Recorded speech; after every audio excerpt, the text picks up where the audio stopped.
Bonjour, nous allons bientôt commencer la séance du mercredi 6 en salle La Roque. Voilà, nous faisons un petit test YouTube. Il y a un peu de latence, j'imagine. Oui, voilà, parfait. Eh ben, la session est lancée.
Bonjour à tous et à chacun. Bienvenue dans cette salle de travail qui sera le décor dans lequel nous déploierons l'art oratoire de tous et de chacun durant toute cette journée.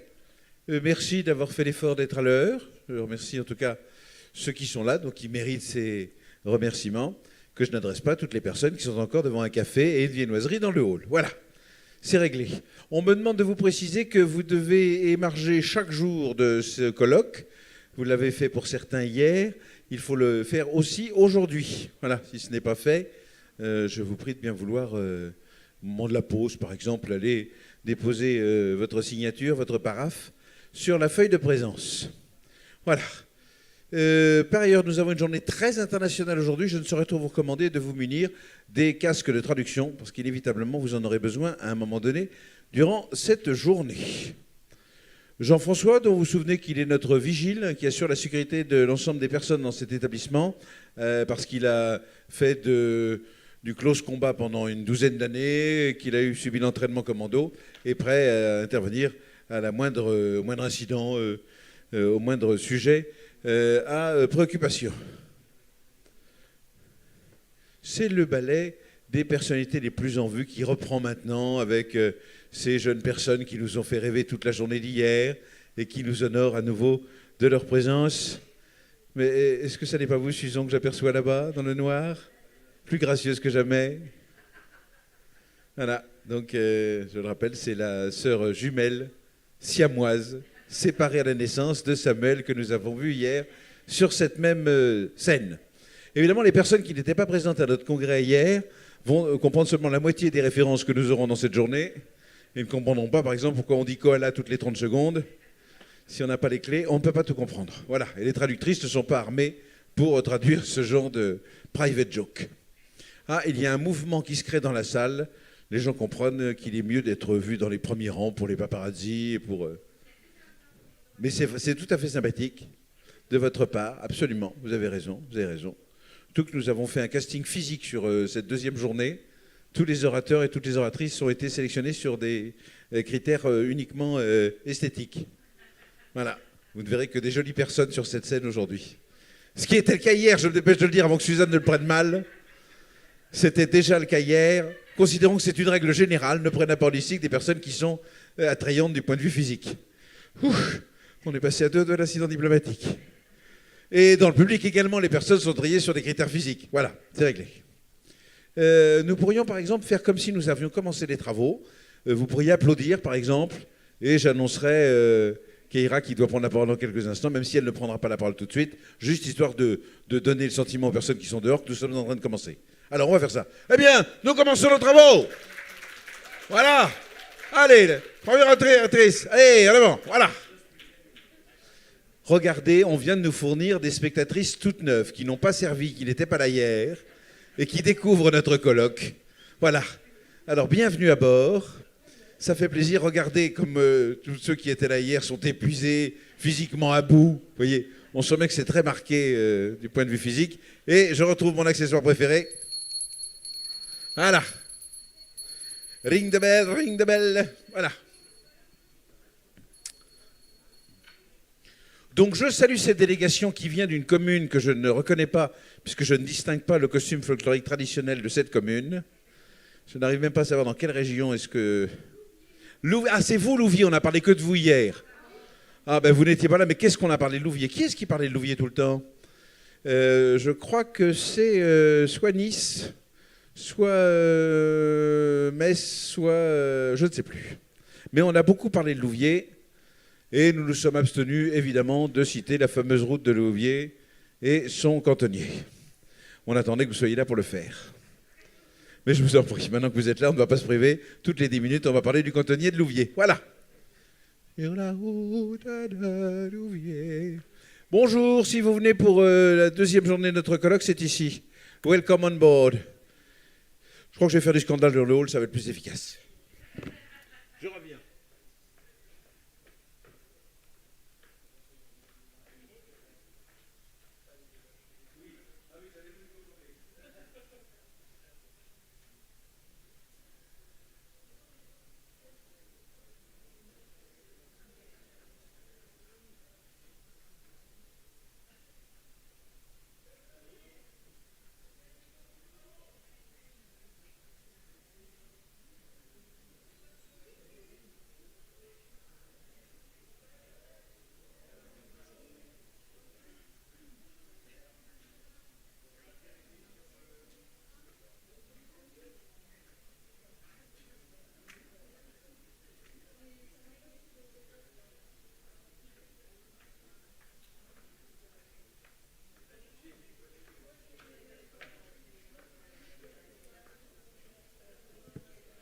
J'ai l'explication, c'est l'émeute du côté du vestiaire. Les gens sont arrivés avec leur mal cabine, leur bagage, avec toutes les robes de soirée qui ont été utilisées hier soir pour notre soirée de gala. Et donc tout ça est déposé au vestiaire, ce qui prend un peu de temps. Le temps que nous déposions tous ces articles de maroquinerie. Ce qui ne nous empêche pas de saluer ici l'arrivée de personnalités très en vue. Regardez, c'est le ballet mondain de notre colloque qui reprend. Des liaisons se sont nouées depuis hier, des personnes qui ne se connaissaient pas à la suite de cette soirée de gala et de cette danse frénétique à demi-nu sur le pont du River Palace. Eh bien, on crée des liens de proximité. C'est explique pourquoi chacun vient afficher ici une nouvelle liaison, ou pas d'ailleurs, parce que pas non plus célébrer l'amour tout le temps. Je salue ici l'arrivée de notre invitée d'honneur, la grande-duchesse de Pontevedra, qui est en train de régler l'installation de son ensemble de ces dames de Partage. Madame la grande-duchesse, bienvenue, Votre Altesse royale. Installez-vous, vous êtes juste devant Louviers, célèbre pour sa voirie. Ah, aussi. Ah, nous sommes vraiment dans le textile depuis hier, d'une grande qualité. Vous-même, vous portez du louvier ou comment? C'est du lainage, c'est du lin, c'est du lin, ah oui, lin. Lin ou lin et coton, métis, comme... Voilà, ah bah oui, non mais vous parlez un choletais, en matière de textile, on ne me la fait pas. Ah, la délégation des phthisiques des réseaux des villes amies des aînés vient de faire son entrée, crachant ses poumons. Donc les petits tuberculeux par ici, hein, dans le sanatorium. C'est vrai, oui, loin, parce qu'il y a des gens qui font « Ah ouais, non, attention ». Voilà.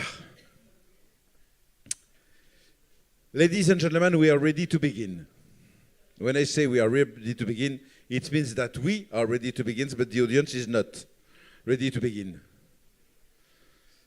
Voilà. Je rappelle pour les personnes qui sont arrivées un peu ultérieurement qu'il est prudent d'avoir son casque de traduction puisque notre matinée va être très internationale. On va alterner le français, l'anglais, le japonais, le mandarin et des langues qui n'existent plus. Voilà, on est installé. Bonjour, bienvenue. On vous attendait pour commencer. Maintenant que vous êtes là, on va y aller.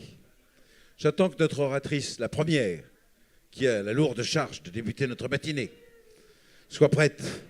Ce qui ne veut pas dire qu'on va y aller tout de suite, Kéra. Ça va. Tout va bien. Il y a encore des gens qui viennent. Ça va être perturbant, donc ça ne... Voilà. Ne me mettez pas martel en tête tout de suite.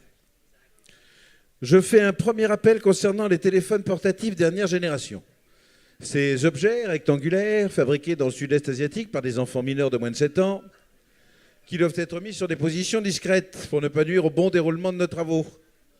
Donc je compte sur vous pour faire montre à l'égard des téléphones portatifs du traitement qui s'impose, c'est-à-dire la position vibreur ou la position avion. Are we ready? Est-ce que le public souhaite que nous commencions? Ou est-ce que le public s'en fiche? Je sens bien que le public n'est pas très motivé. Nous allons commencer par applaudir nos traductrices, Ariane et Emmanuel, qui sont dans leur cabine là-haut et qui vont assurer la traduction de l'ensemble de ce qui sera tenu comme propos à cette tribune et même dans le public. Je voudrais bien applaudir par ailleurs Benoît, qui est chargé du son et de la lumière, et Floria, qui a la charge redoutable de faire défiler les diapositives de vacances sur cet écran. Et si vous en êtes d'accord, nous allons... Donc, mon oratrice est partie en promenade. Nous allons dans quelques instants nous préparer à accueillir ici Keira Capdepont, qui a la lourde mission d'ouvrir cette assemblée ce matin. Elle est vice-présidente déléguée du Réseau Francophone des Villes Amies des Aînés. Vous le savez, elle est adjointe au maire de Grenoble, déléguée aux aînés, aux aidantes et à l'intergénérationnel. Elle n'attend qu'une seule chose, cette salve d'applaudissements nourris et enthousiastes qui va l'accompagner pendant les 10 prochaines minutes, puisque ce sont les 10 minutes qui lui sont imparties pour son allocution matinale. Bonjour, bienvenue. Vous n'avez ici que des amis qui vont vous applaudir une nouvelle fois. Ça crée de l'ambiance. Bonjour à toutes et à tous. Nous voici réunis pour cette seconde journée de notre colloque international. Bienvenue à celles et ceux qui nous rejoignent aujourd'hui. Hier, nous avons eu la chance de travailler sur différentes stratégies et initiatives locales de la démarche VADA à travers le monde. Nous avons pu apprécier la diversité des approches et les manières de faire pour agir concrètement sur les environnements amis des aînés. Tout ceci permet de construire collectivement avec les habitants des territoires des espaces où nous nous sentons mieux ensemble pour avancer dans l'âge. Nous avons aussi vu à quel point les collectivités sont investies et créatives pour construire des territoires amis des aînés. Parce que ce qui est bon pour les aînés est bon pour la population tout entière. Je souhaite féliciter à nouveau tout particulièrement celles qui ont été labellisées hier. Nous sommes fiers d'être à présent 34 territoires amis des aînés labellisés à des niveaux différents et 100 territoires en route vers le label. C'est un beau processus d'amélioration de nos politiques locales. C'est aussi un bon moyen d'impliquer concrètement l'ensemble des acteurs, les habitants, les élus de toutes les délégations. La transversalité est très, très importante dans cette démarche. Les agents, qu'ils soient de la collectivité ou non, impliqués localement. Aujourd'hui, nous allons travailler sur les politiques et les programmes nationaux. Là encore, nous pouvons analyser les différentes politiques et voir la richesse qu'il y a à travers le monde pour réussir cette transition démographique. Je remercie l'Organisation mondiale de la santé et son programme mondial pour le travail réalisé, en particulier à travers le guide qui va nous être présenté, mais aussi pour avoir choisi la France pour réunir l'ensemble des programmes mondiaux. Amis des aînés, avec le Réseau Francophone Villes Amies des aînés. J'en profite pour saluer les membres du conseil d'administration ainsi que les salariés de notre réseau qui se joignent à mes remerciements. C'est un honneur pour nous et c'est aussi une reconnaissance pour le travail réalisé maintenant depuis plus de 10 ans. Merci à celles et ceux qui nous ont soutenus et fait confiance. Merci à celles et ceux qui nous ont permis de grandir. Continuons ainsi pour avoir toujours plus de territoires amis des aînés dans le monde. Je compte sur chacun et chacune d'entre vous. Je vous remercie et nous souhaite une belle journée au ministère des Solidarités et des Familles et que je remercie pour son accueil. Merci.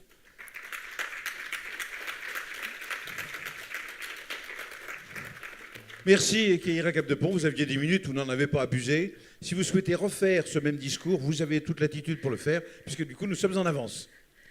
Je peux dire des choses. Ah, mais dites des choses, bon. Ne vous en privez pas, Bon. C'est l'occasion. Bon, le temps de laisser les retardataires arriver. Je sais qu'il y a eu un moment extraordinaire hier sur la scène.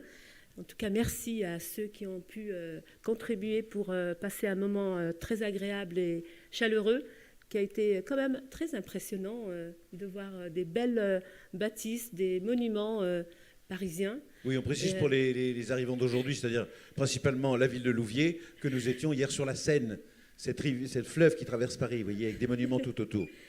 Certains brûlés, détruits, voilà. Mais encore de construction, mais intéressant. Voilà, il y a eu des échanges, voilà. En tout cas, c'était vraiment très agréable. Et puis, on voit bien que le patrimoine, quand il est apprécié, en tout cas, on l'a beaucoup apprécié. Et voilà, je pense qu'il y en a qui ont pu dormir un peu tard. On va les laisser arriver. Et j'espère que vous allez passer une très belle journée. Et puis, n'hésitez pas à échanger entre nous. Là, il y a plein de choses qui peuvent émerger en discutant. C'est important d'échanger, de partager des moments. Et en tout cas, le réseau, quand il y a des moments comme celui-là, c'est aussi pouvoir faire des rencontres, parce que des fois, il y a des belles rencontres qui se font dans ces moments. En tout cas, depuis 2016, j'ai pu en faire, et avec beaucoup de personnes qui sont encore là, et puis ceux qu'on ne voit plus, mais on voit qu'il y a d'autres choses ils font d'autres aventures, et on les suit un peu à distance, mais et puis des fois... par d'autres personnes qui ont pris le relais et qui nous donnent des nouvelles. Voilà, c'est aussi ça le réseau. Et voilà, qu'est-ce que je peux dire? Mais c'est tout, c'est parfait, merci. Voilà, merci. On vous applaudit une nouvelle fois. Madame la vice-présidente, c'est le moment où nous allons céder la parole à Kazuki Yamada. You are Kazuki Yamada? Yes. So we are very proud to welcome you on this stage. Vous êtes administrateur plateforme de la décennie des Nations Unies pour le vieillissement en bonne santé. This is the audience, this is the stage, this is Mr. Kazuki Yamada. You have 10 to 15 minutes to speak, if it's necessary. Thank you. You're welcome. Some more applause? Yes, more applause. Thank you so much.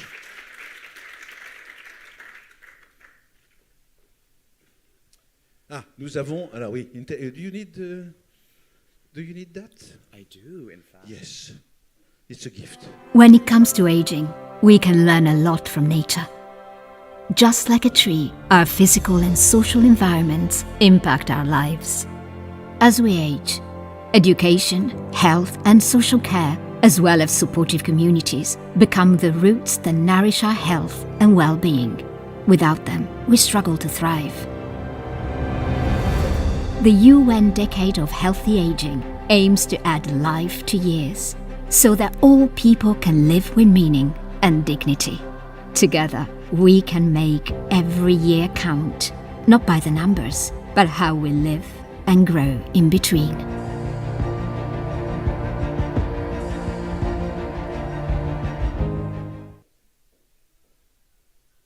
Adding life to years. Ajouter de la vie aux années. Sorry for my poor French. We all want our friends, families, communities, and ourselves to have the ability to keep being and doing what we value throughout our lives. The possibilities within every life are endless and keep expanding the longer our life expectancies become. At the same time, our collective ability to fully enjoy this achievement, our longer lives, which really is an achievement that we should be celebrating, is not equal.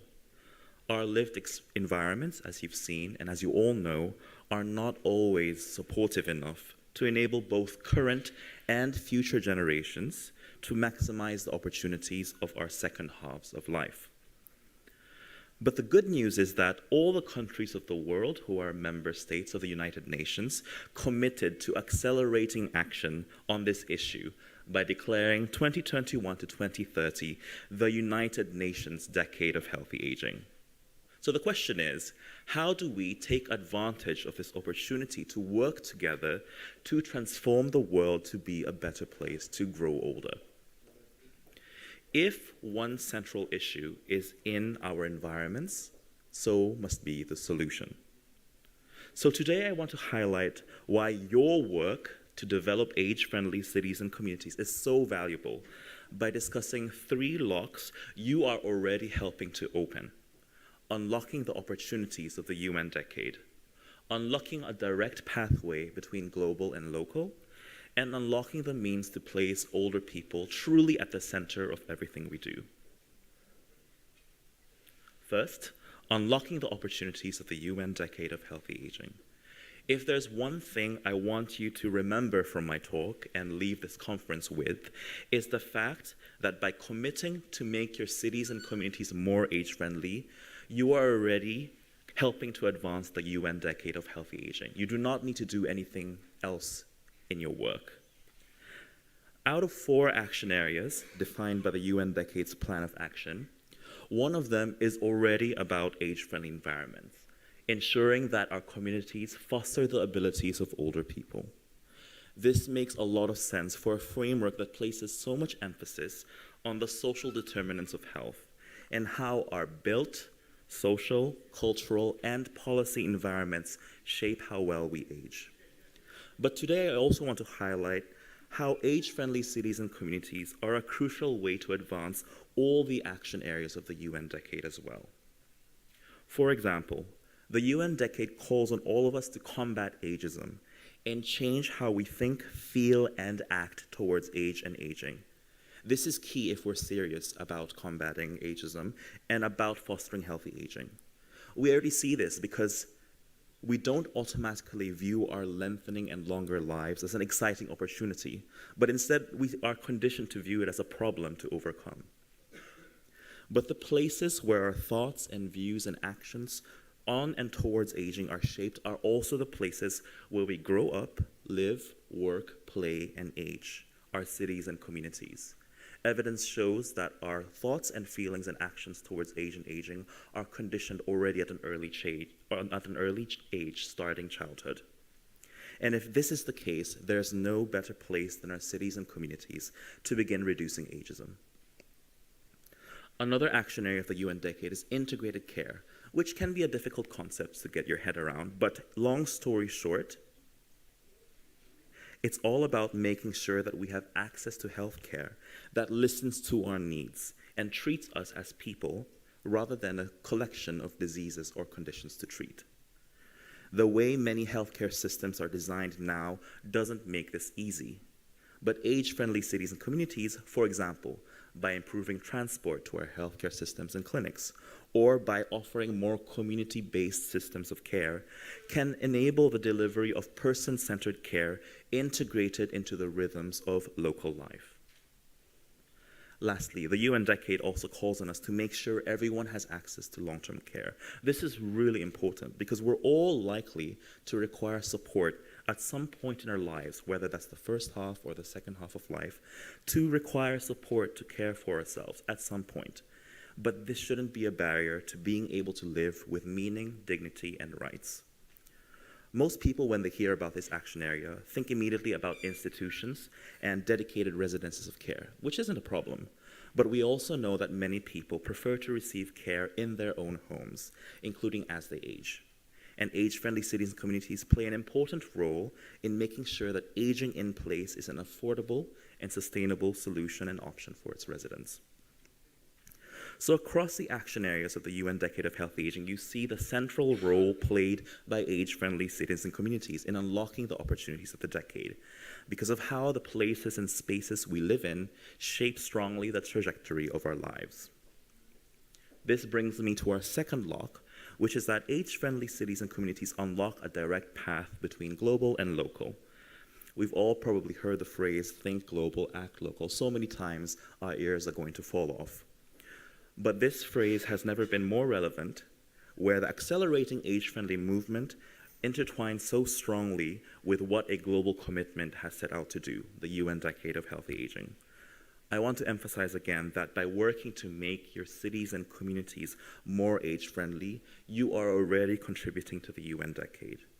I'm venturing to say that this link between the accumulation of local changes and the achievement of a global agenda has never been more direct and clear. And I hope you'll go away from this talk and from this conference understanding and seeing this pathway more clearly than ever before. Finally, age-friendly cities and communities unlock the means to place older people at the center. One of the central pillars or enablers of the decade is that older people, current and future, must be at the heart of everything that we do. However, we also have to be frank in saying that establishing these processes of meaningful engagement that is truly inclusive of older people without being tokenistic is really quite difficult. However, if we start within the actual places, spaces, and communities where older people actually live and keep close to them as we make these decisions needed to foster healthy aging, we're more likely to succeed. As we enter the fourth year of the UN Decade of Healthy Aging, cities and communities around the world that have committed to becoming more age-friendly continue to inspire by demonstrating that change is already possible. In you, we already see that the opportunities of the UN Decade can be realized, that global commitments can be fulfilled through the accumulation of local change, and that staying close to the places and spaces where people live can ensure that their voices are heard in decisions that matter to them. We, the UN Decade of Health Aging Secretariat, are here to help you make the most of the collective power you have. Representatives of the Secretariat are here in a booth outside until the end of the conference to talk you through how we can support you, and some examples are here. But in the interest of time, I want to highlight just the last item here, the UN Decade Partnering Grid. You will see that the Réseau Francophone used the French version of this logo that you see here.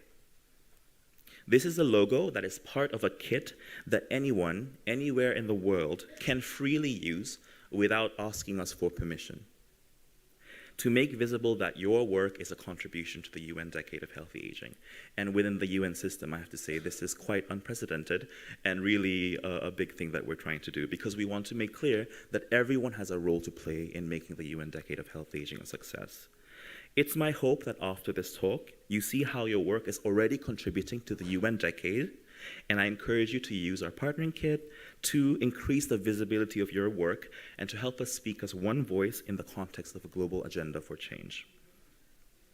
Together, a world where all people can live long and healthy lives is already possible, one age-friendly city or community at a time. Thank you very much. Thank you so much, Koala. Nous allons vous applaudir une nouvelle fois. Thank you so much. Et nous allons passer à la suite. Et la suite consiste en une table ronde. J'installe ici des traducteurs pour l'ensemble des intervenants qui vont avoir à prendre place sur cette scène, qui seront nombreux et qui s'exprimeront dans diverses langues, le français, l'anglais principalement. Voilà. Là, pour l'instant, c'est une sculpture contemporaine que je suis en train de réaliser sous vos yeux ébahis, en mettant bout à bout ces casques de traduction. Et je vais appeler sur cette scène tout d'abord Thiago Eric de Sa, qui se lève et qui est applaudi bien naturellement. Parce que chaque fois que Thiago se lève et qu'il bouge, il est applaudi. Nous saluons également l'arrivée sur cette scène de Pierre-Olivier Lefebvre, délégué général du réseau des villes françaises, des Villes Amies des Aînés. Et voilà, il est là. Nous avons le bonheur de saluer l'entrée sur cette même scène de Jean-Philippe Lessard-Beaupré, suprêmement élégant, ayant délaissé sa chemise carottée de bûcheron québécois pour un costume bien taillé. Stéphanie Firestone, ou Firestone, je ne sais pas comment on doit le prononcer, fait son entrée maintenant, très applaudi également. C'est bien naturel. C'est maintenant au tour de Heidrun Molenkapf de rentrer sur notre scène. Des applaudissements en salle, comme ça, un ensevelissement. Charlotte Lewis doit être quelque part ici et va se lever en cet instant. Elle se lève. Elle a déjà son casque, ce qui est parfaitement une preuve d'organisation et d'anticipation. Vous pouvez le garder, ça ne pose aucun problème.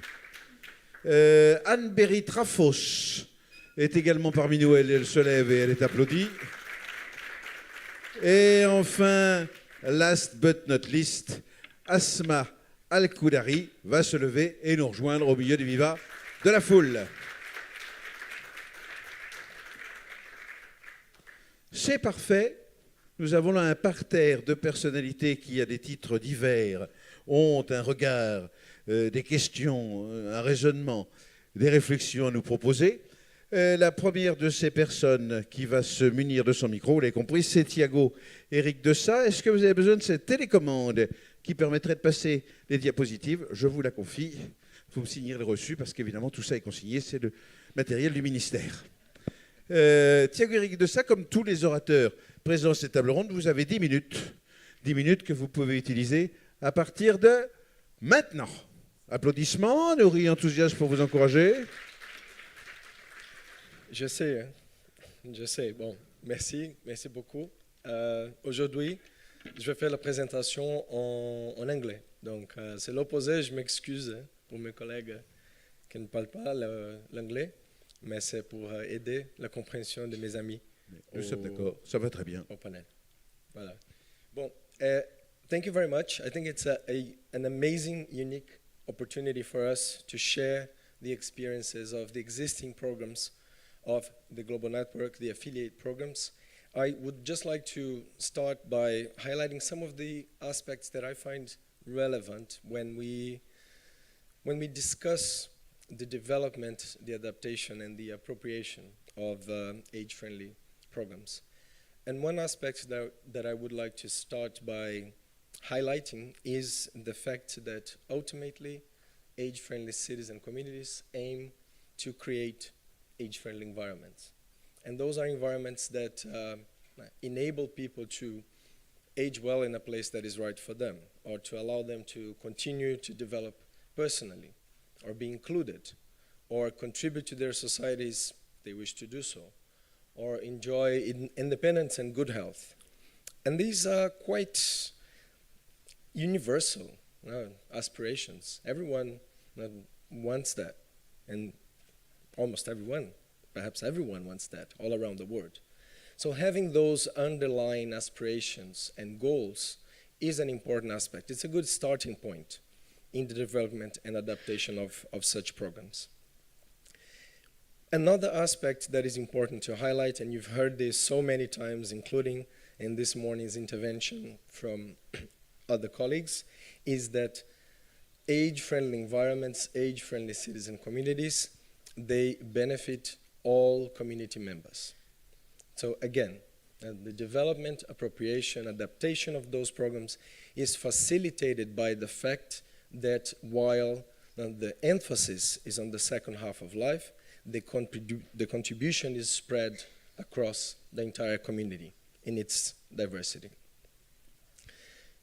Now, a third aspect to highlight here, and I don't need to spend too much time because Kazuki has already helped me doing a great job in linking the UN Decade of Healthy Aging with the work to create age-friendly environments through age-friendly cities and communities. It is one of the 4 priorities for the UN Decade of Healthy Aging, which is a unique platform that we have now to advance this agenda. So let's harvest on this opportunity as well.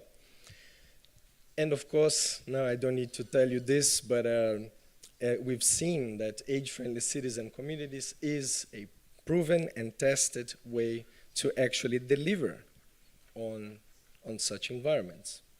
And we've seen the uptake of this document, of this framework that has been developed by WHO with the support of so many people here.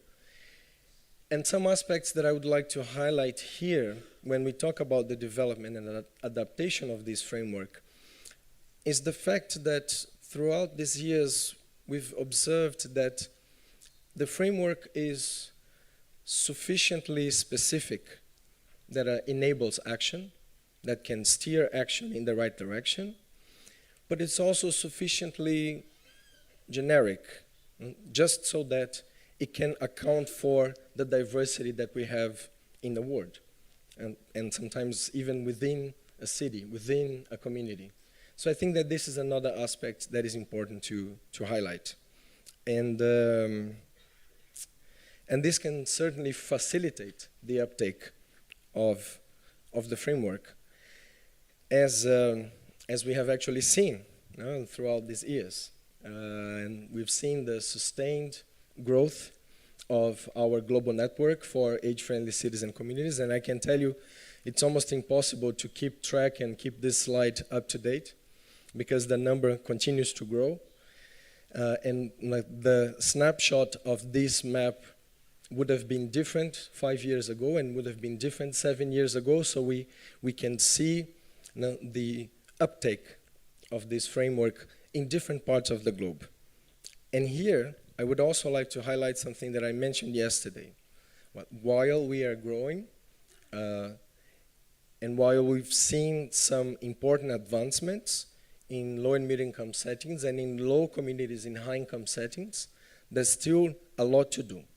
And this is a challenge for us to work together, to make sure that not a single member state in this map is painted white, because those are the ones where we currently do not have a single city or community that is committed to work towards becoming more and more age-friendly. One thing also important to highlight here is that cities and communities are by far our strongest advocates. And it's also another challenge for us to keep track of the amount of energy and exchange that happens, the cities inspiring other cities, communities exchanging with communities. And we have here many programs that actually facilitate that exchange as well. And I think that it's important to highlight this, that the cities and communities themselves and the leaders within those cities and communities are the first and perhaps most important advocates to inspire others and to work together with them in the adaptation of this framework, especially those that are next door. Now, I mentioned yesterday our voisinage, no? Our neighbors. Well, we're global neighbors. We have neighbors nearby. The cities and communities, they have cities and communities next to them that would certainly benefit from the inspiring examples that others that already took this challenge and are more advanced can share. Now, but the cities and communities, they are also an inspiration and they're strong advocates for the work that they do. And I invite you to have a look at the wealth of energy, actions, and examples that we have there. And this is an asset. And I bring here just 2 examples from cities that are in the global network for 10 years. And I intentionally brought examples from other parts of the globe. And you can just see here a snapshot of the amount of work that is being done by Melville in Western Australia, in Porto, in Portugal, to address aspects related to transport, to living with dementia, in an age-friendly dementia environment, to fostering social connections. So there's a lot there, and this work, the practices, the programs, the projects that are put in place are also a critical aspect, a critical asset that enables and facilitates the adaptation and the appropriation of this work at the local as all the way to the international level. Now, I mentioned this before, and I would like to bring the map back here, because I would like to emphasize here the work of the affiliate programs of the Global Network in actually developing, adapting this framework. And I am actually very pleased to share this panel with so many of our affiliate programs, because without them, without the work that they do to adapt, to understand how this framework lands in their specific context, we wouldn't be as successful as we are today. So we have here some affiliate programs that are in the road for many years. We have some colleagues that are in the process of affiliating themselves, such as the Emirate of Sharjah, which is already serving as an inspiration for its neighbors. And it's interesting, I just got a request from Oman that is now more interested, and they've just organized a workshop. Cities and communities there want to learn from their neighbors what they're doing. But we also have, and I would like to celebrate today, our newest affiliate program, that is the Center for an Age-Friendly Norway, that has just joined us today. So this is the most recent affiliate program that we have. And I would really like to draw your attention to the fact that we have a wide diversity of programs. We have subnational, national, regional, and international programs. We have programs that are led by the social sector, the health sector, the older people's commissioners, so a rights-based program. We have diversity in the ways they are organized.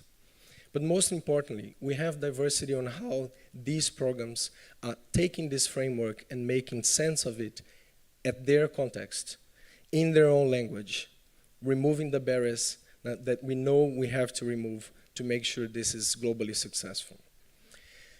Now, I'm getting closer to the end of my intervention, but I would just like to highlight some aspects here. And here I bring an example from an affiliate program that you know really well, which is the Réseau Francophone. Right? So these programs, what are they doing to develop and adapt and appropriate this framework? Well, they are, for example, working to foster partnerships or networking. And today's event is a manifestation of that. They're also working to provide a strategic thinking, to lead on their specific context, or to unlock resources. And here we have the Fond d'appui. Again, a very concrete example of a concerted effort that has the support of an affiliate program. They also work, for example, on monitoring and evaluation, on assessment, and there are different ways to do it. Now, we've just saw the Label Amis des Années, which is one example on how an affiliate program can do it. There are others. They also work on capacity building, and many of you have joined our Age-Friendly Environments ECHO program, which is an introductory training for new and emerging leaders for age-friendly cities and communities to come in and learn and understand and be more equipped to advance this work. And that program has received the support of so many affiliate programs and many experts that we have here today. So just a snapshot of the work that affiliate programs can do. And of course, the importance of the affiliate programs in connecting the dots. Now, I've also mentioned it yesterday. We are only a network if we are truly connected. Now, what you see there is a visual representation of the global network for age-friendly cities and communities done to support the development of the guide that I will mention in a minute. There on the diamonds are affiliate programs. The circles are cities and communities. And you can clearly see there the importance of those programs in actually connecting these families, right? Connecting the communities just so that we can realize the mission of the global network. I would also like to highlight the gray dots there. And those are cities and communities that could be better connected to the global network. So again, there's a lot of work that we need and must do together. I've mentioned the guide.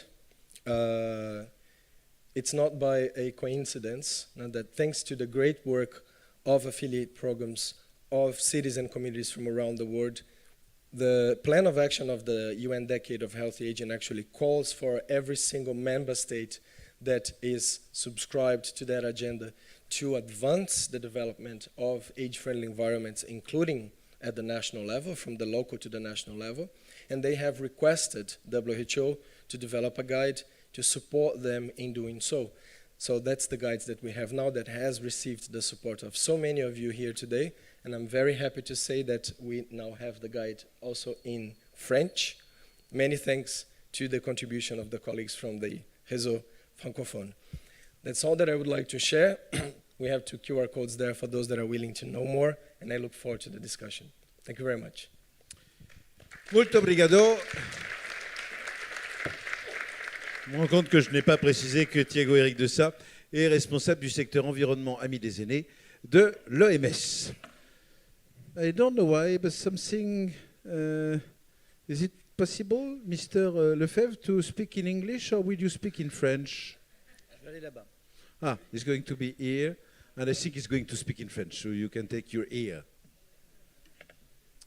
Pierre-Olivier Lefebvre, que chacun reconnaît, est délégué général du réseau francophone Villes Amies des Aînés, et il ne doit pas être moins applaudi que les autres, même si, évidemment, c'est moins exotique pour nous. Comme la soirée était longue, je me mets debout, ça crée Alors, de la nous aurons dynamique. des révélations sur la fin de la soirée de Pierre-Olivier un peu plus tard. J'ai des documents croustillants que je vous montrerai sur les slides. Je tiens à rappeler que nous n'avons pas signé de droit à l'image lors de cette soirée, donc merci de garder vos photos pour vous. Voilà, mais ça va vous coûter une fortune, Pierre-Olivier. Au-delà de la blague, la soirée d'hier, je pense, était aussi l'autre côté de ce que Thiago vient de dire sur comment on doit construire une communauté aussi ensemble. C'est en se connaissant, c'est en se comprenant, c'est en ayant envie de construire quelque chose, en montrant quelque part l'engagement qu'on a les uns ou les autres, que quelque part on devient plus intelligent collectivement et qu'on arrive à faire ce réseau mondial. Des temps d'échange contribuent à ça et sont indispensables. Et je pense que ce que nous avons souhaité avec l'équipe du réseau, c'était de montrer à travers ces 2 journées le chemin parcouru autour de cet engagement Amis des Aînés. Les plus anciens savent que la France ne faisait pas partie des 22 pays et des 33 villes qui ont travaillé à l'élaboration du protocole de Vancouver. C'était sûrement pas pour rien. Ça veut dire qu'il a fallu créer une dynamique pour pas forcément rattraper le retard, mais en tout cas faire en sorte que ce que tu viens de développer soit une réalité dans notre pays, et chacune des cultures, chacune des histoires de nos pays fait que on doit non seulement s'adapter, mais on doit aussi comprendre d'où on vient. Et en France, on a d'abord une tradition de l'assistance, et c'est vraiment important. En 1650, on a créé les hôpitaux et les hospices. Au moment de la déclaration des droits de l'homme et du citoyen en 1793, on a érigé le secours public comme une dette sacrée. On a indiqué que la société devait la subsistance aux citoyens malheureux en procurant du travail ou en donnant les moyens d'exister pour ceux qui étaient hors d'état de travailler. Et c'est dans ce contexte-là qu'en fait on a pétri notre histoire de comment on devait accompagner les vieux, qu'on appelait les vieillards. Dans la foulée, pareil, pendant la Révolution française, on a créé des bureaux de bienfaisance. Ensuite, un siècle plus tard, on a créé des bureaux d'assistance. Et on les a fusionnés qu'en 1953. Ça veut dire qu'il n'y a que 70 ans entre, quelque part, une histoire très longue, séculaire, et puis quelque part de rentrer dans un monde plus moderne où on regardait cette question du vieillissement différemment. Et si je prends le temps de donner ces quelques dates, c'est qu'en fait la relation de la société française aux plus âgés, eh bien, elle est pétrie de ce rapport et de ce contexte. C'est ce qui fait que les élus français et les membres du réseau le savent. Je mets des pénalités maintenant quand ils disent nos personnes âgées, nos aînés, parce que en fait quelque part ça empêche la citoyenneté. Ça empêche un regard vis-à-vis des habitants âgés, comme quoi ils sont des habitants à part entière, des citoyens à part entière. Et cette démarche Amis des aînés, où on voit bien que la participation, mais la vraie participation, pas juste de donner la parole et ensuite de faire comme si on n'en avait rien à faire, mais l'engagement, eh bien, si on ne reconstruit pas les choses, en fait, on est toujours sur un rapport qui est un petit peu faussé. Et notre histoire nous contraint quelque part à avoir un regard sur la lutte contre l'agisme, qui est aussi un regard sur lutter contre les idées reçues de qui sont les habitants âgés. Et ça demande une compréhension pour pas simplement être sur la compensation, sur des prestations, sur des incapacités, sur des pauvretés, mais c'est vraiment se dire que l'État, évidemment, a un volet de solidarité, a un volet social, qu'il a d'ailleurs souvent décentralisé auprès des départements, mais que le rôle des villes, le rôle des collectivités de proximité ne peut pas se réduire qu'à leur action sociale.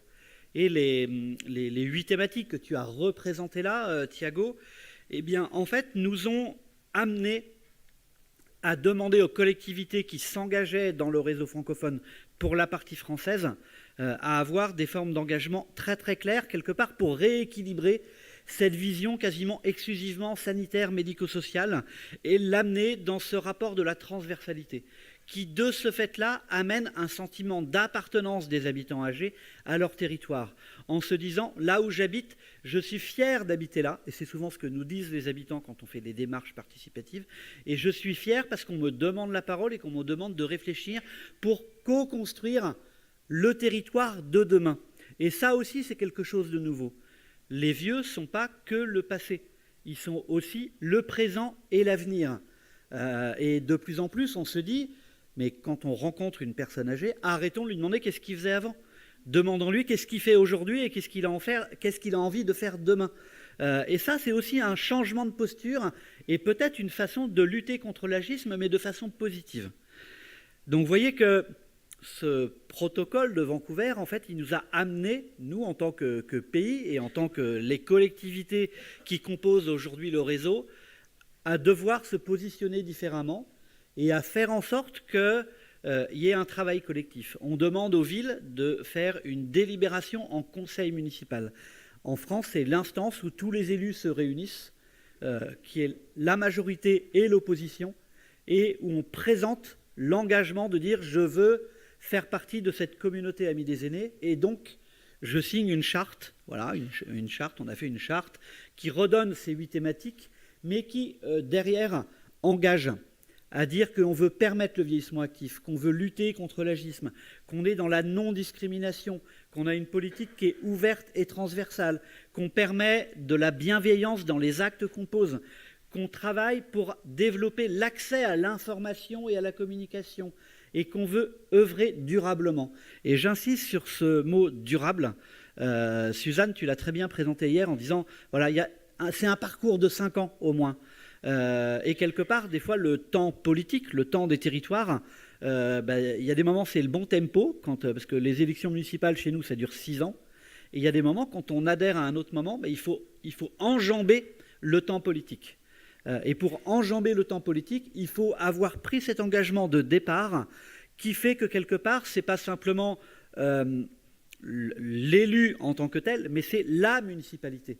C'est le territoire qui s'engage. Et une des fiertés qu'on a au sein du réseau, on l'a entendu par exemple hier avec Rennes, où un élu qui s'est beaucoup engagé arrive à transmettre le témoin, et même quand on a des changements de majorité, puisque voilà, il y a des élections et donc il y a des listes qui s'opposent, et à un moment donné, il y en a qui sont dans l'opposition et qui deviennent dans la majorité et inversement, eh bien, on a eu quasiment jamais de retrait de collectivité, parce que ça veut dire que le travail d'enracinement avait été fait. On pense que si c'est réalisable, tu l'as présenté un petit peu, c'est que le réseau s'est attaché à être un centre de ressources, d'expertise pour avoir une culture partagée. Pour faire en sorte qu'on ait un corpus commun qui nous amène quelque part à être capable d'engager autour de nous par cercle concentrique. Les élus qui sont, on a entendu hier dans les labellisations, les titres des élus. C'était très intéressant. Nommé à la démarche intergénérationnelle, nommé à la démarche Amis des aînés, nommé à la lutte contre les discriminations. Et on voit que ces terminologies, on ne les avait pas il y a 10 ans. On avait les adjoints aux affaires sociales qui étaient parfois mêlés avec les adjoints aux personnes handicapées. Comme il y a 15 ou 20 ans, on avait des adjoints aux personnes âgées qui étaient en même temps adjoints aux anciens combattants. Vous voyez ? Et en fait, à travers les nominations, les mandats qu'on donne aux élus, on s'aperçoit de l'évolution de la société. Et ça, c'est extrêmement enseignant de voir qu'aujourd'hui, la question des aînés, on a de plus en plus de collectivités qui nomment un élu au social et un autre élu à la démarche transversale pour avoir une vraie politique qui impacte localement les engagements. Et donc, ce centre de ressources a été de publier des ouvrages et des essentiels, en particulier avec Angélique, que je salue, puisqu'elle est extrêmement prolixe, et ça m'arrange bien vu que j'écris mal. Mais c'est aussi de travailler, de convaincre dans des interventions, dans les endroits où on ne nous attend pas.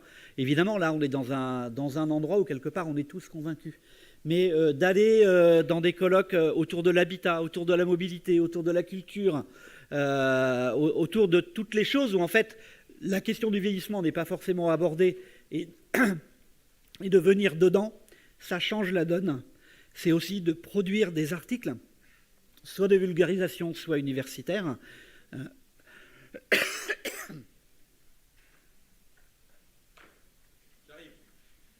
Et merci de décrypter mon temps.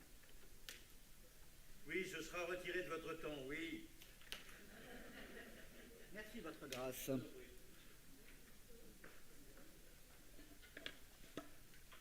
Je me méfie des chronomètres. Mais voyez qu'on a aussi travaillé sur des formations. On intervient dans des universités pour faire connaître et pour donner aussi envie à des jeunes de s'impliquer dans cette démarche-là. Ça, c'est fondamental. Sinon, on n'aura pas les ressources locales de gens qui sont en capacité d'animer cette transversalité. Et tu en as parlé, évidemment, d'organisation de colloques, d'événements, et puis de création d'outils méthodologiques qui sont adaptés à notre territoire, parce que, évidemment, chaque endroit fait des choses différentes. Et donc, nous avons fait ce choix aussi d'aborder les sujets non médicaux et non sociaux pour enraciner cette démarche dans la transversalité et, entre autres, dans les environnements bâtis, dans les environnements de communication, avant de traiter des questions de santé. Ça ne voulait pas dire qu'on ne voulait pas le faire. D'une part, la France est plutôt pas mauvaise sur ces sujets-là. Donc on n'avait pas besoin de convaincre ou de renforcer. On avait besoin de montrer que pour rester en bonne santé, c'était d'abord en restant habitant à part entière, citoyen à part entière, et d'avoir l'aide et la compensation au moment où on en a besoin. Mais de cibler les choses uniquement sur l'aide à domicile, sur la vie en établissement, ça ne peut pas être une vision suffisante. Et c'est en tout cas pas ce qu'attendent les habitants âgés, parce que un des débats qu'on devait avoir, c'était de se rendre compte qu'on devait s'imaginer durer longtemps nombreux. Et en fait, ça, culturellement, on ne l'a pas en nous.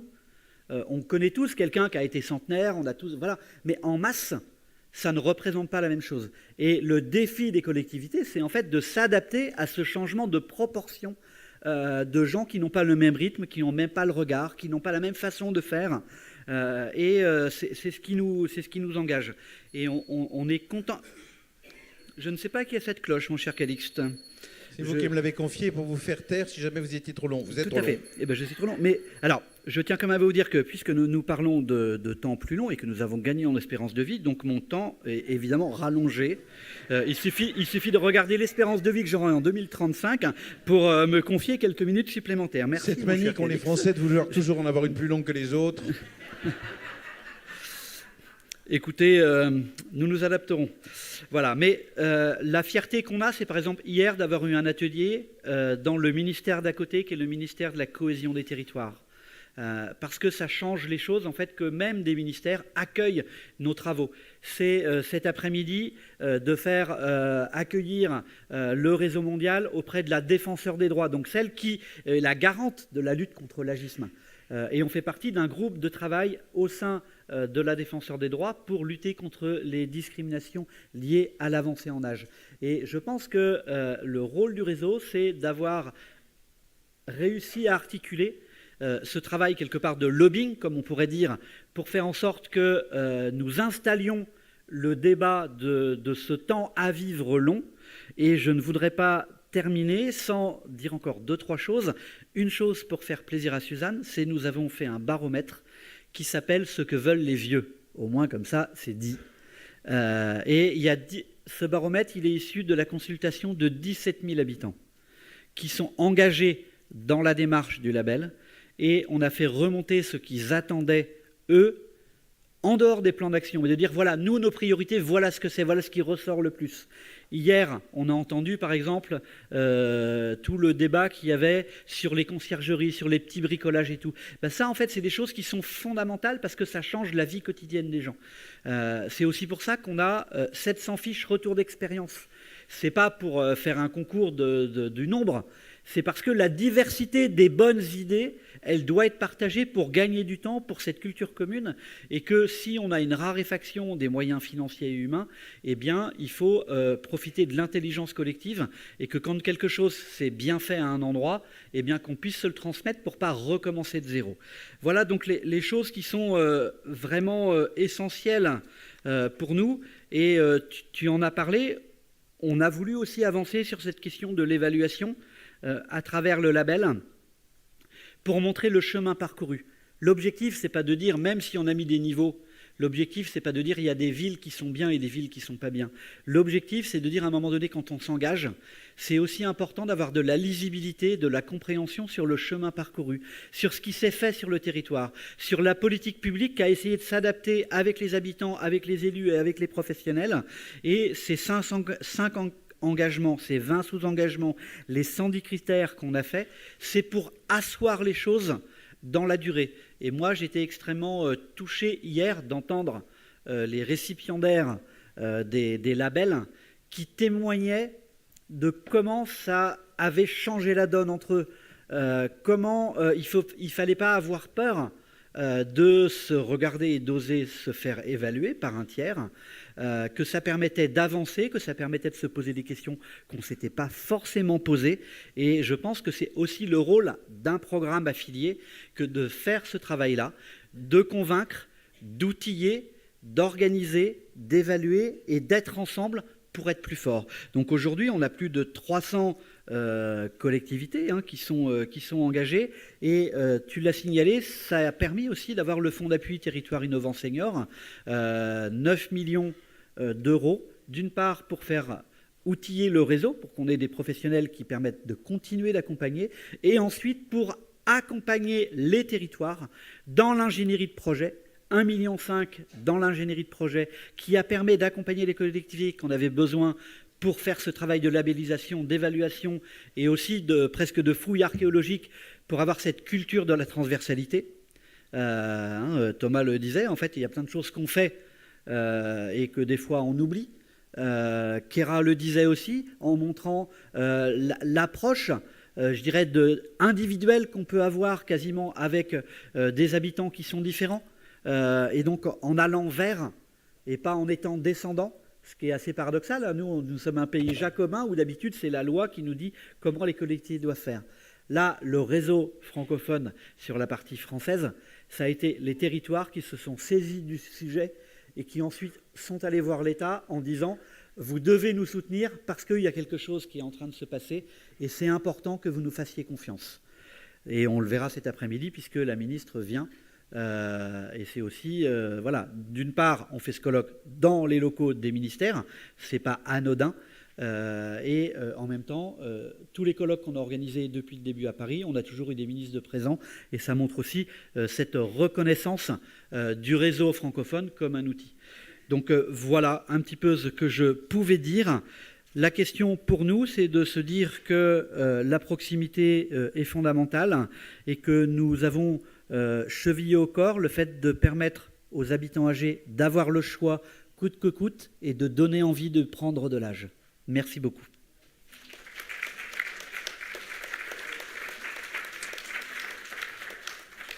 Pierre-Olivier Lefebvre ayant parlé 20 minutes au lieu des 10 qui lui étaient impartis, j'informe les autres orateurs, donc les autres nations, que leur temps de parole vient d'être amené à 3 minutes. Ce qui ne va pas faciliter l'image d'arrogance que la France a partout dans le monde.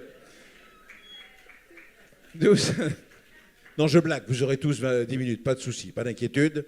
Nous continuons notre tour d'horizon des villes amies des aînés en nous dirigeant maintenant vers le Québec.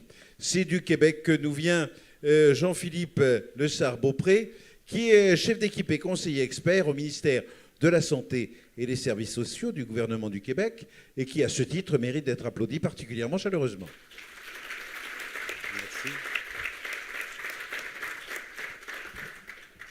Je vais commencer tout de suite. Donc, je vous remercie beaucoup. Premièrement, je veux remercier le Réseau Francophone de l'invitation et surtout de votre accueil.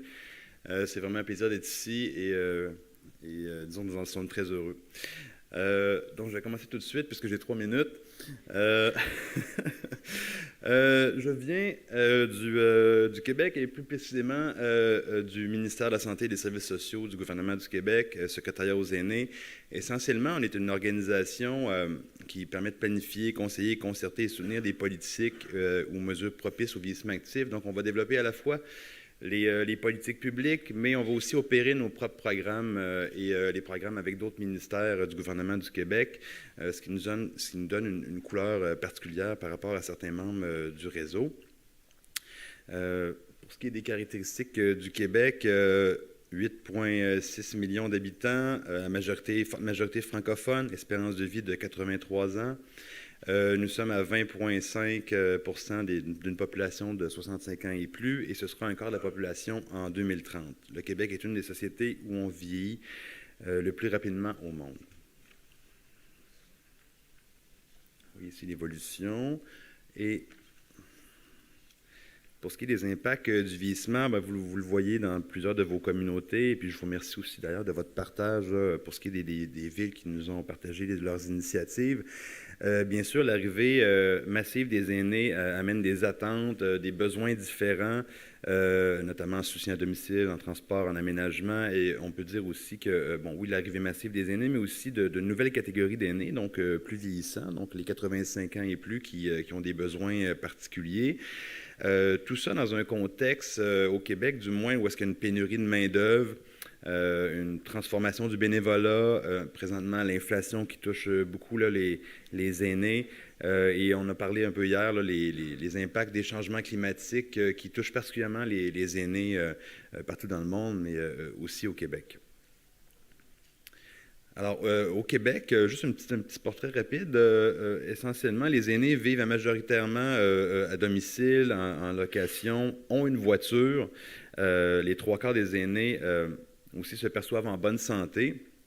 Et le revenu, la moitié des personnes aînées vit avec moins de 26 000 $ par année, ce qui est important quand même de considérer dans nos adaptations par rapport au vieillissement de notre population.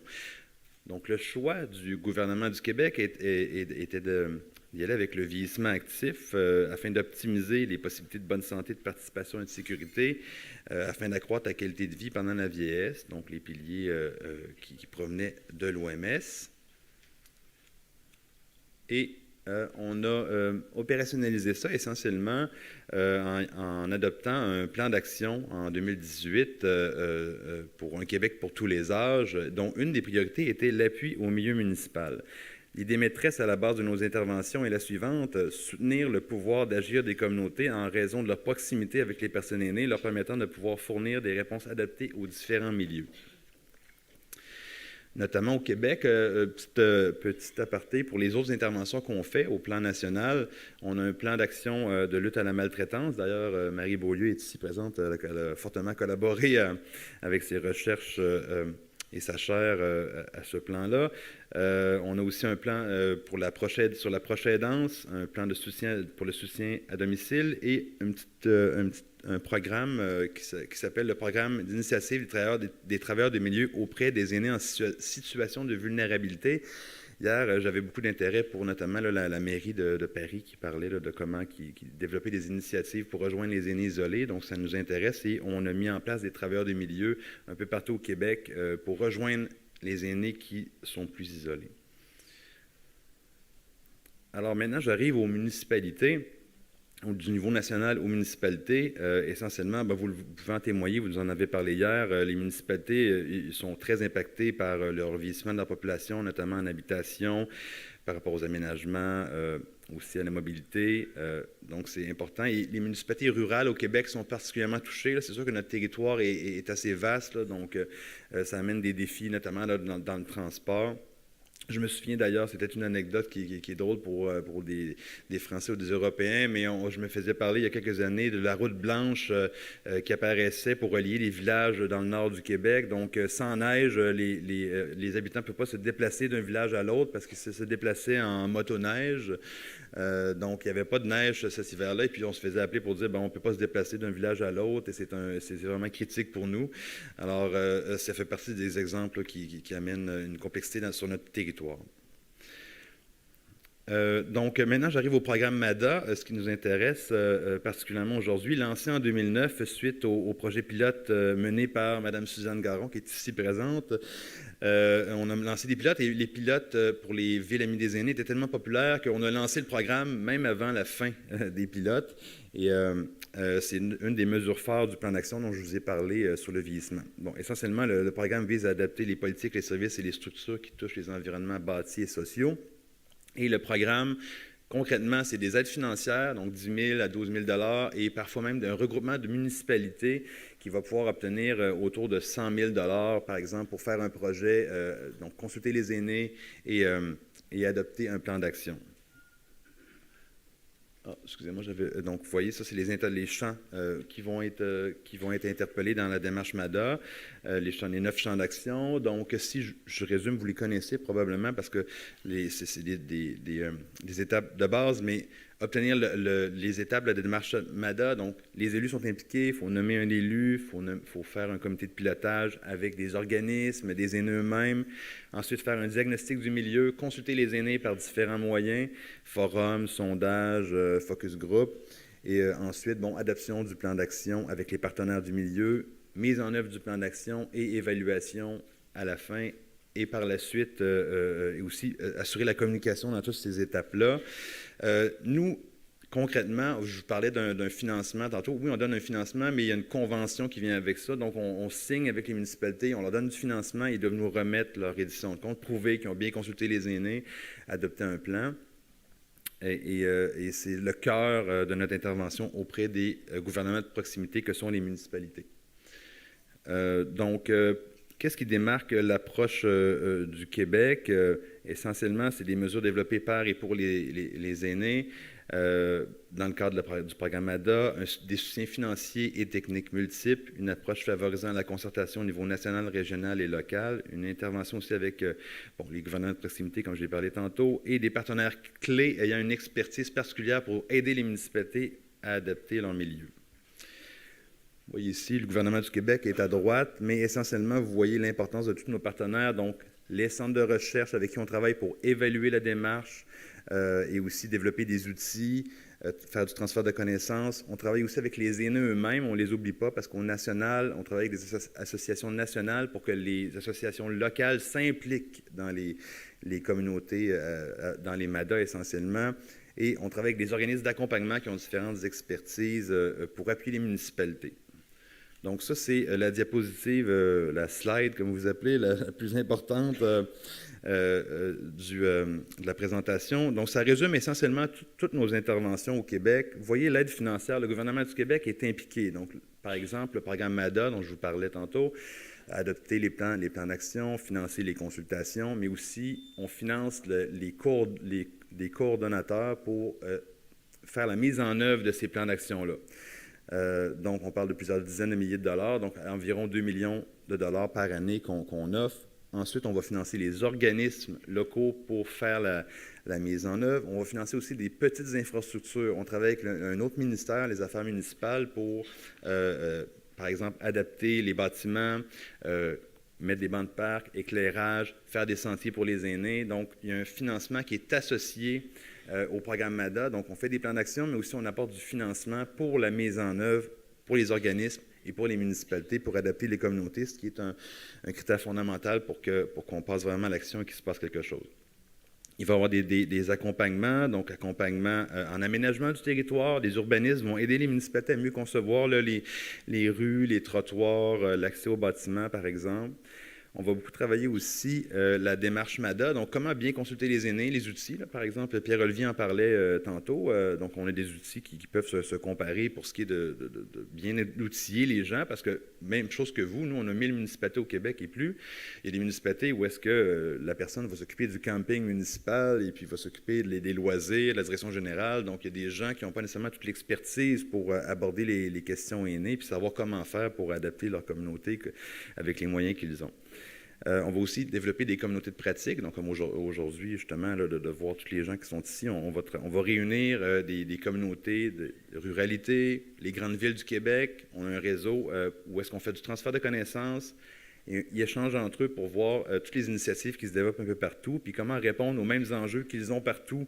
Pour la plupart, par exemple, en habitation au Québec, là, ce qui est un gros enjeu, et le soutien à domicile. On parlait hier notamment là, des menus travaux. C'est un enjeu aussi au Québec.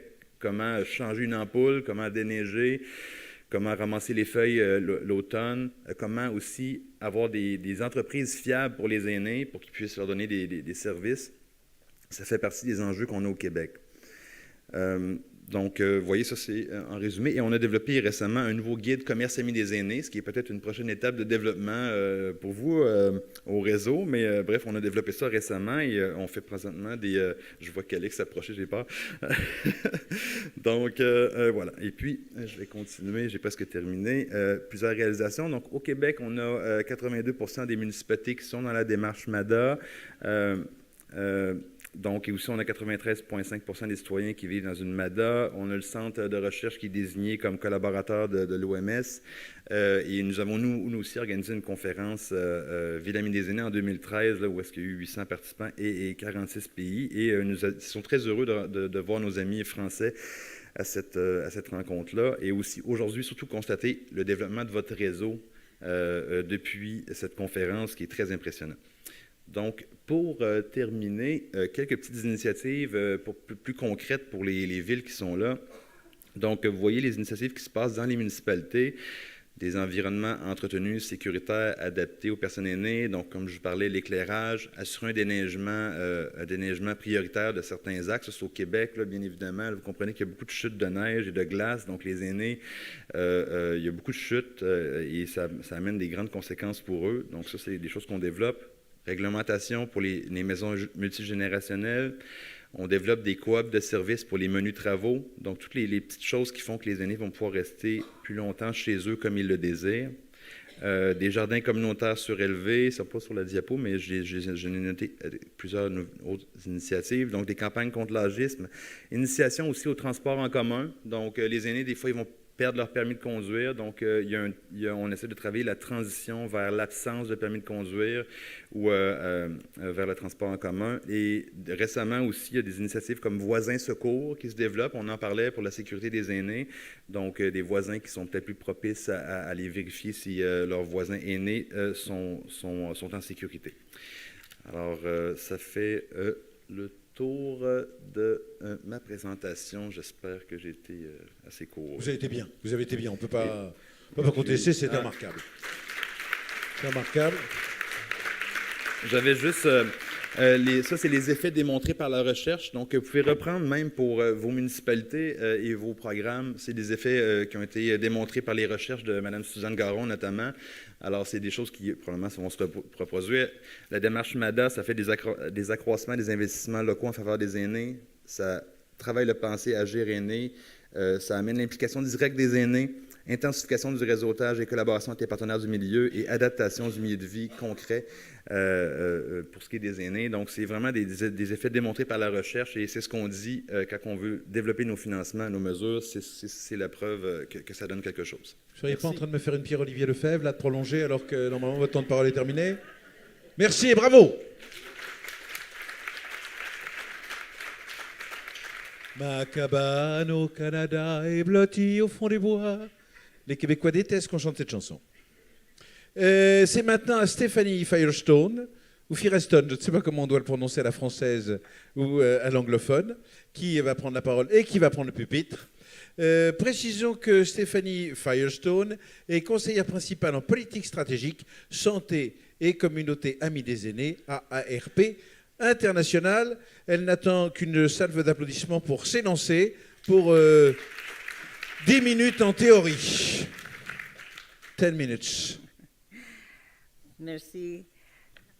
So first I want to just say I've learned a tremendous amount from all of my colleagues here. And it's been fun meeting new friends and meeting up with old friends. And so the conference has done a wonderful job of really hosting us beautifully, and we feel very welcome. So thank you very much. So I'm going to talk a little bit about AARP's network. My name is Stephanie Firestone. I'm from AARP, which is a nonpartisan, nonprofit organization in the United States that essentially supports, our mission is to enable older people to choose how they live as they age. And so we work across the United States. We have offices in all 50 states and U.S. territories, and we are a very volunteer-based organization. We engage in a lot of different areas. I will only have time today to talk a little bit about our work in what we call livable communities for people of all ages and abilities. Under that umbrella, we run our network of age-friendly states and communities. So this is just a depiction. We began in 2012, and as you can see, we've grown tremendously. Around 2015, 2016, AARP, together with a few other affiliates of the global network, advocated for the creation of a subnational level of government that could belong to the network because we were getting, I think, from our provinces and in our cases, our states were very interested in joining. So we now have, this is a little bit dated, we now have over 800 members of our network, and those are cities and towns and counties and 11 states and 1 territory. So a tremendous amount of growth. I thought I would just give you a sense of who are the members, what do the communities look like. So we're a very large country and we have a very large population, yet half of our members, as you can see here, are in communities, they're communities that are fewer than 25,000 people. In fact, 3/4 of them are fewer than 100,000 people. So most of the communities are not large communities that are members. Of course, we do have some very, very large cities that are members as well. In terms of who coordinates, because we are a nonprofit organization that is coordinating this effort, as opposed to a government, which many countries are supported by. We are not supported by the government. We do not accept funds from the government. We are completely a nonprofit organization. And so we don't have the same levers to require participation as a country, a government would. Nonetheless, most of the work is coordinated through municipal governments. Obviously, the municipality has to, according to the Global Network's mandate, provide its commitment letter and all the other materials that are necessary. So the municipality is certainly a partner, but they're not always the lead in our age-friendly cities and communities work. And so you have an age-friendly team, which is often comprised of a lot of different sectors. Aging services is a big one. Volunteers, sort of grassroots groups that have started, a local nonprofit, higher education, a healthcare organization, sometimes a chamber of commerce or a foundation. So these are all examples of different bodies that are coordinating this work in different places. In the municipalities, what we found was usually it's the aging services department that was leading this effort. And what we found over the last 4 or 5 years, as we've worked more to engage across different sectors, that a number of other types of departments are stepping up, and that's been a really positive growth. So as you can see, parks and recreation departments are very much engaged, community and economic development, planning, zoning and building departments, aging and disability, of course, public works, transportation, human and family services, public safety, housing, and a variety of other departments that now are very much involved in this work, which, of course, because it's multi-sector by nature, is absolutely critical. I wanted to show a little bit from our, we do surveys quite often. So this was a member survey of our network members in 2022. So we found that in terms of the impact of their being a member of our network, 68% advocated for policy change. Nearly two out of 3 age-friendly communities reported they had successfully advocated for changes in municipal or organizational policy. And then 86% of them said they overcame barriers to age-friendly change. And I'll just mention a few things that are the most common categories of what we documented as actions that they've taken in by some of the domains. So in the transportation domain, 72% said that they improved transportation infrastructure. 51% said they increased access to public transportation. In the housing domain, 68% said they increased density and mixes of land uses. 40% said they improved the availability of low-income or affordable housing. In the social participation domain, 73% increased access to social opportunities, and 52% developed programs to address social isolation. And finally, in the health and community services domain, 64% improved health and public health outcomes, and 47% supported family caregivers. And these are just an example of where those policy changes have taken places. So in public spaces, parks and trails, 32% have done work in that area in policy change. Transportation is the biggest one. So 47% in transit and transportation and 44% in bike, pedestrian, and walkability. Again, housing has been a newer but very, very important area, 36% in housing and land development and 24% in planning, zoning, and building. And then the last one I'll mention in communication and information, so digital and broadband being brought to and people being trained in skills, digital literacy, things like that. So I want to just talk about just give you two examples of some innovations that might be relevant and might be informative. One is with respect to academic collaboration, collaboration with the academic sector. So we've always had researchers and others from universities who've been very involved. What we did in 2022 is brought those researchers together because we said these are researchers, academics in universities who've been working with their municipality and helping them with their age-friendly program in a variety of ways. And we wanted those researchers, those academics from around the country, to learn from one another and to share good practices. So we now have 38 members of this cohort of academics representing 25 institutions, and some of the things that the academics do for us, they often convene. They're conveners. They will foster the dialogue and facilitate dialogue and cross-sector collaboration. Sometimes their contribution is as data partners. They conduct needs assessments, they design studies, they create dashboards to track progress. They're program partners. They often actually offer programs to older people as part of they help with programs.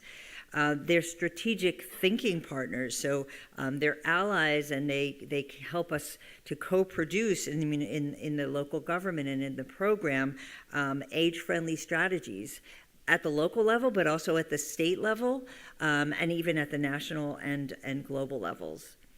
And then finally, through their research, they often tell the story of the impact of age-friendly community initiatives. This is just really briefly an example. The Ohio State University, they started as a partner, they became the convener.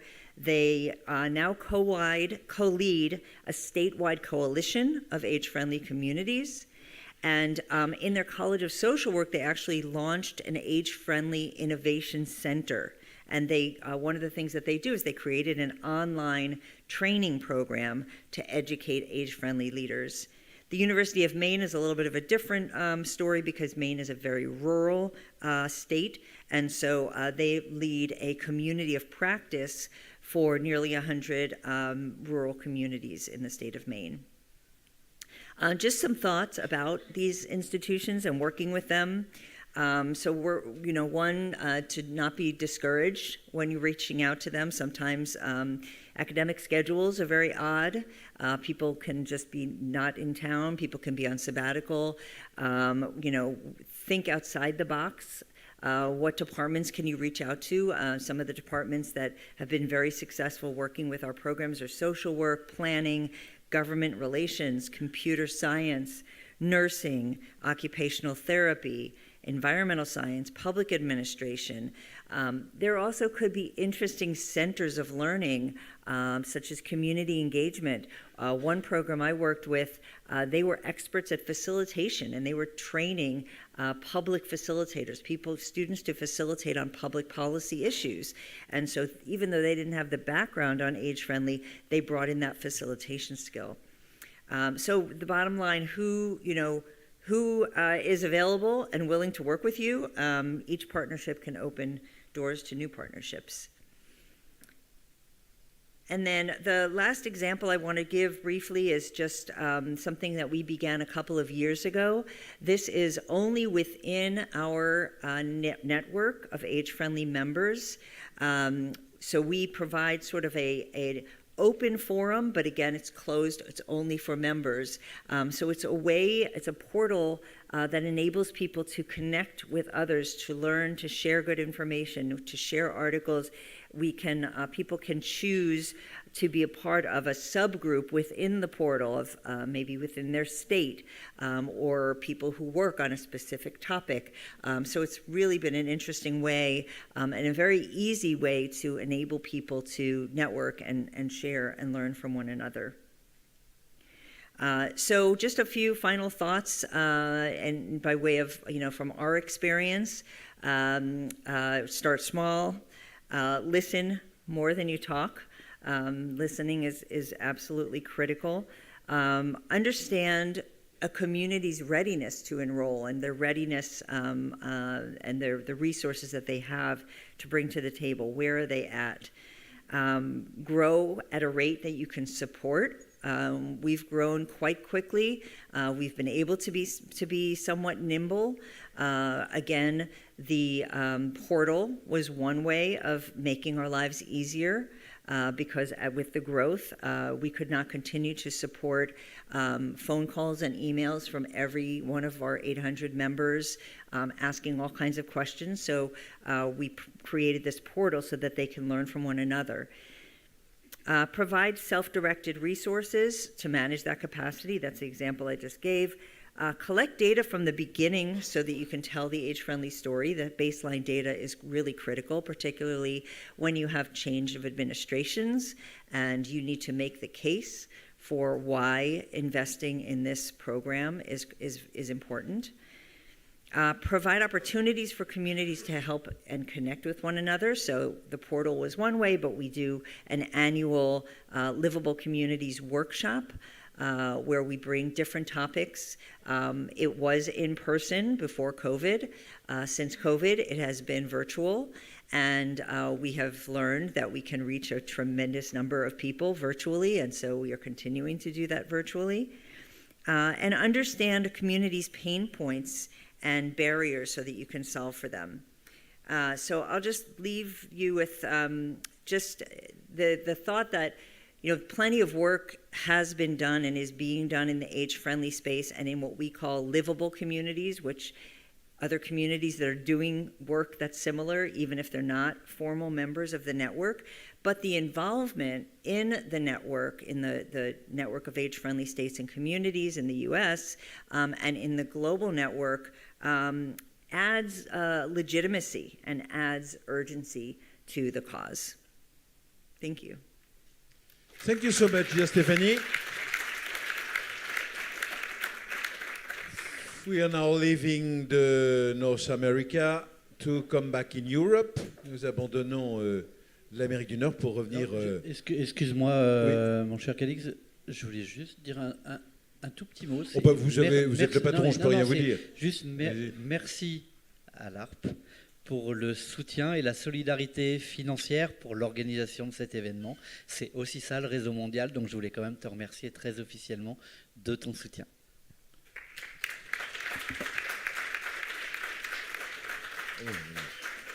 Je ne peux rien dire du tout, vous voyez, je suis muet. C'est maintenant au tour d'Heidrun Mollenkopf de venir prendre la parole. Elle est présidente d'AGE Platform Europe et nous l'applaudissons chaleureusement, évidemment. Elle s'avance à cette tribune. You have something just like 10 minutes? Yes. Okay. Thank you. You're welcome. Yes, thank you very much for inviting me to speak on this important topic and for giving me the opportunity to present Age Platform Europe's point of view on the potential of age-friendly environments. Age Platform Europe is the largest European network of more than 100 member organizations of and for older people, representing about 200 million older persons in Europe. AGE's vision encompasses an inclusive society based on well-being for all, solidarity,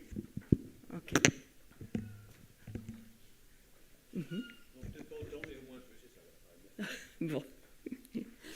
Yes, solidarity between generations and full entitlement to enjoy life and to participate fully in and contribute to society. The topic of age-friendly environments is so important to us because the everyday life of older persons are realized in a specific place, in a particular street, neighborhood, or even a characteristic landscape. It can be very different. These specific environments, conditions, in each case also mean that the geographic and natural environments and the built, structural, technical and social environments for satisfactory aging can be extremely different. At the same time, the wishes, the needs, the rights of older persons are all over the world very similar and even not very much different from those of younger persons. They need a home where they feel comfortable and safe. They need shops and public and private services for their daily life and accessible for their everyday errands. If longer distances need to be covered, appropriate means of transport are a must. All people need community and encounters. They need places to meet, and in old age, people indeed require supportive and enabling, but also attractive and stimulating living environments to compensate for physical and social changes associated with aging. Every age-friendly community needs places for this. Yesterday we saw a lot of very good examples in this field. However, many older people do not have the necessary resources for a home adapted to their abilities and needs.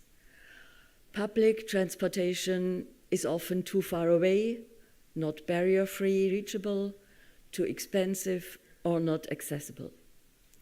Appropriate support services such as home care are missing in some municipalities, and we have noticed that gaps in medical or social care are becoming increasingly common, especially in sparsely populated areas.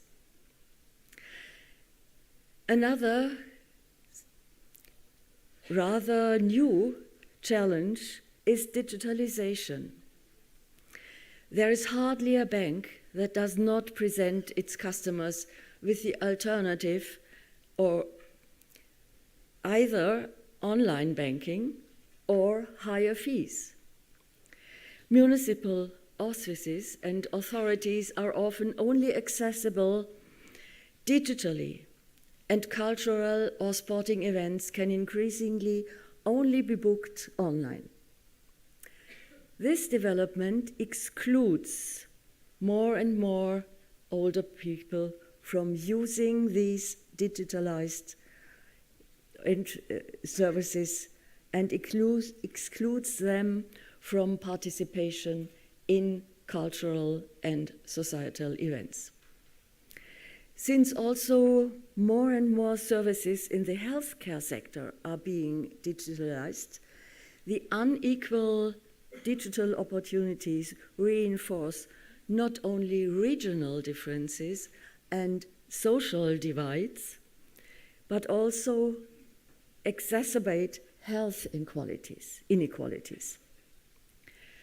And finally, the persistent ageism and age stereotypes that prevail in society prevent many older persons from exercising their right to a fulfilling life in old age.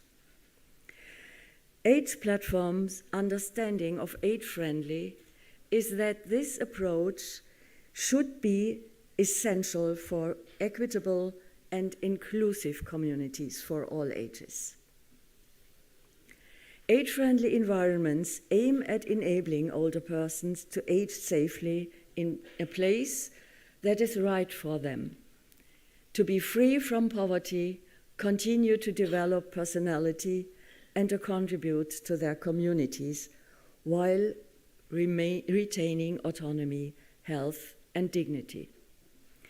If we take the strategic goals of the Age-Friendly Environment Program seriously, the municipalities that commit to them should form an ideal basis for leveraging the rights, inclusion, and well-being of older persons, also in view of the digital transformation. The tools developed over the years by the WHO provide municipalities with a conceptual and practical basis for developing their policies and programs for older people. Several strategies have proven useful in achieving this goal. First of all, breaking down existing segregated administrative responsibilities and data silos is a fundamental precondition for fostering future collaboration. Moreover, improvements are necessary at 3 levels: the architectural and technical, the structural and the social levels. As for the architectural level, adopting universal age-friendly design principles are a must.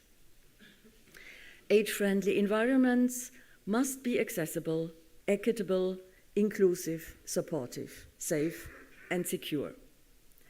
As for the technical level, primarily the designers and developers and manufacturers of the technologies and digital services are in demand.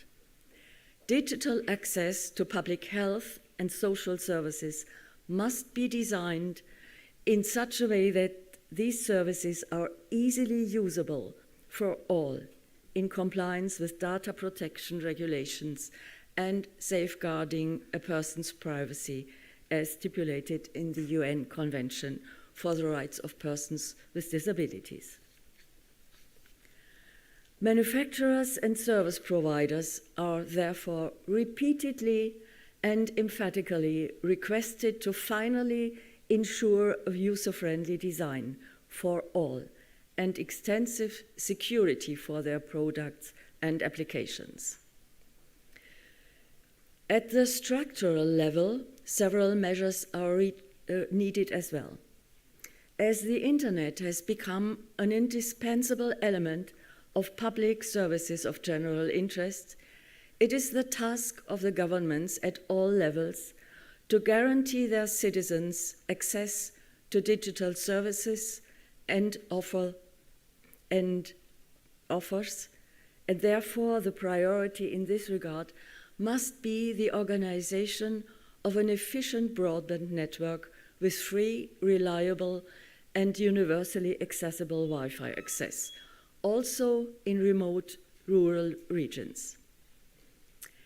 At the same time, a barrier-free built environment and the provision of the technical prerequisites alone are not sufficient. Much greater efforts than before must be made to close the social gaps. The Global Charter Agenda for Human Rights in the City states that cities are collectively places which belong to all their residents and must offer the necessary conditions for a decent life from a social, political, cultural, economic, and environmental point of view. This means considering the needs of older residents in urban planning, infrastructure development, and social programs, including also older persons who are traditionally excluded from urban decision-making, such as, for instance, migrants and refugees. The participatory methodology, that is the inclusion of older people as experts in their situation, in all decision-making processes is a central prerequisite for the success of all measures. Otherwise, with the increasing digital pressure, a new form of social exclusion threatens to emerge.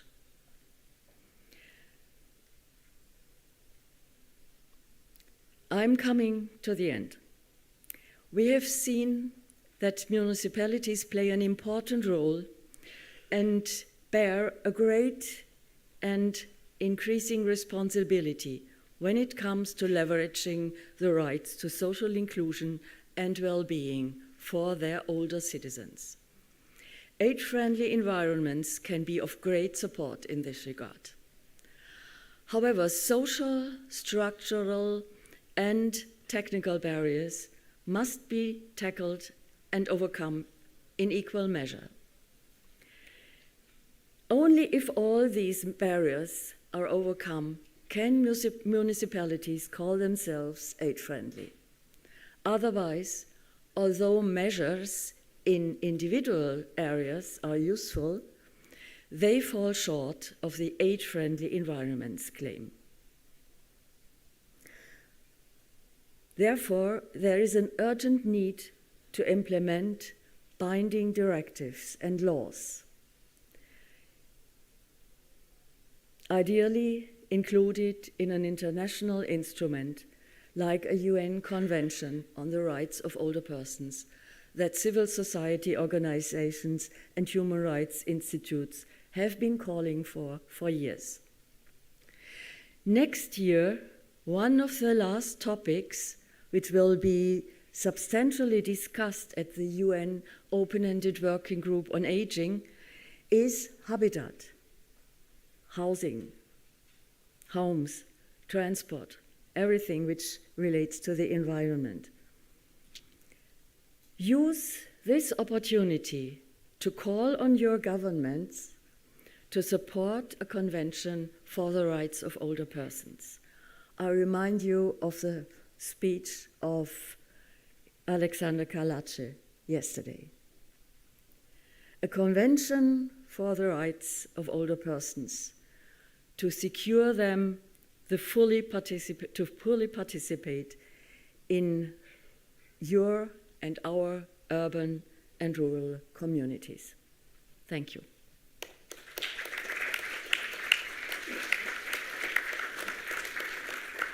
Danke, Heidrun Mollenkopf. Thank you so much. This is now time for United Kingdom. And this is Charlotte Lewis.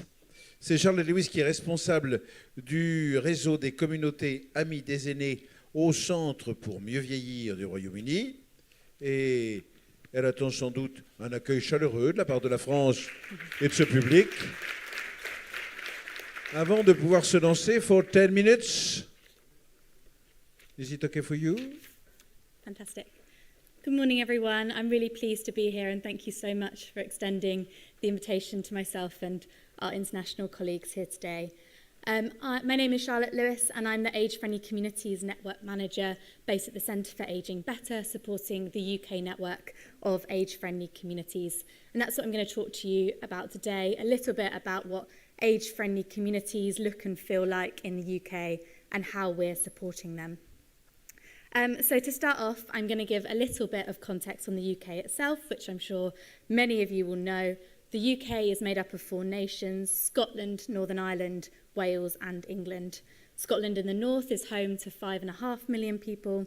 Northern Ireland, over the sea, 1.9 million people. Wales, 3.1 million people. And by far the largest in terms of population, England, home to 56.6 million people. And each of these 4 nations have different powers, with transport, health and care and local government all devolved.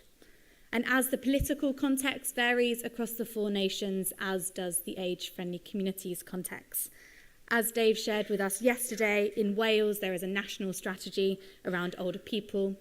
And in Wales and Northern Ireland, age-friendly communities receive national resources for their local work, whereas in England and Scotland, there is no national strategy or resourcing. So to tell you a bit more about those communities, Our network is made up of 70 communities across the UK, representing a population of 25 million people, and that's over 37% of the population who are living in age-friendly communities. Now, the sorts of communities that are in our network are very diverse. We have large cities like London, Cardiff and Manchester, all the way through to smaller towns and rural communities. Some communities have a very high percentage of their population who are older, whereas others much below the population average. The communities are also very different in terms of what age-friendly looks like. Some communities have been doing this work for as long as the age-friendly communities framework has been in place, whereas others are just new to it this year. Some have small teams working on this, others have no money at all. And although, of course, age-friendly is always delivered across the community, the coordination looks different, as Stephanie shared in America. It's often led by the local government and by different departments in that government, but in a good chunk of cases, it's delivered by a local charity or non-profit organisation in that area. And increasingly, we're seeing the local health sector, delivering age-friendly work. So the Centre for Ageing Better, the organisation I work for, is the lead organisation and provides the secretariat to the UK network. But that's just one part of what we do as an organisation, and we see the support that we offer to the network as one way to deliver our vision for a society where everyone is able to live a good later life. So we are a non-profit organisation working with partners across government and a range of sectors. And across the organisation, we advocate, capacity build, create new evidence and test new ideas on a range of issues around ageing, in particular creating age-friendly employment, age-friendly homes and tackling ageism.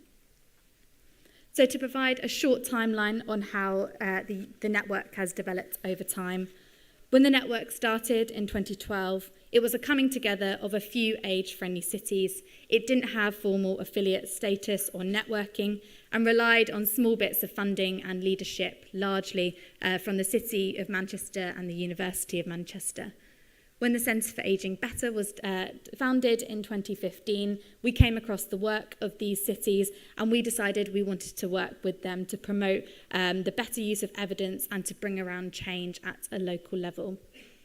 The Centre for Ageing Better signed an agreement with the World Health Organization in 2017, taking on a formal secretariat and affiliate role, and held our first conference in that year. And we've only grown from that point and hope to grow to over 150 members over the next few years.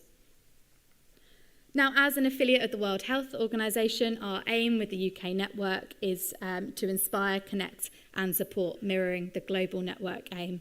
And we do a lot of things that you might expect, running a conference like this one, sharing case studies on good practice and providing training.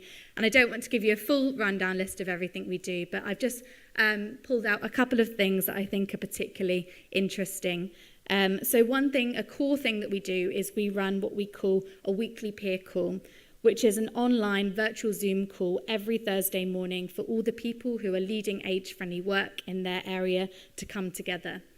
As a central team, we design a program. Sometimes members will share a good element of their practice. Sometimes we'll have researchers coming and sharing. Sometimes members will work collaboratively on a project. It's a totally optional call. Some people drop by now and again on a topic that's particularly of interest to their age-friendly community, whereas others come every week and see it as being part of a wider national team. We also provide one-to-one support for communities, especially early on in their journey. We also support communities to use data more effectively, and we've created a guide for how communities can create what we call a local state of ageing report. This is based on a national report that the Centre for Ageing Better publishes every year called The State of Ageing, which pulls together national data and is the most comprehensive look at ageing across England. And we've created a guide for how communities can replicate that at a local level. We also support communities with their communications, and we have an image library that's managed by our communications team with thousands of open source images of positive and realistic ageing that anyone can use, including any of you. And I've seen some of the images and presentations today, and they aim to combat harmful stereotypes of ageing in communications.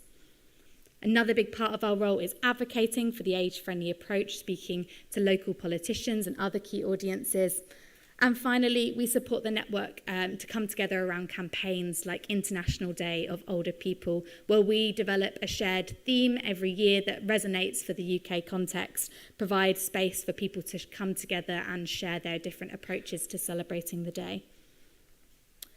I wanted to share a few of what some of the challenges are that are facing age-friendly communities in the UK and what some of the levers have been for supporting great work to happen in spite of these challenges. So as mentioned earlier, there is no national strategy around ageing and older people in England and Scotland and Northern Ireland. It's not a political priority, which makes it hard for communities to always make the case for the importance of doing this work. And that's made doubly hard in England and Scotland, where there's no national resource coming for staffing or financial support for age-friendly work. So it's down to those individual communities to not only make the case, but to find any resource for doing this work. And perhaps that lack of resource and national strategy wouldn't be a problem if the challenge wasn't so big, but it is. There are huge inequalities in ageing across the UK in all aspects of life, such as housing, health and work. To give you a couple of examples, the level of disability among people in their 50s in the poorest areas of the country is similar to that of people in their early 80s in the most well-off parts. There are also huge ethnic inequalities in ageing. For example, the proportion of Bangladeshi women aged 50 to 64 living in the UK who report being in poor health is 22%. And that's the same for white British women aged 85 and over. So that's a gap of around 30 to 35 years spent in good health between white British women and Bangladeshi women. So that's a few examples of the huge contextual challenges that are facing this work in the UK. However, even in this context, there is amazing work that is happening across the network and a couple of things in place that I think support that. There's an amazing culture of support and community that's developed in the UK network. Our central team invests a lot of time in building one-to-one relationships, as well as creating virtual spaces for the communities to connect and build those relationships with one another. And that's translated into a real generosity of network members sharing their practice and learning with one another. I think another value add has been the work being led by the Centre for Ageing Better. The work not being led by a national government and having that political mandate, of course, brings its challenges, but it's meant that we've been able to draw on the wider evidence and credibility and programmes across the organisation who are making change on ageing in lots of ways. And I wanted to finish off with sharing just a couple of age-friendly practice examples that we know are particularly popular and impactful in the UK, and some of these may well be happening in your communities. Age-friendly awareness training for service providers delivered across the community is happening in lots of different areas. Like in the Isle of Wight, which is an island off the south coast of England, where it's compulsory for all staff on the island's main bus operator to attend. So older people on the island can be confident they can take a seat without the bus pulling off and preventing falls. Speaking of Take a Seat campaign is a campaign that spread from New York to Manchester and across the UK, where we see a number of campaigns for local businesses to offer up a place for people to take a rest without the need to buy anything. And it's a really great way of building those partnerships across your community, like the City of Nottingham, who works with over 300 local businesses. Many age-friendly communities are also supporting age-friendly ambassadors, which is a voluntary role for people over 50 who are committed to sharing messages of how to age well with their friends, family, and community, and who want to get involved in shaping and developing age-friendly projects in their area, like in Sunderland, a city in the northeast of England, where they work with over 200 ambassadors. And finally, we've seen lots of successful pension credit campaigns happening in different communities. And these campaigns are to raise awareness of pension credit. That's a financial benefit which is available to many people of pension age on low incomes, but that many people are not claiming or even aware of. And we know it by accessing it, it can unlock access to lots of other benefits. So communities are raising awareness of this benefit, like in Greater Manchester, where the first round of their campaign brought in over £3 million extra income into residents' pockets. So I'll wrap up there. Thank you for having me, and very happy to chat more about the UK network of age-friendly communities afterwards. Thank you so much, Charlotte Lewis. For United Kingdom, cette table ronde va ressembler de plus en plus au concours Eurovision de la chanson. Now, after United Kingdom, here is the vote of the Norwegian jury, just like in the Eurovision Song Contest. For Norway, we are happy to welcome, pour la Norvège, nous sommes fiers et heureux d'accueillir ici, Anne-Berit Rafas, chef de projet, direction de la santé norvégienne, Centre pour une Norvège amie des aînés. You have 10 minutes. Is it okay? You. And where's my song? I'm going to think about a Norwegian song. Thank you so much. Good morning. You're welcome. It's a great pleasure to be here, and it's also so lovely to see old colleagues and new, and lovely to be here in beautiful Paris. So I work for the Norwegian Directorate of Health, Centre for an Age-Friendly in Norway, and I manage the Norwegian network of age-friendly cities and communities. I'll share some of our journey. So in Norway, the age-friendly journey started back in 2014. Oslo joined the global network as the first city. We then helped another city, Trondheim, into the global network in 2015. Age-friendly was not on the agenda at all. It wasn't even a word in Norwegian back then. I established and managed the Oslo Age-Friendly Programme and relied very much on WHO Europe and WHO Global Office for support and guidance. We lobbied around the country, we lobbied different government agencies, presented at different conferences, and spread awareness as much as we could about age-friendly. It was picked up in 2016. There was a national strategy launched, an age-friendly Norway, more opportunities, more years, more opportunities. This was followed by a reform in 2017-2018, a full life or your life. And one of the main objectives of that reform was to establish an age-friendly Norway programme. Just in June this year, a new reform was launched with an increased focus on age-friendly, community and independence, live safely at home. So the centre, formally established in 2021, is both a result of and part of the reform, but we are now also established permanently. We have 5 people working there, and we've been given several tasks by the Ministry of Health. We are running a campaign that's going over a number of years, which is about planning your old age. It's difficult to translate into English, but it's basically plan a little. It's about housing, it's about work, it's about activities you might do, it's about economy. We do videos, research, articles, good advice. The national network is another one of our major tasks. And in addition to working with cities and communities, we also have a platform for businesses and organizations. We are also the secretariat of a nationally appointed council for an age-friendly Norway. So at the individual level, we try to inform, advise, and engage older people in the workforce, in volunteering, but also in the age-friendly development in their own cities and communities. And we try and do this through different co-creation methods. At the systemic level, we engage local, regional, and national government, as well as business organizations and academia. So our national network now has 216 members, from the smallest community with just 200 inhabitants to the capital, and it's all over the country. So we have the big national network, but we also have regional networks that allow the members to work more locally. We work closely with the Nordic network and also the global network. And as Tiago just mentioned, we're very proud to just have been appointed and being an affiliate. So these are our main areas of focus. And you can see we've made the WHO domains more local. You will see that we do not have health and social care here, which is not to say that we don't work closely with health and social care, but we need all the other sectors involved, so we focus even more on them.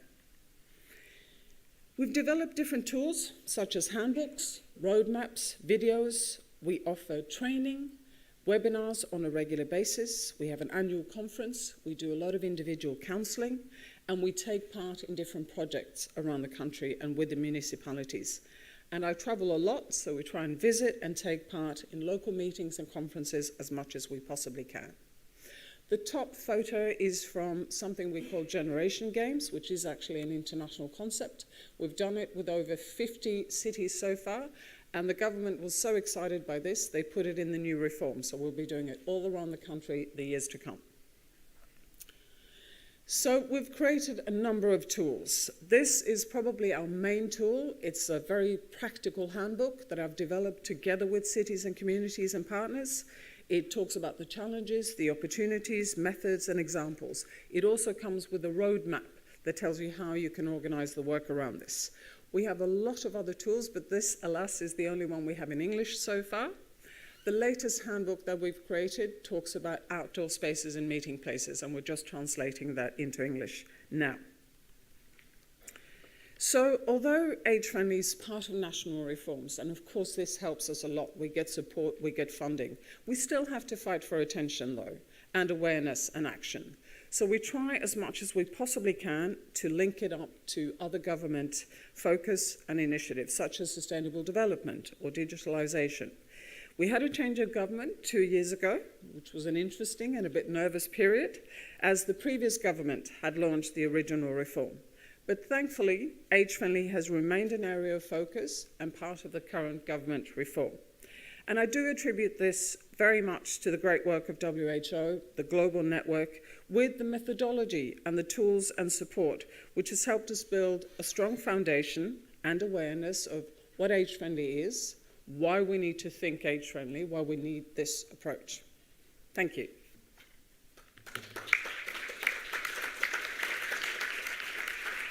Thank you so much. By special request, a Norwegian song. Take on me, I'll be there. Voilà, c'était Massacré, une chanson norvégienne. Je présente des excuses par avance, je ne connais aucune chanson des Émirats Arabes Unis. I don't know any song from Emirates, so I'm sorry. OK. Nous accueillons donc pour les Émirats Arabes Unis, vous l'avez compris, la directrice du bureau Amis des aînés de Sharjah, c'est Asma Al-Koudari qui maintenant a la parole. Welcome on board. Why? I want back. Does it work? No, yeah, I want to We go are not back. looking on the screen. We are looking. Nous regardons ailleurs que sur l'écran. Yes. Donc No. It's How okay. I go back? Okay. Okay. Ah, that's okay.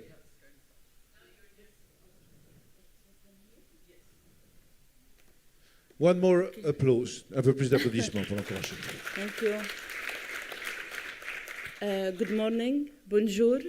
I am Asma Al-Koudari, director of Sharjah Age-Friendly Program. I came from Sharjah in United Arab Emirates. Just to give you a brief about Sharjah.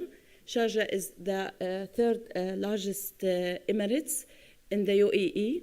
In the United Arab Emirates, we have 7 Emirates. So Sharjah is the third largest city there. Okay? So just also to tell you that the Sharjah Age-Friendly Program, currently it is part of Sharjah Social Service Department.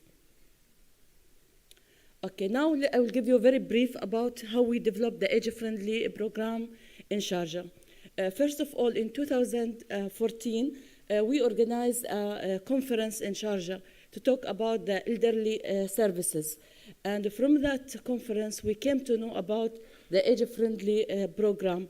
So here it will come actually the importance of network and conferences and meeting, because you will learn more, you will start to know what's going on in the world. So it was the first opportunity of Sharjah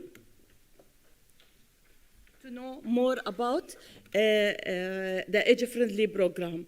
Then after that, actually in 2015, we hosted a speaker to talk and to tell us more about the age-friendly program. Then in 2016, our ruler, His Highness Sheikh Sultan bin Mohammed Al-Qasimi, actually he submitted the commitment letter that we are in Sharjah committed to be an age-friendly city, and actually we got the approval in 2017. So we were, and still, the first Arabic city to be a member of the global network. And after that, actually, His Highness, he issued a decree. Here I want to highlight the importance of higher authority support and commitment, because believe me, with this decree, we did not face any problem to deal with the organization and the institution in Sharjah, because we are supported by His Highness, the ruler of the city. And actually, we developed an executive office to look after the age-friendly program in 2017, and we start to have our first strategic plan in 2017 for 3 years. So this is just a brief about how we started the program. I want to share with you His Highness letter and the approval from WHO to join the global network for age-friendly cities and community. Okay, I will not.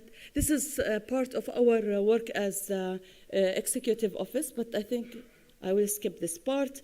This is actually our area of work, the 8 domains of age-friendly city program.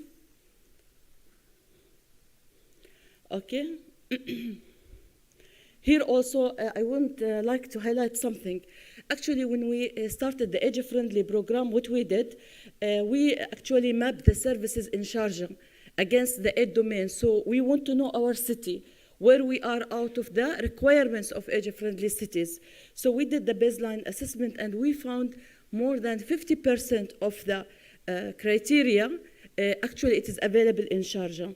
So it was so easy work for us, just we are building on what we are having. And I developed in Sharjah a tool that I made all the domains with the criteria, and I requested the coordinator from different organizations to tell us what is available, not available, partially available, or it's not applicable to Sharjah. So we have actually like an index, and I am measuring this every 6 months, so I can know what is the progress of age-friendly program among the organization. So really it was a very beneficial tool, because you have to know your city, and this is only the way that it helps you to know. Now actually we reach 89% of the domains and the criteria. Most of them we are met them in Sharjah. I will not talk about the plan all, but just as any plan, the first plan that we start with, we put vision, mission, and values, and we put 4 goals, 9 objectives. We create with our partners 27 initiatives and 40 activities, and actually we have 17 organizations as a member with us. Okay, I will not also, this is actually a quick map of what we did in 2017 till 2020. I will give you one of the initiative which personally I like, is the age-friendly institution. This activity actually, or this initiative, it will help the elderly to access the services in the city. We developed internally a criteria and the standards, and all the organizations who would like to be labeled as age-friendly organization, they have to meet 80% of the requirements. We divide the requirements to 3 parts: the infrastructure, the services, the elderly empowerment. Like we put, and we collect actually these standards. We made the people of Sharjah to develop that kind of criteria based on the evidence-based practice. And we are actually awarding all the organizations who are meeting the requirements and the standards, and we are actually awarding them yearly, so to encourage them and other. And usually we will give them a plate, which they have to fix it in the beginning of their organization. So all the customers and anyone can see and can find, yes, this is an age-friendly organization. And we gave this actually the accreditation or certification only for 3 years to be sure that they are actually maintaining what they work on it. Also, we have another, we worked a lot in Sharjah on digital education and computer training, because, you know, some of our elderly also, they have some issue with the training. Maybe I forgot to tell you that Sharjah, the population is around 1.8 million population. you will get a little bit surprised. We have only the elderly consists of 3% of the total population. The reason behind this, actually, it is very young and developing cities. And most of actually the population are very young and workers and are expatriate. The local or the national citizen around, out of this 1.8 million, around 200,000, only the national. So imagine that most of the population, they are non-UAE national, and the people above 60, around 3% only. So, but we work hard with them. Maybe something when during actually today and yesterday, I found that we are maybe a little bit lucky in Sharjah because all of our initiative is funded by the government. We are not going to the private, but we are involving them because we want them to, participate with us. But most of our initiatives and our activities funded by the government, which is actually make us credit for that because we will not suffer a lot with the budget. So this is one of the activity that I mentioned to you. Also, one thing we work on it in Sharjah, the policy, and we make it mandatory. We have something in Sharjah called community centers, and actually through our executive council, we mandate that the board of this community council should include one of the seniors. And actually, we issued that policy and decree from the higher authority in Sharjah. So now all of our community center, they have one senior representative in order to have a voice for the elderly. So this is 2 examples I gave to you. This is actually the first strategic plan. We achieved around 97% of what we planned for. This is actually the way that we divide the initiatives. Actually, we are improving, like the second strategic plan in 2021 to 2023, we improved the way that we are working in Sharjah, because I mentioned we are only the Arabic city who actually part of the global network, so we don't have any example. Actually, most of our references is the global network. So really we are appreciating this, the database in global network, because it's only our reference that we are actually learning. So every time we are improving and we are trying to learn from the experience of others, like second strategic plan for 2021 and 2023, we actually improved the mechanism and the framework of our work. We thought we'll not put just a plan, we have to listen to our stakeholder. We did a brainstorming session, and we did it in the consultancy council, which is a very respected place in Sharjah. We actually brought the elderly and we were listening to them. We brought some of the community icons also, because they work long years in Sharjah, so they know the internal environment. We actually, in UAE, they develop elderly services policy, so we were actually having a look on it. Plus, we have also the global network. We try to see what is the best practices, and we would then prefer to start from what other already they began, so we can build. And actually, we have something called adopt and adapt. So we are looking to the practices, but we are trying to adapt it in a way that fit Sharjah Arabic Islamic community.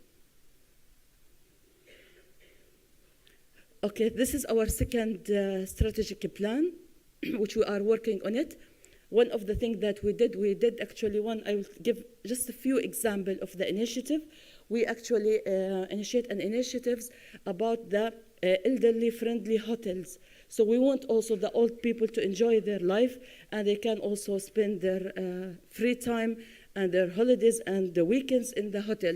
So we're encouraging hotels actually to be an age-friendly in terms of the facility and services. Actually, the age-friendly program added a lot to Sharjah. I will highlight also a few initiatives that came in Sharjah because of the age-friendly, which was not existing. Now in Sharjah, before this program, no free transport for any elderly. With this program, through also the Executive Council of Sharjah, we made a law that any citizen in Sharjah, if they are 60 years and above, just they need to show their ID or passport that 60 years and old they are, so they can enjoy the free services of public transport. Also, something also added because of this age-friendly program, that we made also free or elderly seats in the public transport. So it was actually not existing. Because of this program, we have actually one really very beneficial initiative. Any bedridden in Sharjah, regardless your nationality, you have the right actually to be escorted by Sharjah ambulance to any of your appointment, and it's free for charge. And this actually initiative, it was a cooperation between Sharjah Police and Sharjah Social Services Department. So if you have any elderly bedridden, just give a call, tell about that elderly, and they will come to your house and they will take that bedridden to any of their hospital appointments or any place that they need it. So actually a lot of initiative, this is what I want to highlight. This program added a lot to Sharjah because people actually, they will start to know more about this program. And we have our coordinators. We have a database from our coordinators. One thing is also, I want to tell you that Sharjah consists of actually main 4 areas. We have Sharjah City, we have Al-Himriya, we have Middle Sharjah, which is the city, and we have the east part, which consists of 3 cities, Kalba, Deba, and Khurfakan. So we are around more than 6 cities in Sharjah. And we have a lot of network. We have coordinators, and we are meeting actually every 6 months to get the update where they are reaching in this in their plan, and also in order to maintain the index of age-friendly standards requirements. Of course, we have so many of the initiative, but because of that time, I will try to focus on a few things. Also about the housing, we develop standards and specification for the elderly housing. We are trying to create a culture that don't wait till you are old in order to make a maintenance in your house to fit your father or fit you. So from the beginning, one of our government organization, we did not take any expert. We request them to develop standards, constructive standards for housing that fit the elderly. So either for themselves or for their father or mother. So it was one of the best initiatives that we have also in Sharjah. We were looking for the safety of the elderly also. Sharjah government sponsor providing a smoke detector in all of the elderly houses to maintain their safety. And actually so many of initiatives, I cannot count them all, but I'm trying to recall what really have direct impact on the elderly life. Okay, that's it. Thank you so much. Thank you so much. Asma Al-Kurari, shukran. We have now some 15 minutes to have some question and answers. Please, short questions and short answers. Des questions courtes, des réponses qui ne le seront pas moins. La première va lever la main et cette jeune personne, je lui tends mon micro. Merci beaucoup. Bonjour, Isabelle Mouèche, pôle de gérontologie et d'innovation Bourgogne-Franche-Comté et Université de Franche-Comté. Merci beaucoup pour en tout cas toutes ces interventions très riches. J'avais une remarque en fait par rapport aux politiques publiques. Est-ce que nos politiques publiques nous laissent finalement suffisamment de temps vous avez beaucoup parlé d'écoute, notamment d'écouter la personne, de s'écouter entre nous. Est-ce que le mode projet finalement nous laisse beaucoup de temps pour pouvoir faire des ajustements relationnels qui ne sont pas évidents pour travailler ensemble et travailler aussi, écouter la personne âgée sur ce qu'elle attend de nous finalement. Et la deuxième question, elle est plus globale, toujours en termes de politique publique. Donc, je pilote une licence professionnelle service à la personne dans lequel le réseau francophone Villes Amies des Aînés intervient pour, en tout cas, faire connaître la démarche pour les plus jeunes qui vont être, en tout cas, au service des aînés. Donc, c'est une démarche parce qu'on a une interconnaissance du réseau. Et je remercie Pierre-Olivier d'accepter d'intervenir. Mais plus globalement, vous avez parlé de formation, et Madame Molenkov parlait de cette nécessité d'avoir des lois. Quels sont les liens avec les programmes nationaux d'éducation, puisqu'il y a L'OMS a fait des super programmes, en tout cas pour pouvoir débuter un travail, mais quels sont les liens de manière transversale avec les ministères, et notamment le ministère de l'Éducation nationale, sur ces programmes? Who want to answer? Is there someone who want to answer?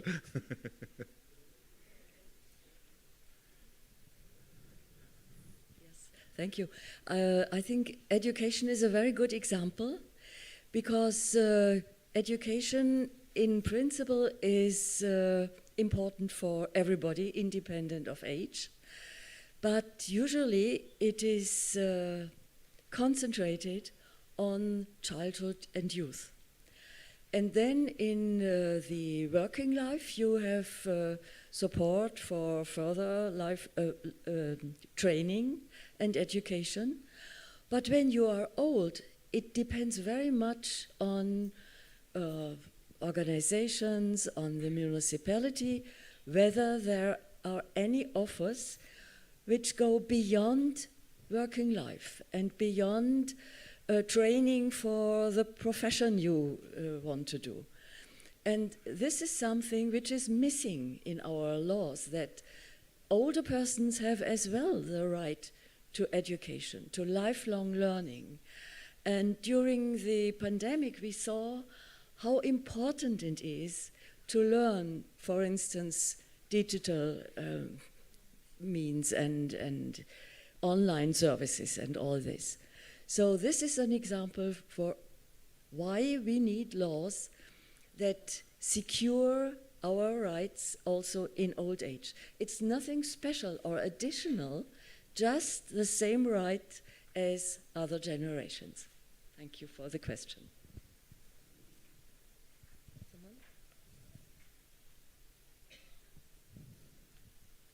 Jean-Philippe? Merci. En termes d'éducation, c'est drôle que vous fassiez la référence, oui, pour les aînés, mais nous, au Québec, on essaie de travailler avec le ministère de l'Éducation pour les cours d'éducation de la citoyenneté sur le vieillissement, les aînés, revenir avec une culture plus,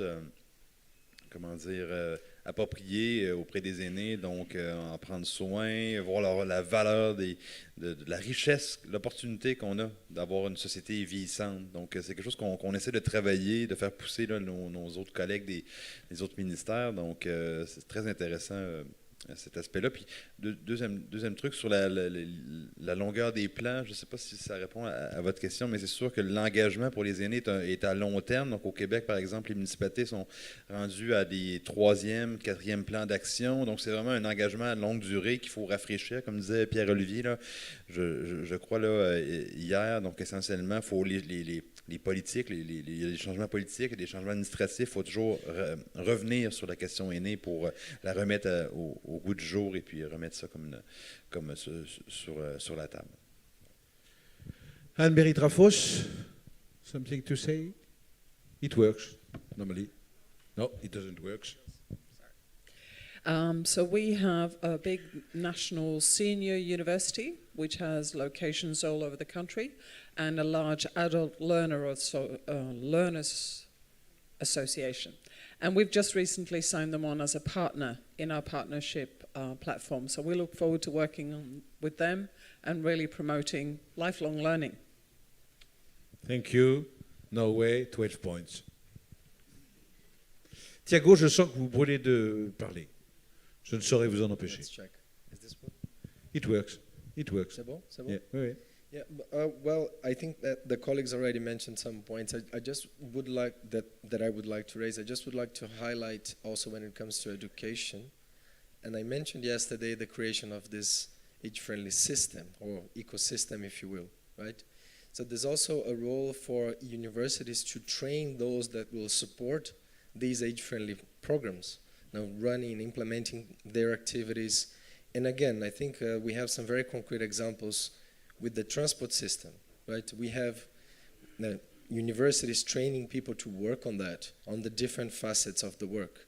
So we have also universities supporting the or research centers supporting the development of this idea, advancing this idea, how to assess those programs, how to support them technically. So I think that in addition to making sure that we provide educational opportunities to all the people for them to both learn and teach at all levels, not necessarily at the higher university level, we also have to make sure that more and more we have an educational system that prepares people to embark in this journey with us. Just a short addition. When you go to Age Platform Europe's website, you will see that we developed a training program for persons who want to be involved and engaged in age-friendly environment programs. Yeah, I want to add something. We are in Sharjah. We have one initiative with Sharjah University. Actually, we have a coordinator from them, and they develop a center of excellence for age-friendly. With this center, actually, they have a lot of activities. One of them to design courses that fit the elderly in life skills, in languages, in also IT training. Plus, also one of their objective is to identify the qualified retired elderly. So they are the one who will provide the courses. So it will be like additional income and additional support for them, and also more engagement. And also that center, actually just this year we are starting with them, and really it is very beneficial. Also we actually request them that they have to develop, we don't have in Sharjah University actually special courses for the elderly, like for the healthcare provider in nursing, physiotherapy. We mandate them to provide courses how to deal with the elderly for all, especially the health service college. So they have now a mandate course, part of the curriculum, and it's accredited, and it is really beneficial, because when you are providing a care, we have to consider the elderly biological changes, psychological changes, and all of this changes, which actually this year only implemented. Just I want to add this. Anne-Berit Rafos. In addition to working with senior universities and adult learner associations, we are also creating a special education program for older people councils. So older people councils are mandated by law in Norway. Every municipality has to have one. And so we have developed a special age-friendly education program for all the older people councils. Thank you. Pierre-Olivier, vous voulez rajouter quelque chose? Bah oui, quand même. Oui. Ça fait quand même très longtemps. Hein. Mais vous n'avez pas parlé, les gens s'en plaignent. Non, mais par rapport à la question d'Isabelle, pour moi, il y a différentes dimensions. Il y a peut-être la dimension de l'éducation, en fait, dès le plus jeune âge, en fait, à construire des repères où la vie entre générations, le nombre qu'on a et tout, modifie le rapport des uns aux autres. Et peut-être que dans ta question, c'est comment on essaye d'influencer au niveau du réseau mondial pour que, j'irai dans les programmes, y compris des enfants, des collèges, des lycées, on essaye de montrer que vieillir, c'est pas juste avoir des grands-parents, par exemple, ou c'est pas simplement avoir des personnes âgées qui sont exceptionnelles. Je sais que nous, souvent, on réfléchit en se disant c'est important, si on veut justement lutter contre l'agisme, avoir des repères où on n'est pas simplement à mettre en avant des âgés qui sont des champions. Ou des gens tellement formidables que si moi, quand je suis vieux, j'arrive pas à être comme lui, je suis pas au niveau. Et ça peut créer une sorte de distance. Après, il y a la question en fait de comment on forme, je dirais les acteurs, je dirais professionnels, les environnements, pour permettre que ça progresse, et comment on forme les acteurs sur les 8 thématiques qu'on a. Pour que, c'est un peu le débat qu'on avait hier autour de, avec Sébastien Lord, est-ce que c'est une ville de tous les âges, est-ce que c'est une ville amie des aînés, mais c'est quelque part quand quelqu'un qui fait du bâtiment, quelqu'un qui fait du transport, il ne se dit pas je fais pour tout le monde, mais du coup en ignorant le rythme et les pratiques des habitants âgés, là il y a des formations spécifiques à faire pour quelque part comprendre. On parlait de numérique. Si les gens qui apprennent au numérique sont des gens qui sont tellement jeunes et qui nous expliquent en permanence que c'est facile, qu'il n'y a rien à comprendre, tellement c'est inné, en fait, on se retrouve en échec. Donc il faut former les gens à l'apprentissage des habitants âgés pour que ça fonctionne. Et puis après, il y a un dernier point, et on a des universités interâges et autres, c'est avec ce temps long qui se rajoute, c'est comment, y compris à la retraite, on a le droit, la possibilité de se former dans un parcours de vie à la retraite. On va prendre du temps, 1 an, 2 ans, 3 ans, parce que ma retraite, elle va durer 20 ou 30 ans, et du coup, je peux apprendre des nouvelles choses, et ça fait partie de l'exercice de la citoyenneté. Donc il y a ces 3 dimensions qu'on devrait arriver à porter pour que ça fonctionne mieux.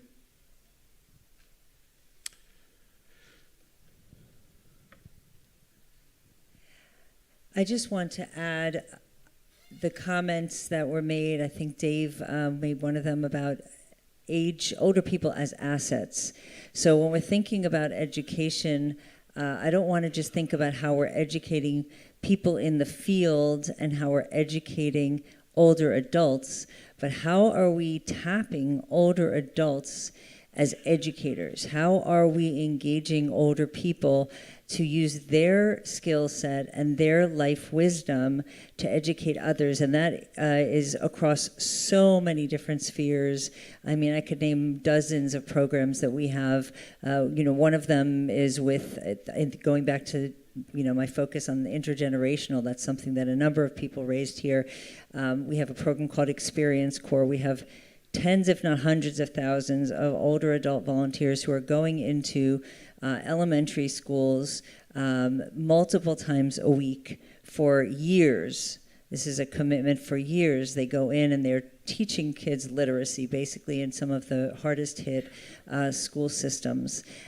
So how do we tap our older adults to not only convey their life learning and their skill set and contribute to society in so many ways by educating others, but by nature of doing that in an intergenerational way, also addressing ageism.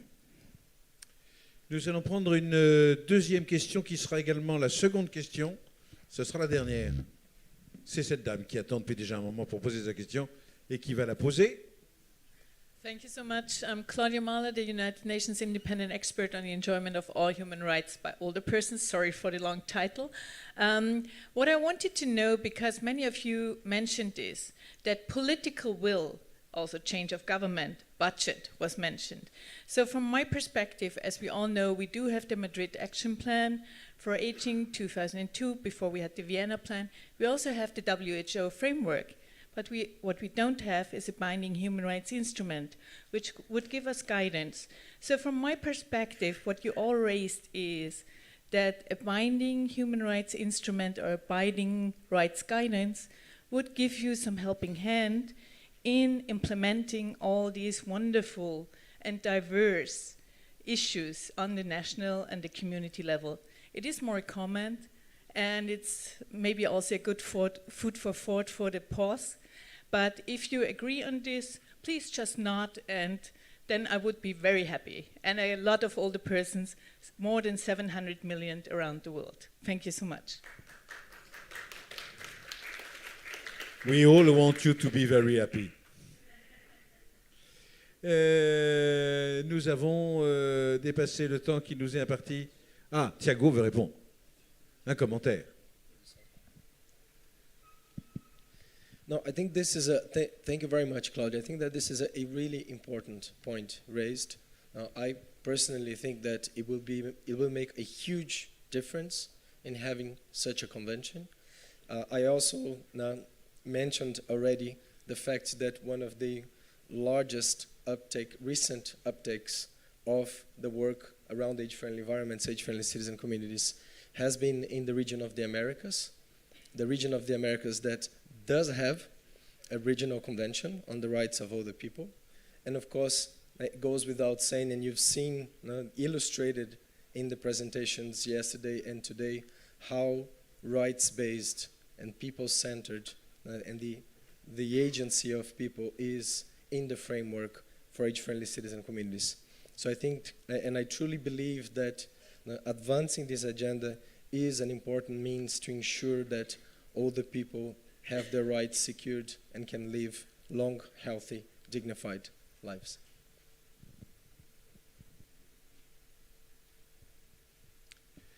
Nous allons nous retrouver dans 20 minutes, ici, après Viennoiserie Time, qui se tiendra dans le hall.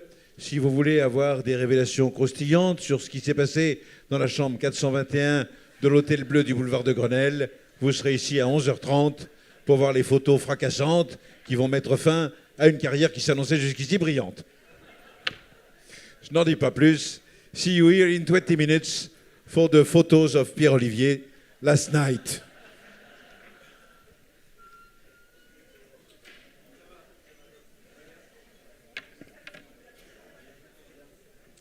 Nous pouvons, avant de partir, applaudir l'ensemble des intervenants à cette tribune pour cette table ronde qui était passionnante. Milady.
Eh ben oui, mais bon, ça sert pas à grand chose.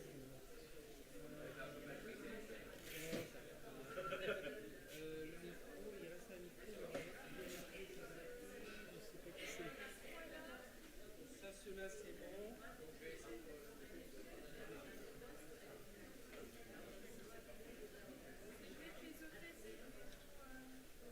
Ouais, ça va être une des hôtesses qui va avoir.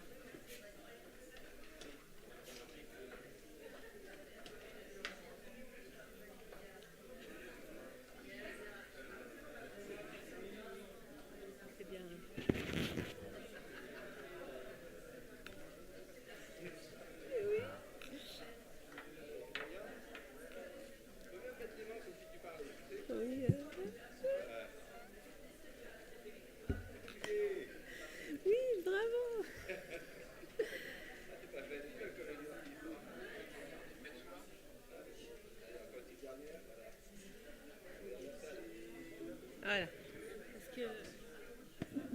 Juste pour voir s'il a...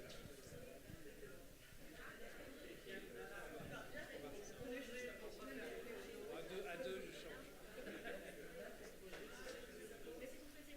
Non, deux, même une. À 1h, on fait la pause.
savais que c'était Claudia Malard, vous voulez quand même pas qu'on le flash. Oui, oui, non, mais c'était parfait là. Très bien. C'était juste bien. Ce que je disais après Olivier, il faut pas le dire. Oui, la ministre.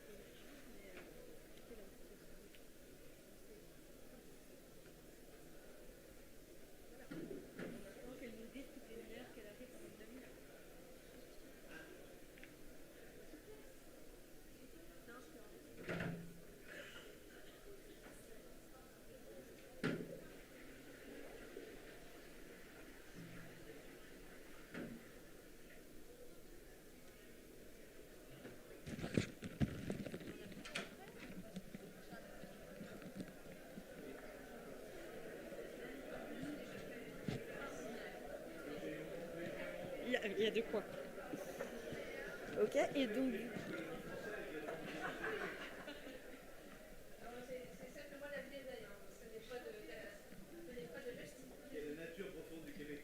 Ouais, c'est ça, c'est la vraie différence avec la France. En fait, nous, ça nous étonne ce genre de comportement.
Emmanuel et Ariane, je ne sais pas si vous m'entendez, ça a été tout à l'heure? C'était pas trop rapide, les anglophones? Non? Parfait.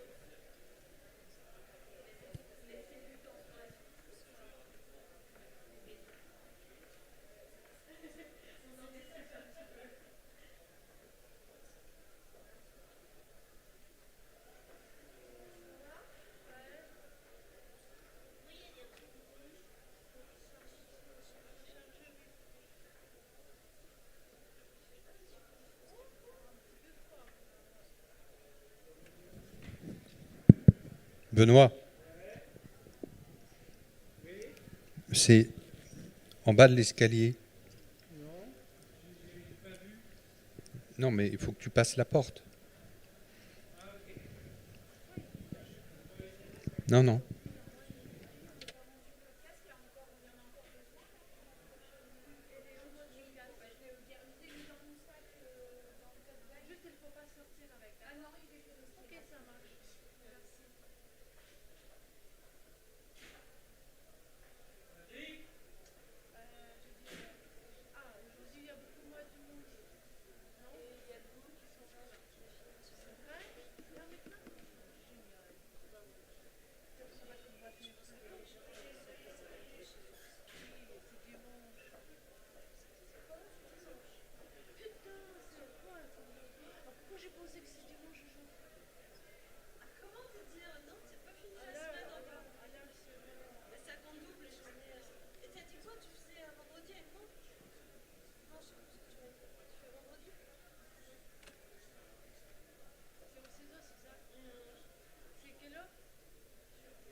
T'as peur,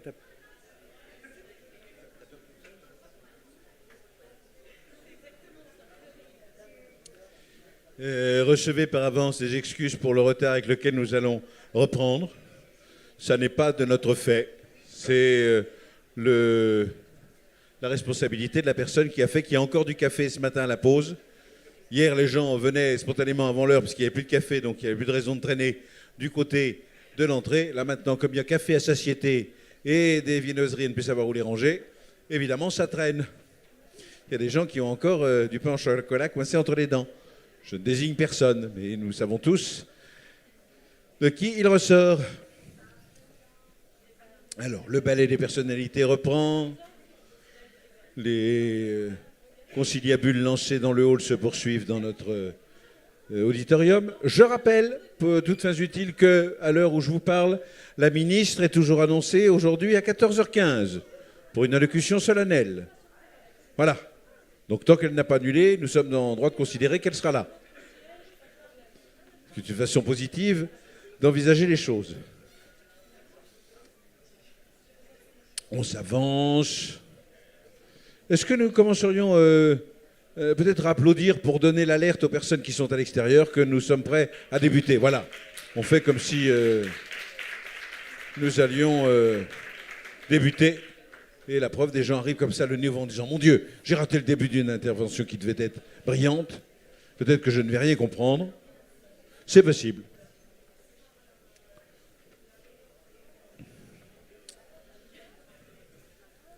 Voilà. Est-ce que, pendant que j'y pense, est-ce que vous avez eu soin de remettre vos téléphones portatifs sur une position discrète, hein, pour ne pas... Voilà. Sauf si vraiment vous détestez Angélique, auquel cas je vous engage non seulement à laisser vos téléphones portatifs branchés, mais à demander à des amis de vous appeler pendant son intervention qui va suivre. C'est une une façon de préciser que ce sera Angélique qui prendra la parole. Vous entendez les voix de nos traductrices, vous ne savez pas s'il y a des corps au bout, eh bien le corps qui est en train de passer est celui d'Ariane, qui est votre traductrice. Vous pouvez l'applaudir. Avec Emmanuel qui a un corps également, mais qu'on voit beaucoup moins puisqu'il est réfugié dans la cabine de traduction qui se trouve au premier étage. Beaucoup de personnes se sont inquiétées ce matin de la santé de Floria, dont je rappelle qu'elle a été, Floria qu'elle a préposée au passage des diapositives parmi diverses missions, dont chacun se souvient qu'elle a été agressée sauvagement hier par un escalator au moment de la pause de midi. Eh bien, bon, une plainte a été déposée contre l'escalator, on ne sait pas si la plainte suivra son cours, mais du côté de l'intégrité physique de Floria, ça va beaucoup mieux. Elle remarche. Elle vous remercie de vos applaudissements nourris et enthousiastes. Elle était plus applaudie quand elle souffrait, manifestement. Je note bien que maintenant qu'elle va mieux, elle est moins applaudie.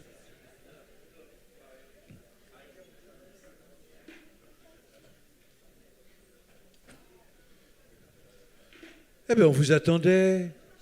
Mais vous, où est-ce que vous étiez? Je vais finir par vous demander un mot d'excuse. Hein. Bien. Est-ce que nous sommes prêts à reprendre? Je remercie de votre enthousiasme. Ça fait chaud au cœur. Vraiment, je sens que l'oratrice qui s'avance maintenant est contente d'être présente ce matin. Voyez. Depuis la nuit des temps, les civilisations s'interrogent. Les hommes, l'humanité se demandent quelle responsabilité individuelle et collective pour soutenir la citoyenneté à tout âge dans le cadre du vieillir ensemble.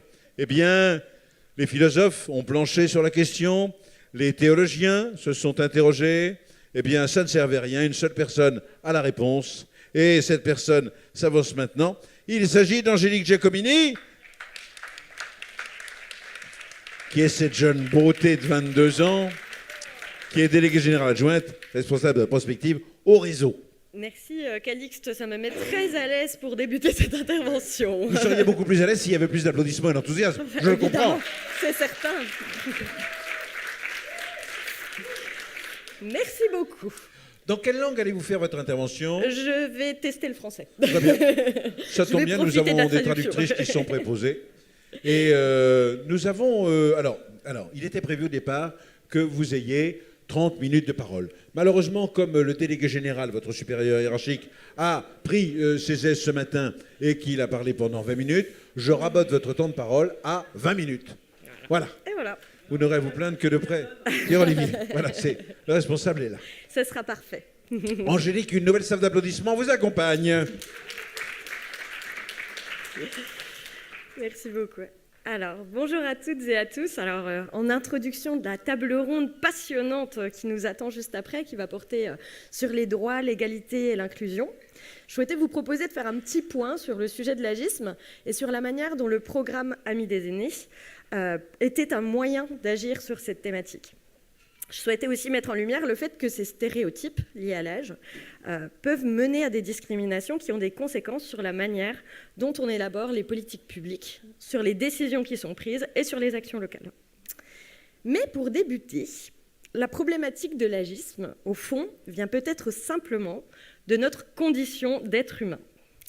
Car oui, pour affronter la grande complexité du monde, l'être humain fait face à une exigence d'économie cognitive. Et cet effort de simplification est rendu possible par la catégorisation sociale de notre environnement, donc par la construction de représentations ou encore de stéréotypes qui sont en grande partie le fruit de ce que notre entourage, la famille, la société, les médias et le monde dans lequel on évolue suggèrent, insinuent, dit depuis notre plus tendre enfance. Et donc découlent de cela des images souvent simplificatrices, rigides et donc erronées, et quelquefois, régulièrement, voire souvent, elles peuvent guider nos actions et nous mener à la discrimination. Ces images, ces représentations, ces stéréotypes se construisent dès notre plus jeune âge. Et pour vous le montrer, je souhaitais partager avec vous les résultats d'une recherche canadienne réalisée en 2009 par Kongsi et Nicolas Dis. Et j'en profite d'ailleurs pour remercier Annie de Vivi, qui, un beau jour, il y a quelques années, dans la belle ville de Pau, m'a parlé de ce travail de recherche passionnant. En fait, dans cette expérimentation, ce sont de jeunes enfants de 3 ans qui sont face à une expérimentatrice qui va leur présenter deux images. L'une sur laquelle apparaît un objet connu par l'enfant, par exemple une banane. Et l'autre, un objet le plus souvent inconnu, par exemple un fer à souder. Et cette expérimentatrice va dire un mot qui n'existe pas, par exemple pernito. Et donc, par déduction, on pourrait imaginer que l'enfant désigne le plus souvent l'objet inconnu, à savoir le fer à souder, lorsqu'il entend ce mot pernito qui ne lui évoque rien. Et en fait, les résultats de la recherche montrent que le comportement de l'enfant va être différent selon l'âge de l'expérimentatrice. C'est-à-dire que lorsque l'expérimentatrice est jeune, l'enfant va effectivement montrer quasiment à chaque fois le fer à souder, mais lorsque cette expérimentatrice est âgée, l'enfant montre significativement plus souvent la banane. Et cette attitude différente suggère, selon les auteurs, que l'enfant remet en quelque sorte en question la compétence et les capacités langagières de la personne âgée. Petit bémol intéressant néanmoins, qui est porteur d'espoir et qui peut d'ailleurs être envisagé comme une piste d'action, je crois. Lorsque les enfants qui participent à l'enquête sont des enfants qui ont des contacts réguliers avec des personnes âgées, ces résultats ne sont plus les mêmes et leur comportement ne varie plus avec l'âge de l'expérimentatrice. Et quand on parle de contacts plus fréquents, on parle d'au moins une fois par semaine. Cette enquête nous montre que les stéréotypes négatifs liés à l'âge influencent nos attitudes par rapport aux personnes âgées, et ce de façon le plus souvent non consciente. En entendant le mot inconnu, lorsqu'il est prononcé par une personne qui porte les traits physiques d'une personne âgée, l'enfant se dit qu'elle a du mal à le prononcer, qu'elle s'est peut-être trompée ou autre. Donc ce présupposé d'incapacité, déjà, dès l'âge de 3 ans. Et ce présupposé d'incapacité se poursuit tout au long de la vie et peut être observé, par exemple, au travers d'attitudes pseudo-positives. Et oui, Pierre-Olivier, on travaille ensemble, vous savez, nos personnes âgées qu'il faut absolument aider, nos personnes âgées, cette expression si infantilisante, comme si elles ne s'appartenaient plus tout à fait à elles-mêmes. Certains auteurs appellent cela l'over-accommodation, qui peut s'illustrer aussi, par exemple, par un excès de politesse, par le fait de parler beaucoup plus lentement, voire à l'accompagnateur de la personne âgée, et d'utiliser finalement des phrases plus simples lorsqu'on est face à une personne qui présente tous les traits physiques d'une personne très âgée. Tout ceci étant dit, posons-nous ensemble une question importante à laquelle je vous laisserai le soin de réfléchir sans pour autant me risquer à y donner une réponse. La société est-elle agiste ? Est-ce que, finalement, en tant qu'humain, chacun d'entre nous porterait en lui une forme d'agisme, véhiculée dès le plus jeune âge par la société dans laquelle nous vivons ? J'aimerais aussi nous mener à une autre question.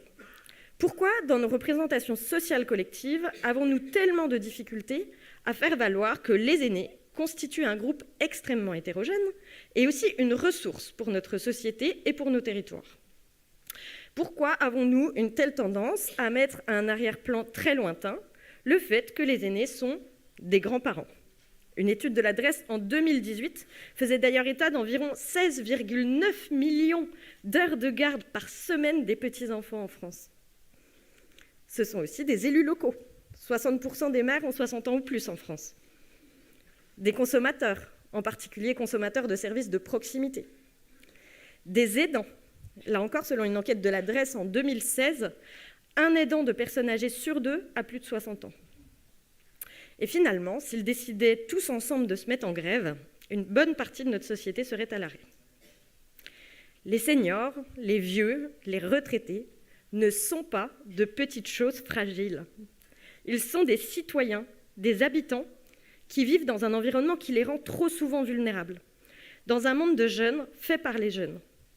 De la même manière que les femmes ne sont pas fragiles, elles ont trop longtemps vécu dans un monde fait par des hommes pour des hommes. Et pour progresser autour de ce défi, nous avons eu besoin d'une prise de conscience, d'une mobilisation collective, de militantisme, mais aussi de l'appareil législatif. Certainement avons-nous besoin de cela également pour progresser autour de la lutte contre l'agisme, pour éviter que la négligence des vieux ne construise leur vulnérabilité. Nous nous trouvons aujourd'hui dans une situation inédite de l'histoire de l'humanité. Nous n'avons jamais été aussi nombreux à vieillir et nous n'avons jamais vieilli aussi longtemps.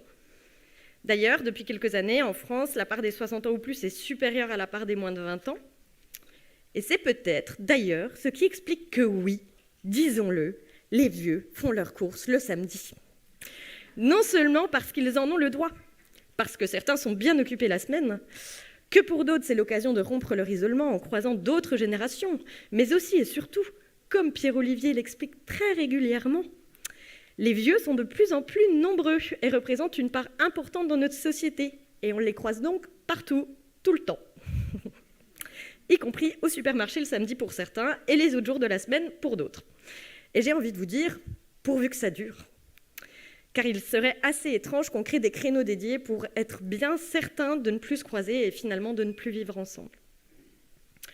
Autre élément marquant, en France, d'après les projections, un enfant sur 2 né après l'an 2000 deviendrait centenaire.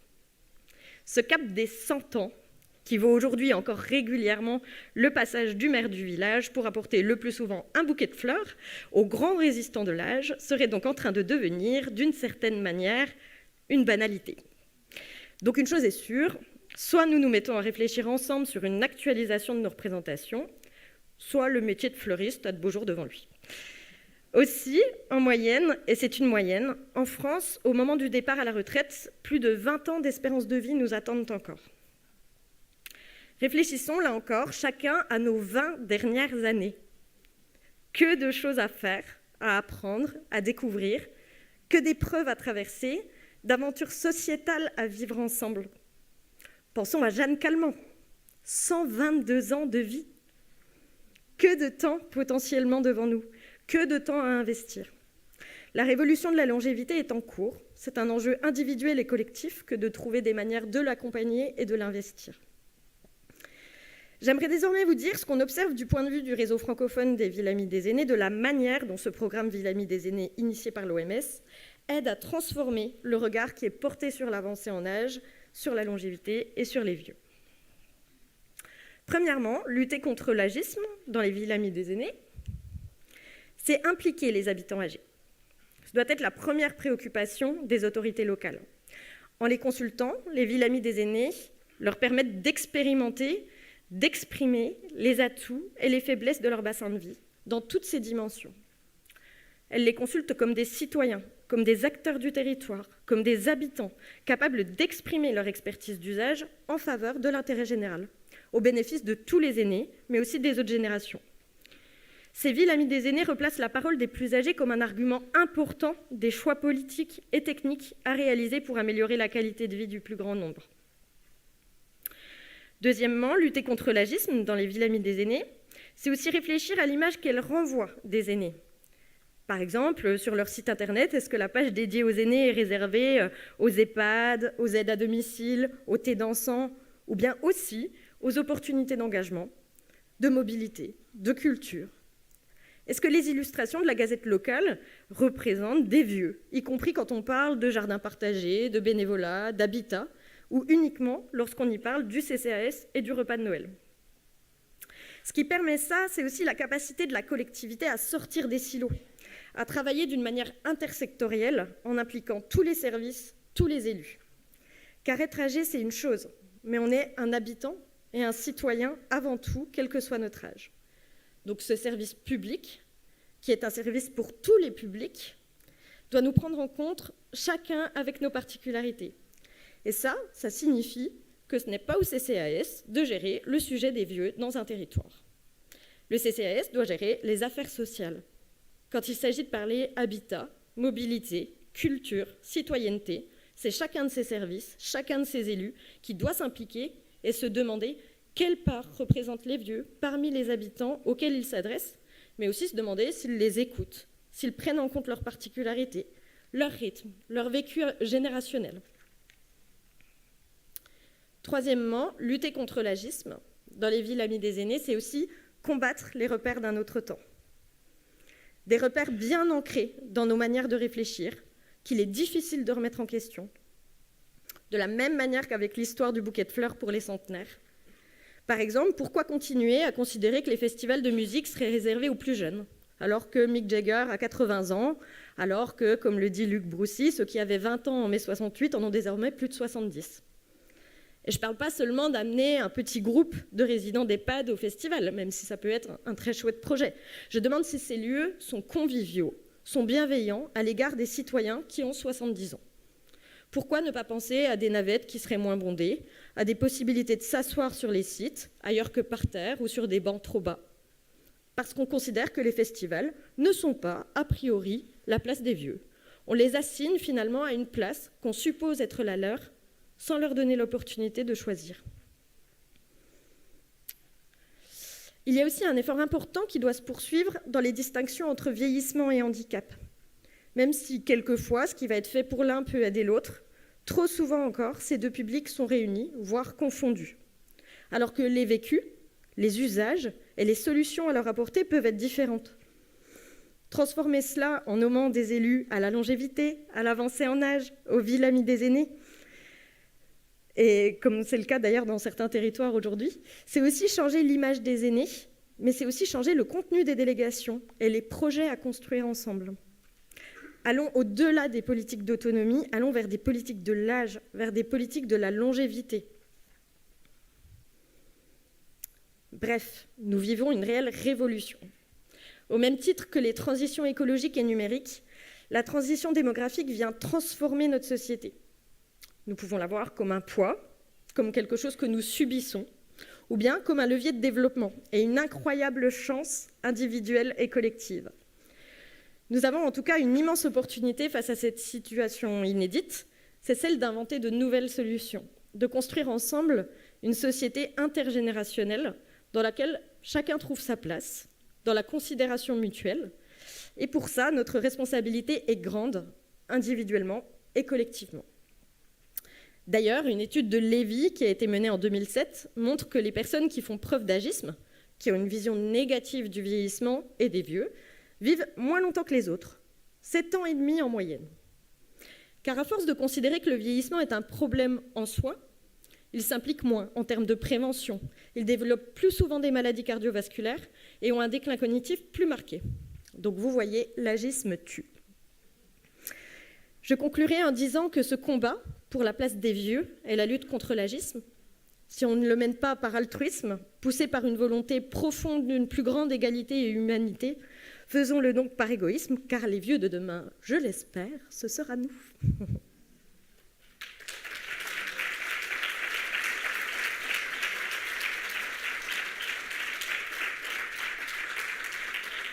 Je viens ici présenter des excuses. Dans la présentation que j'ai faite de l'intervenante qui vient de s'exprimer un instant, je me suis un petit peu trompé. Ça n'est effectivement pas Angélique Giacomini, la déléguée générale adjointe du réseau francophone des Villes Amies des Aînés, qui prenait la parole, mais c'était bien la docteure en sociologie, chercheur associée à l'Université de Bourgogne, que vous voudrez bien applaudir, beaucoup plus que l'autre Angélique Giacomini. Sur mon programme, il était possible de poser des questions avant que nous accueillions les intervenants de la table ronde. Donc s'il y a des questions pour l'Angélique Giacomini, qui est déléguée générale adjointe, ou pour la docteure en sociologie, je suis tout à fait disponible pour les lui transmettre. Il n'y en a pas. Eh bien, regardez, on va enchaîner directement. On ne va pas non plus attendre comme ça 10 minutes pour respecter l'horaire, alors que depuis ce matin, nous saccageons à pieds joints l'horaire en question. Des intervenants vont maintenant venir nous rejoindre sur scène. Vous voudrez bien applaudir Claudia Mahler, Georges-Paul Angevin, Marie Beaulieu et Cyan Jones.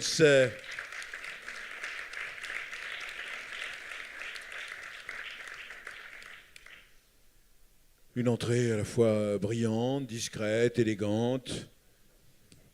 Par ici, Madame la Ministre.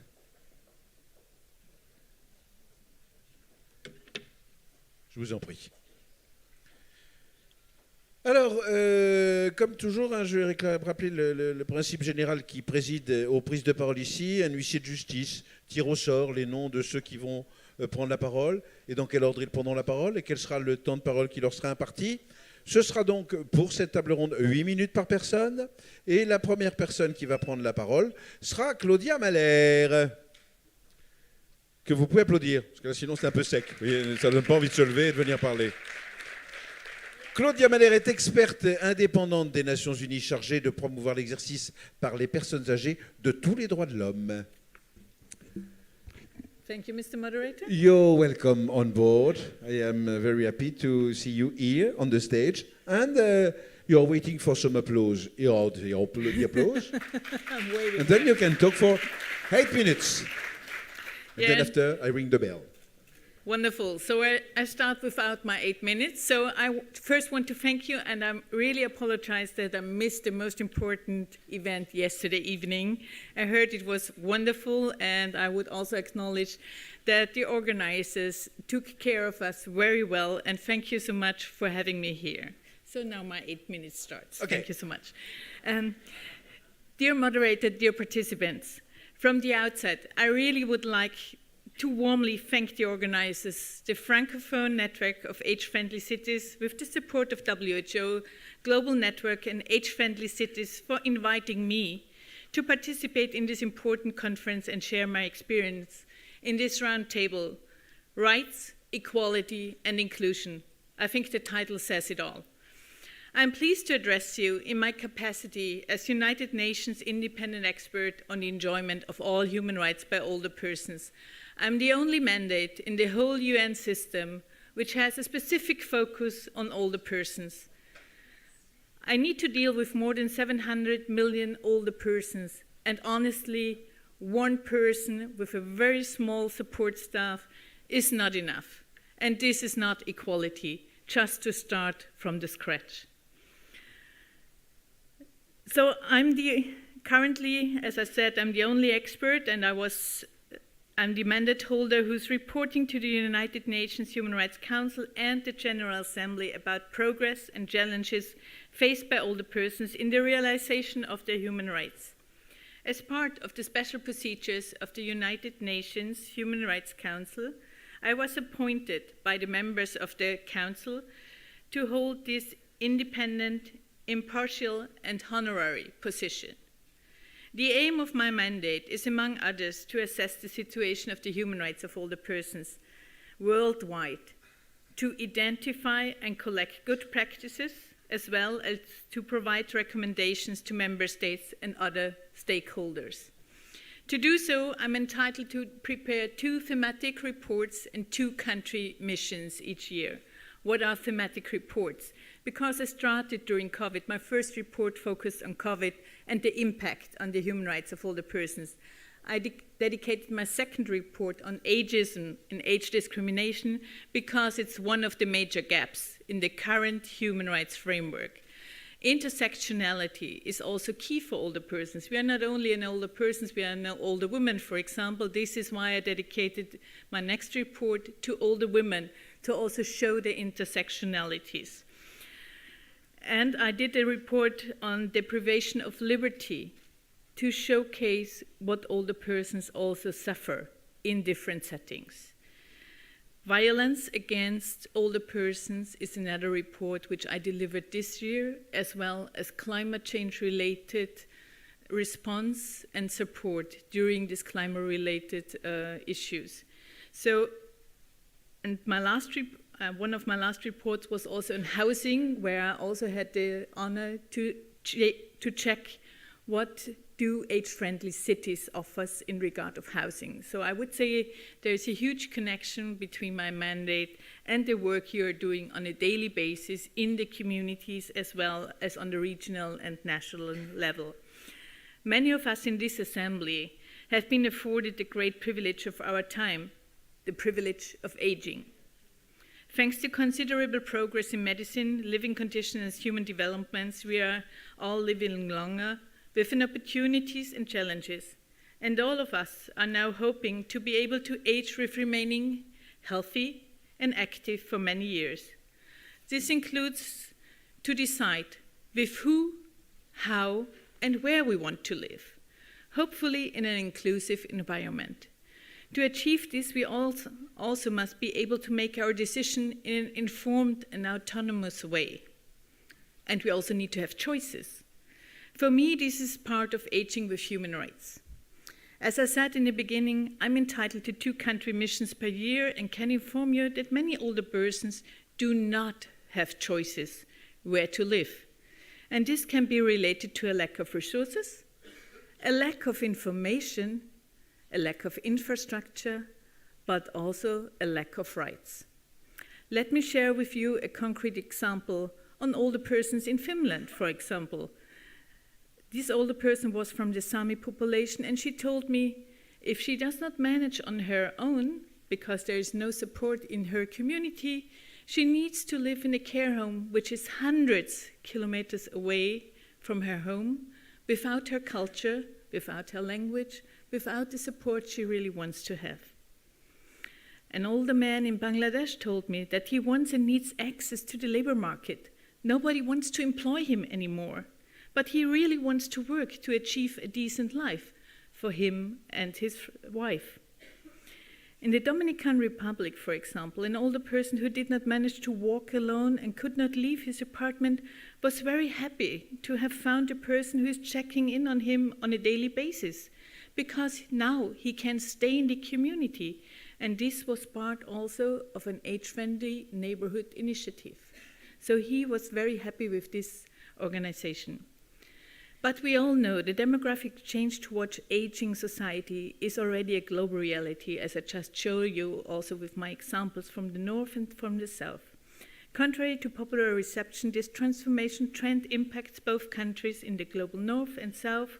Worldwide, some more than 700 million people, roughly 10% of the world's population, are currently already over the age of 60. Within the next 3 decades, the number of older persons worldwide is projected to double, reaching 20%. And for the first time in history, there will be more older persons than people under 5 in 2050. This demographic change has profound effects on societies at all levels, and in particular gives rise to the growing concerns in terms of human rights linked to aging. It is essential to analyze things from a holistic perspective, and to take into account the whole range of human rights, economic, social and cultural rights, as well as civil and political rights. I took up my position, as I said, during the COVID crisis, and as we all know, this had a devastating impact on older persons. It had horrified consequences, and it is believed that more than 83% of the 12.7 million deaths related to pandemic were older persons, and millions have been dying without even being counted. The pandemic really shed light and failure of our societies to protect older population, and it has further exacerbated pre-existing barriers, preventing them from fully enjoying their human rights. Cases of neglect and elder abuse were on the rise, and the overall increase in age-based discrimination and ageist attitudes led to unreached amount of trauma and stigma. I'm sure everybody in the audience has 1 or 2 cases in mind where older persons were left behind in isolation or without support during this period. But we also saw solidarity, where neighborhoods managed to support each other with groceries or other needed goods. So I think this is also a trusted system, that the age-friendly environment in the neighborhood is a very useful tool to survive. Older persons remain too often subject to discrimination, neglect, exclusion, and other human rights violations. Despite these devastating impacts of the COVID-19 pandemic on this age group, insufficient attention continues to be paid to the obstacles to their full enjoyment of human rights. National protection standards are often weak or absent regarding age-based discrimination, as I said before, one of the major gaps in the current human rights framework. Social protection, adequate standard of living, support for autonomy and independence, participation and decision-making, and freedom from violence, abuse, and neglect. In addition to the COVID pandemic and other new challenges have emerged, such as climate change and digital transformation, and their considerable impact on human rights, including those of older persons. We already heard a lot about climate change as well as digital divide, but I also think personally that age-friendly cities would be part of a solution, but we also need to have a solid framework. In regard of digital transformation and digital divide, I believe in sharing good practices and give older persons a high amount of support, but we also need to be open-minded and find ways for analog services as well. I'm sure you all have examples where you helped an older relative to get services or set up the smartphone or tablet in your private capacity, because there were no focal points available to get support for the older persons. This also needs to be changed. But I also want to share 2 good practices which I learned. One is from Bangladesh, where I was told that they have invented an app to get their social allowances in the forest rural areas. And I really checked in my country mission, and I asked in a round table the older, especially older women, do you use this app? And everybody showed me their phone and said, yes, this is the way how we get our allowances. But you don't need to have a smartphone. A very regular phone is good enough for this.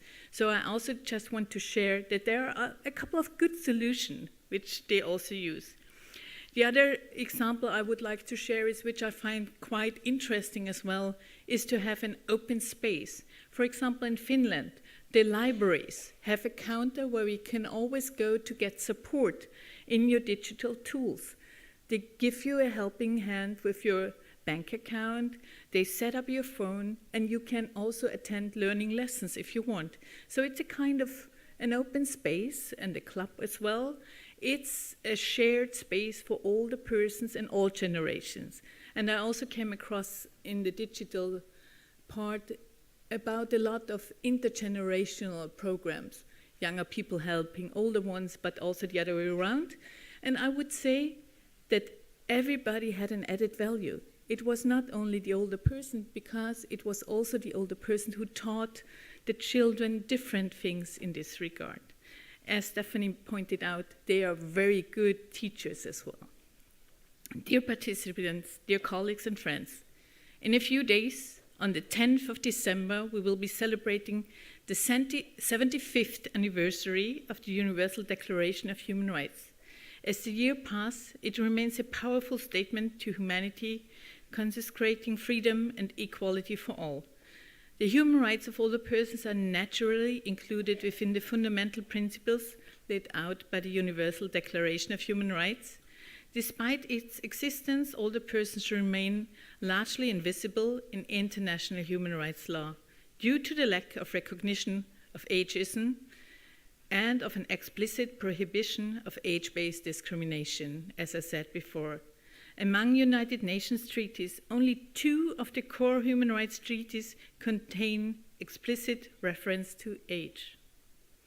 The adoption of the Madrid International Plan of Action on Aging in 2002 was an important step towards more equality in old age around the globe. However, it is not a human rights instrument, and it's not binding. It has also shown its limitations, as well as the current human rights framework. Much remains to be done. And what I also would like to add here, if we would have a human rights framework, this would last longer than the regular governments in a country, just to add to the discussion we had before. While the population continues to age older, it is crucial for states to adjust the current legal and policy frameworks to real needs of older persons, including in prohibiting discrimination based on age and in providing equal access to essential services. Intersectionality must also be taken into consideration, as other factors such as gender and disability, along with other grounds of discrimination, have considerable impact on the enjoyment of the older person's rights. Indeed, inequality gets aggravated in older age. Too often, older persons are only recognized as social beneficiaries.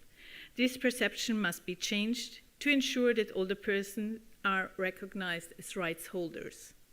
Their voices and experience should not be ignored. They should be integrated in a human rights-based approach to the issues faced. It will also increase their human rights protection. As older persons are the most heterogeneous group of the population, a specific age limit will not serve the purpose of a definition who might be part of the people in older age. Aging is a social construct. The translation of all these measures into a comprehensive international legally binding treaty would contribute to give states guidance to better implement existing and fragmented international norms, as well as address normative gaps in the protection of the human rights of older persons. It will lead to a more inclusive and age-friendly society, as older persons have a lot to contribute to our societies, and we should never forget human rights do not vanish in older age, as well as the youth of today are the older persons of tomorrow. I thank you for your attention, and I look forward to our discussion and your questions. Thank you so much. Oui, thank you. Je suis ravi de savoir, après le propos préliminaire de Claudia Mahler, que l'on a entendu parler aux Nations Unies de la délicieuse soirée que nous avons passée sur le River Palace hier soir. J'espère qu'on n'a pas entendu parler de l'intervention du GIGN dans la chambre 421 de l'Hôtel Bleu du boulevard de Grenelle, à la suite d'une plainte pour lubricité, abus de boisson et tapage nocturne. Je ne reviendrai pas sur cette affaire. C'est maintenant un grand bonheur que d'accueillir à la tribune celle dont les Français se souviennent qu'elle a été ministre et qui est aujourd'hui adjointe à la défenseur des droits en charge de la lutte contre les discriminations et pour l'égalité. Voici Georges-Paul Langevin, que nous applaudissons. Madame la ministre, vous avez 8 minutes et au bout d'1 minute, je viens vous sonner les cloches. Bonjour à toutes et à tous.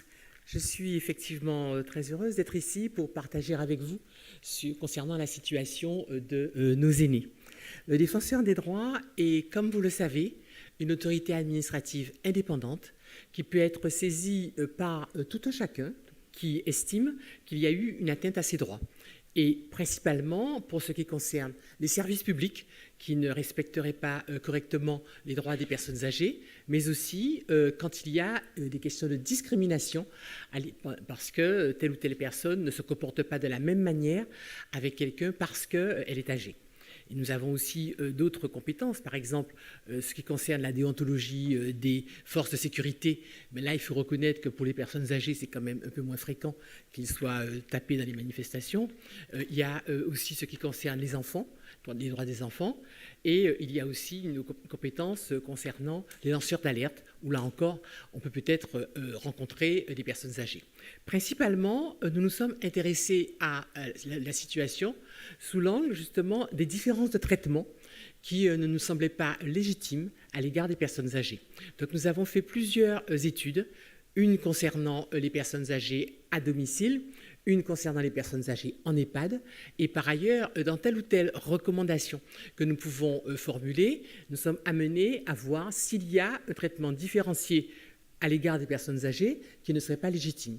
Par exemple, quand vous prenez les prestations qui sont allouées en raison du handicap, eh bien, on s'aperçoit qu'avant 60 ans, vous êtes indemnisé à un certain niveau.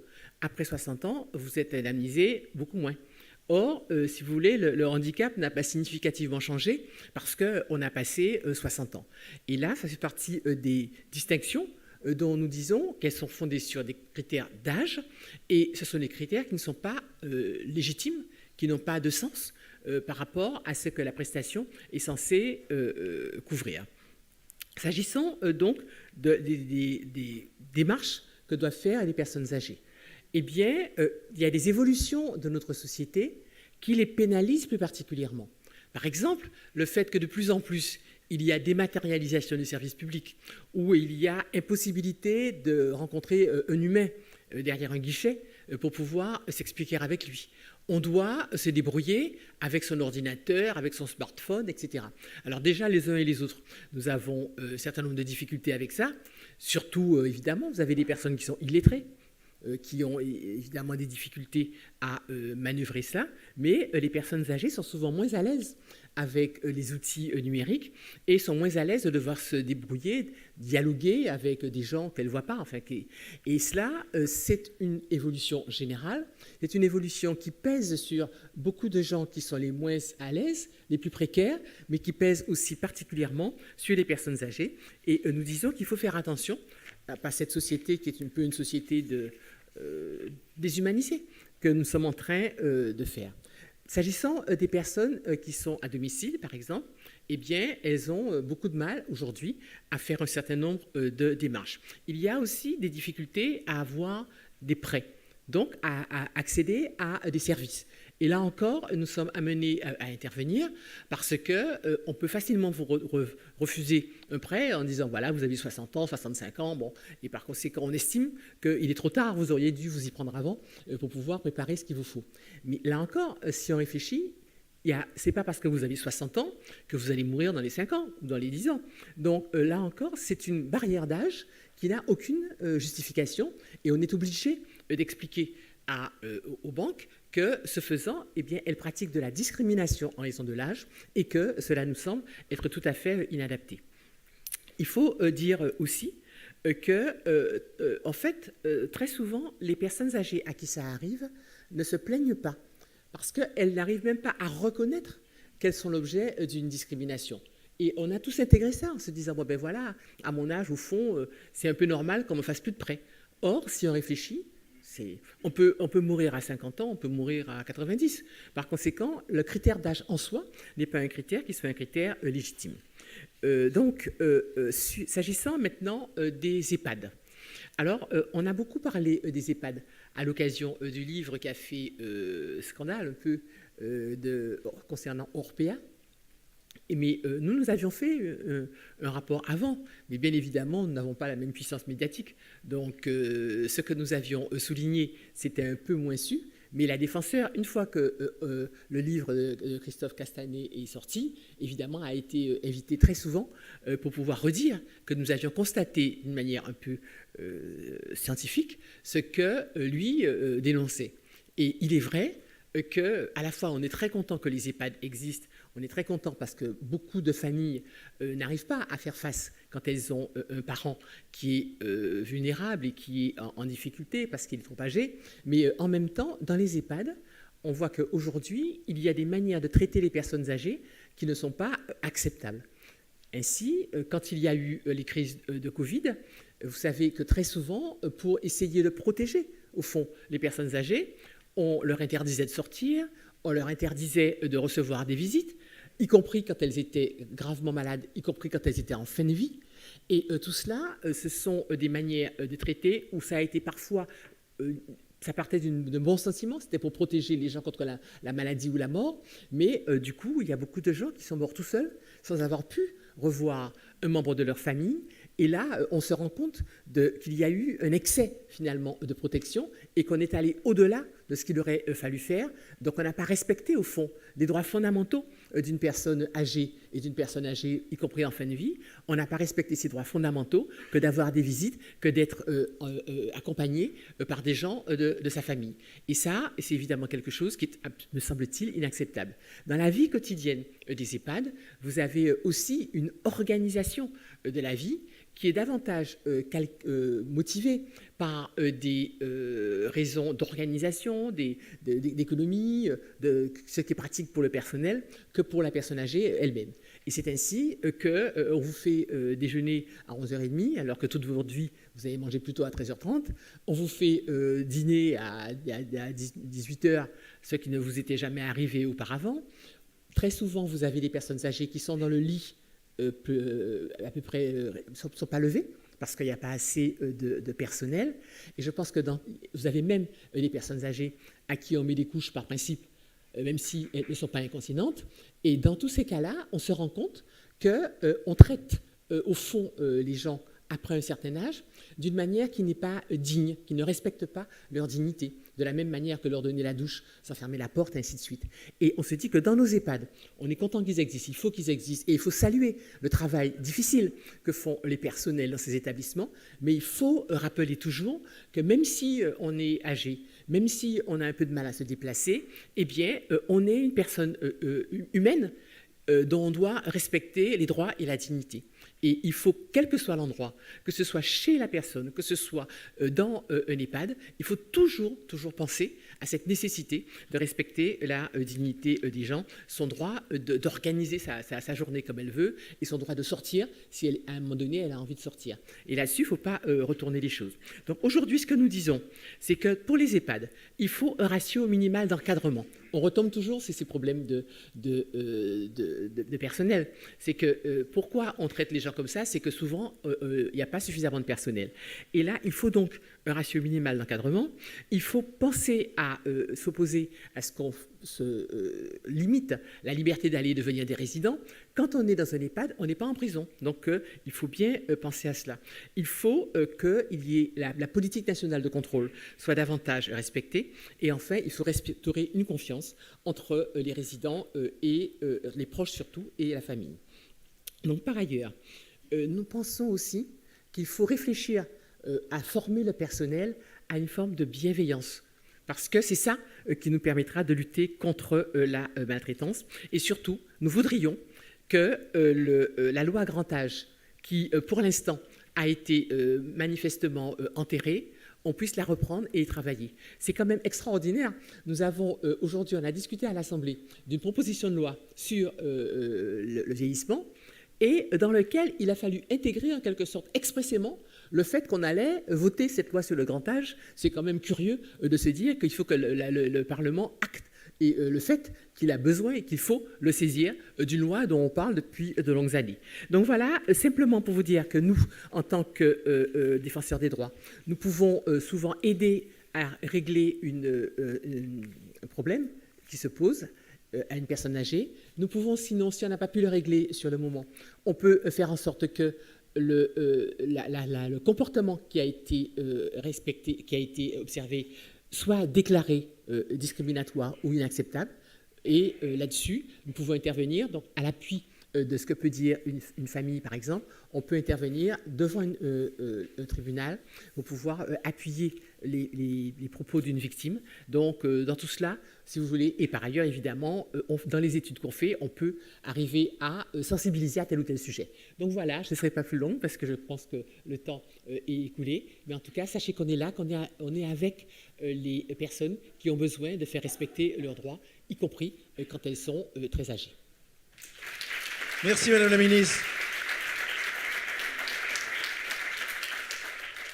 pour cette intervention. L'on a beaucoup prononcé à cette tribune depuis 24 heures le nom de Marie Beaulieu, au point que certaines personnes s'imaginent que c'est une légende urbaine, une construction intellectuelle, et qu'elle n'a pas d'existence corporelle. Nous allons démontrer le contraire. C'est un être de chair et de sang qui s'avance maintenant à la tribune. Marie Beaulieu, dont je rappelle qu'elle est professeure retraitée et associée de l'école de service social de l'Université de Sherbrooke, chercheur associé à la chaire de recherche sur la maltraitance envers les personnes âgées et chercheur affilié au Centre de recherche sur le vieillissement, CIU-SSS, ESTRI, CHUS. Je ne comprends pas la moitié des mots que je viens de prononcer, mais qu'importe, vous pouvez l'applaudir. Par contre, je voudrais bien me présenter une pièce d'identité pour assurer que vous êtes vraiment Marie Beaulieu, la vraie. Je ferai ça tout à l'heure, avec Merci. plaisir. Alors, bonjour, merci à tous de me recevoir. Merci au Réseau Francophone de m'avoir invité. Mon point de vue sera celui d'une chercheure qui s'inscrit dans une perspective de recherche sociale et au service du public. En fait, je m'inspire beaucoup des travaux de l'Américain Burroughs, qui, en 2004, a parlé du chercheur public, qui est ce chercheur universitaire qui se met en dialogue avec des auteurs hors du monde académique et qui s'engage dans des débats politiques, dans de l'activisme, dans des mouvements sociaux et aussi dans la société civile. En fait, depuis 1987, je porte une cause qui m'est chère, qui est celle de la lutte contre la maltraitance envers les personnes aînées et l'inclusion des personnes aînées au sein des sociétés, notamment par la reconnaissance de leurs droits. Et je reviendrai tout à l'heure avec des propos en écho à ceux de Mme Claudia Mahler. Pourquoi la maltraitance? Parce que selon des données publiées par l'Organisation mondiale de la santé qui ont fait une méta-analyse des données disponibles à travers le monde, chaque année, une personne âgée sur 6 subit de la violence ou de la négligence. Et on constate que dans les programmes Villes Amies des aînés ou municipalités amies des aînés, souvent ces initiatives-là sont traitées de façon un peu timide, alors que je pense que ça pourrait prendre plus de place. Je vais vous parler spécifiquement du Québec. Pourquoi du Québec et non du Canada? C'est que les compétences dans un pays comme le mien, qui est une confédération, sont très différentes entre le central, donc le Canada, et le pouvoir des provinces. En matière de lutte contre la maltraitance, au Canada, on va s'occuper majoritairement de prévention, d'une définition stratégique qui a d'ailleurs été adoptée il y a quelques semaines seulement, et on va aussi s'occuper de la révision du droit criminel qui est appliqué pour l'ensemble des provinces et territoires. Par contre, dans les 10 provinces et 3 territoires, il y aura de larges différences au niveau de la dispensation des services. Et la question de la lutte contre la maltraitance relève régulièrement du ministère de la Santé et des Services sociaux. Autre chose importante à vous dire, c'est que contrairement à l'Europe, les pouvoirs municipaux en matière de services sociaux sont assez limités chez nous. C'est plutôt des politiques provinciales dans lesquelles on va s'assurer qu'il y a des services accessibles pour l'ensemble des citoyens, peu importe la ville ou la municipalité dans laquelle ils vivent. Donc, mon commentaire va s'appuyer sur 3 politiques gouvernementales, en fait 3 plans d'action successifs en matière de lutte contre la maltraitance, une loi et aussi un document plus spécifique qui montre qu'on peut lier la lutte contre la maltraitance avec des initiatives de municipalités amies des aînés. Et ce sont tous des documents auxquels j'ai eu le plaisir de contribuer dans ma posture de chercheur public. Alors, commençons par dire que depuis 1976, il y a au Québec une charte des droits et libertés. Et que dès son écriture, donc il y a quasi 50 ans, un droit spécifique avait été inscrit qui était la protection contre l'exploitation des personnes âgées et des personnes handicapées. Alors, je fais écho aux propos d'Angélique un peu plus tôt. Comment ça se fait qu'on a souhaité lier personnes âgées et personnes handicapées? Je peux vous dire que ça fait objet de débat parce que c'est des publics qui par moments se croisent, mais vraiment pas toujours. Quand même, ce qui était intéressant, c'est de voir comment on a pu être visionnaire d'inscrire ce droit. Mais en même temps, je vous dis tout de suite, le côté un peu plus sombre des choses, c'est qu'on s'est rendu compte que c'était un des droits qui était le moins mobilisé. Ce qui fait que la Commission des droits de la personne et de la jeunesse, autour des années 2000, a décidé de faire une vaste campagne de publicité pour mieux faire connaître ce droit. Maintenant, il est un peu plus mobilisé. Mais cette charte reconnaît aussi des droits plus généraux, évidemment, qui s'appliquent aux aînés. Je pense entre autres à la question de la discrimination sur l'âge. Je pense à la discrimination selon le genre, aux droits des locataires, aux droits de vote, et ainsi de suite.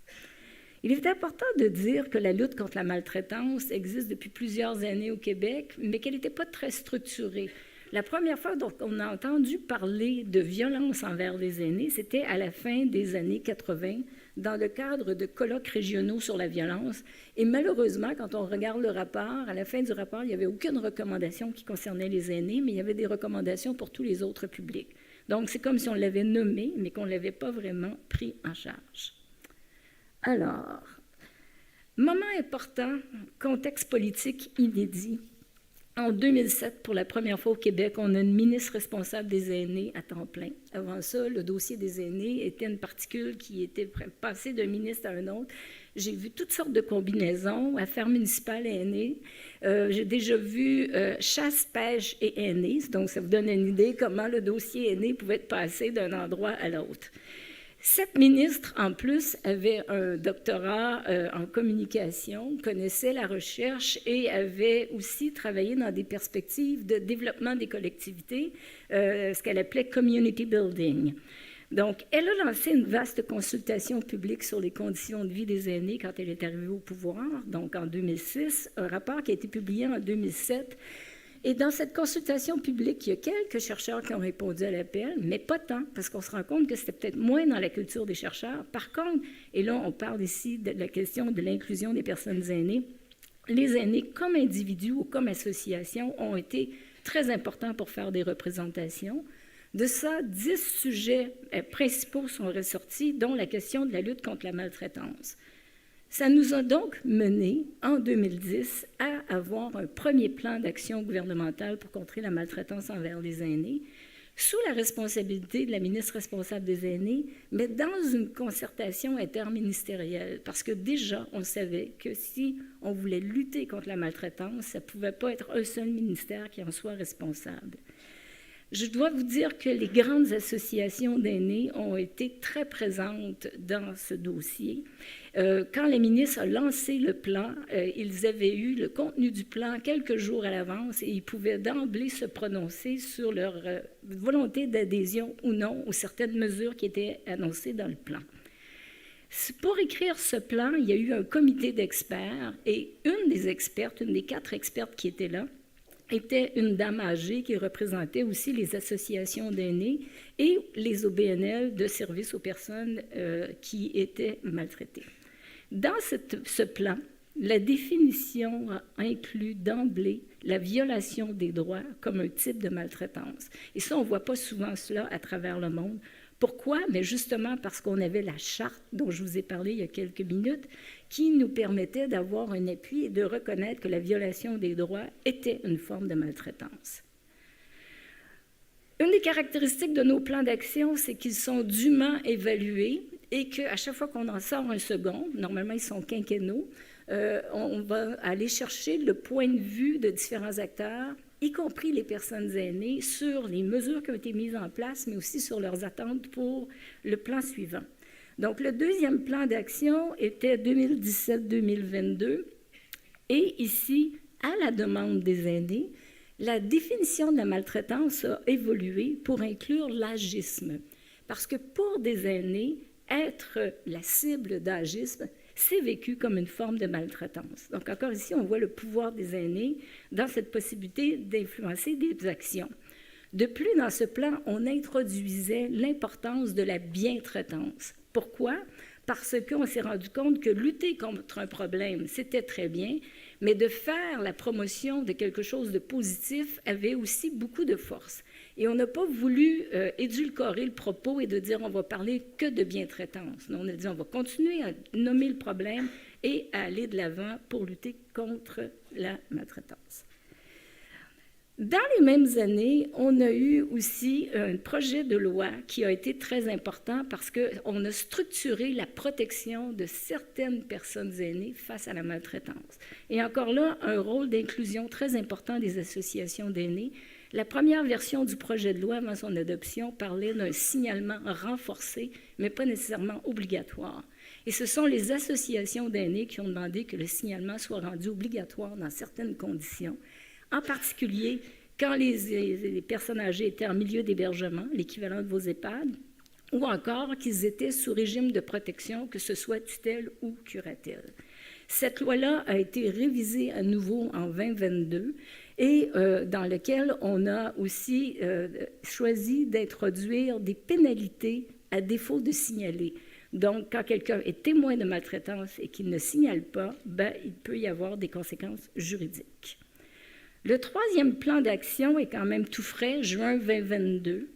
Et encore une fois, ici, on se rend compte que la violation des droits est un enjeu qui est transversal. Et quand on travaille en violation des droits, je pense que vous l'avez bien compris, on va travailler dans le renforcement du pouvoir d'agir. Donc, on est moins dans la logique d'aînés à protéger, bien qu'il y en ait certains, mais beaucoup plus dans le renforcement du pouvoir d'agir. Alors, j'arrive près de ma conclusion pour essayer de respecter mon 8 minutes. Je suis très vigilant. Merci. J'en doutais même pas. Il y a eu aussi quelque chose de fort agréable qui nous a été proposé il y a quelques années. Ça a été publié en 2022. Ça a été de joindre les efforts de la chaire de recherche sur la maltraitance envers les personnes aînées dont j'étais la titulaire avec les travaux de l'équipe MADA Québec qui était sous la direction de Suzanne Garon, que vous avez entendu hier. Et ça a été de se dire, bien que les municipalités n'aient pas beaucoup de pouvoir en matière de lutte contre la maltraitance, elles ont quand même de l'intérêt. Pourquoi je vous dis ça? C'est qu'il y a eu une analyse des plans d'action de plusieurs municipalités qui a été faite et on s'est rendu compte que les municipalités étaient particulièrement présentes dans des activités de prévention, de sensibilisation.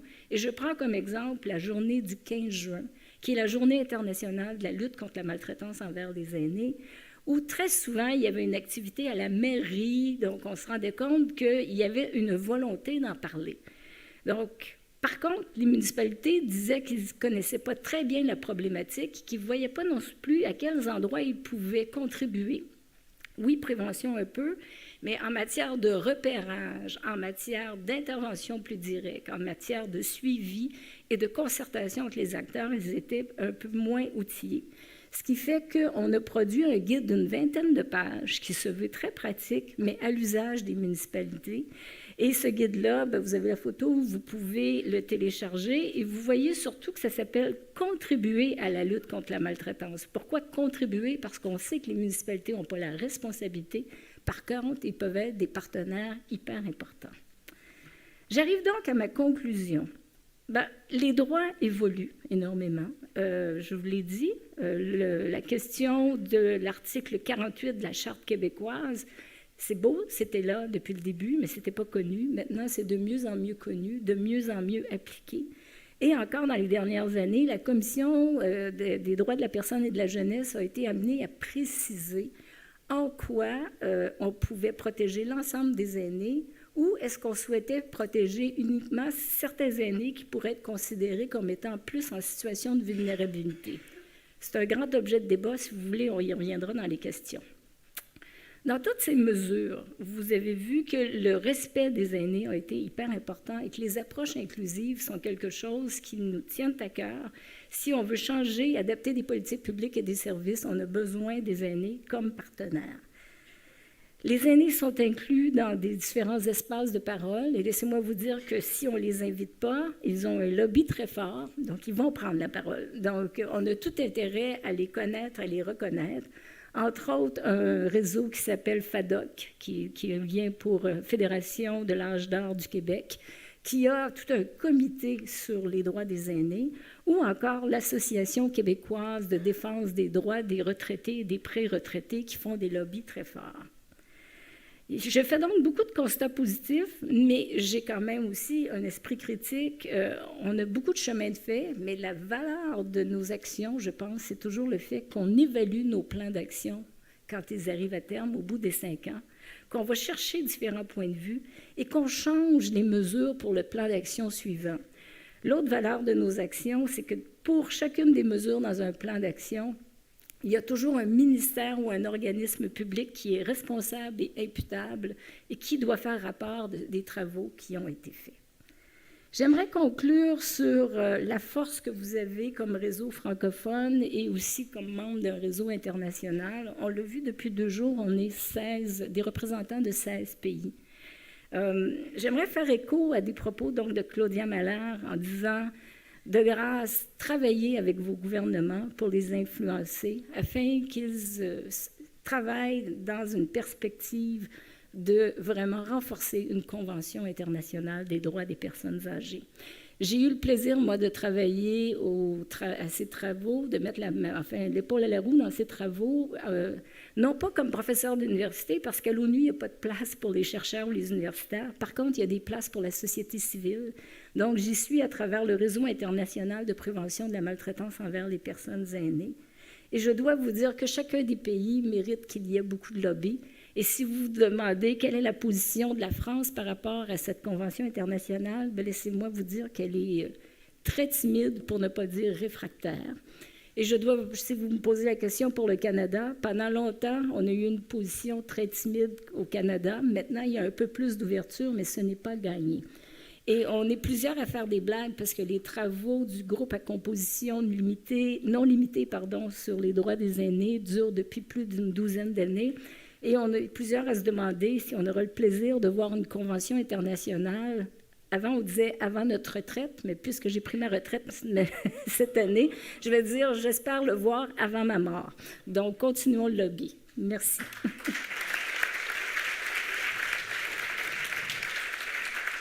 Merci infiniment, Marie Beaulieu. Je salue la stratégie qui consiste à faire une dizaine de phrases commençant par « en conclusion » ou pour conclure, qui permettent de gagner 10 minutes. Mais je vous ai laissé aller jusqu'au bout de votre propos pour une bonne et simple raison, c'est que vous avez vu que nous avions Sion Jones sur la scène au début de cette table ronde et que Sion Jones n'est plus sur la scène en question. en effet, un problème familial l'empêche de continuer à participer à nos travaux. Voilà, alors je raconte beaucoup de carabistouilles depuis 24 heures. Celle-là n'en est pas une, c'est authentique et je parle sous le contrôle de Pierre-Olivier qui confirmera mes propos. Ce qui veut dire du coup que nous pouvons commencer maintenant la partie questions de cette table ronde sur tous les sujets qui ont été abordés. Et comme nous avons du coup un petit peu de temps en avance, si l'une des oratrices n'avait pas réussi à dire tout ce qu'elle souhaitait et qu'elle souhaitait compléter son propos, c'est tout à fait possible maintenant. Sinon, nous avons déjà une première question dans le tout premier rang et nous aurons d'autres questions derrière. Donc, c'est la vice-présidente du réseau qui va ouvrir la séance des questions. Oui. Merci pour toutes vos interventions.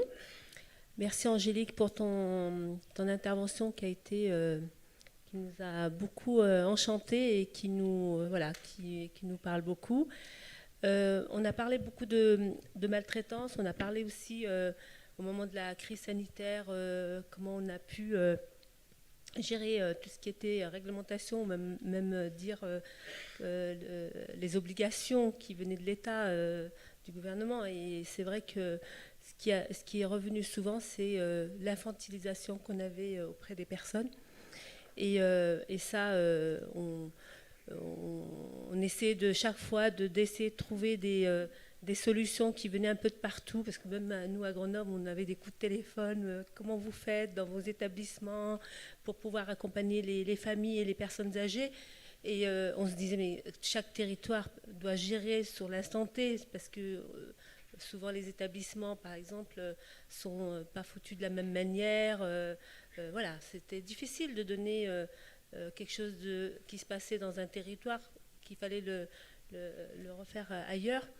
Mais on voyait bien que cette souffrance que chacun a menée à travers ce qui s'est passé pendant la crise a été très torturante pour tout le monde. Mais en même temps, il y avait des belles choses qui ont été faites. C'est-à-dire que les soignants et les soignantes ont pu faire des choses, serait-ce même des témoignages de personnes qui vivaient les choses.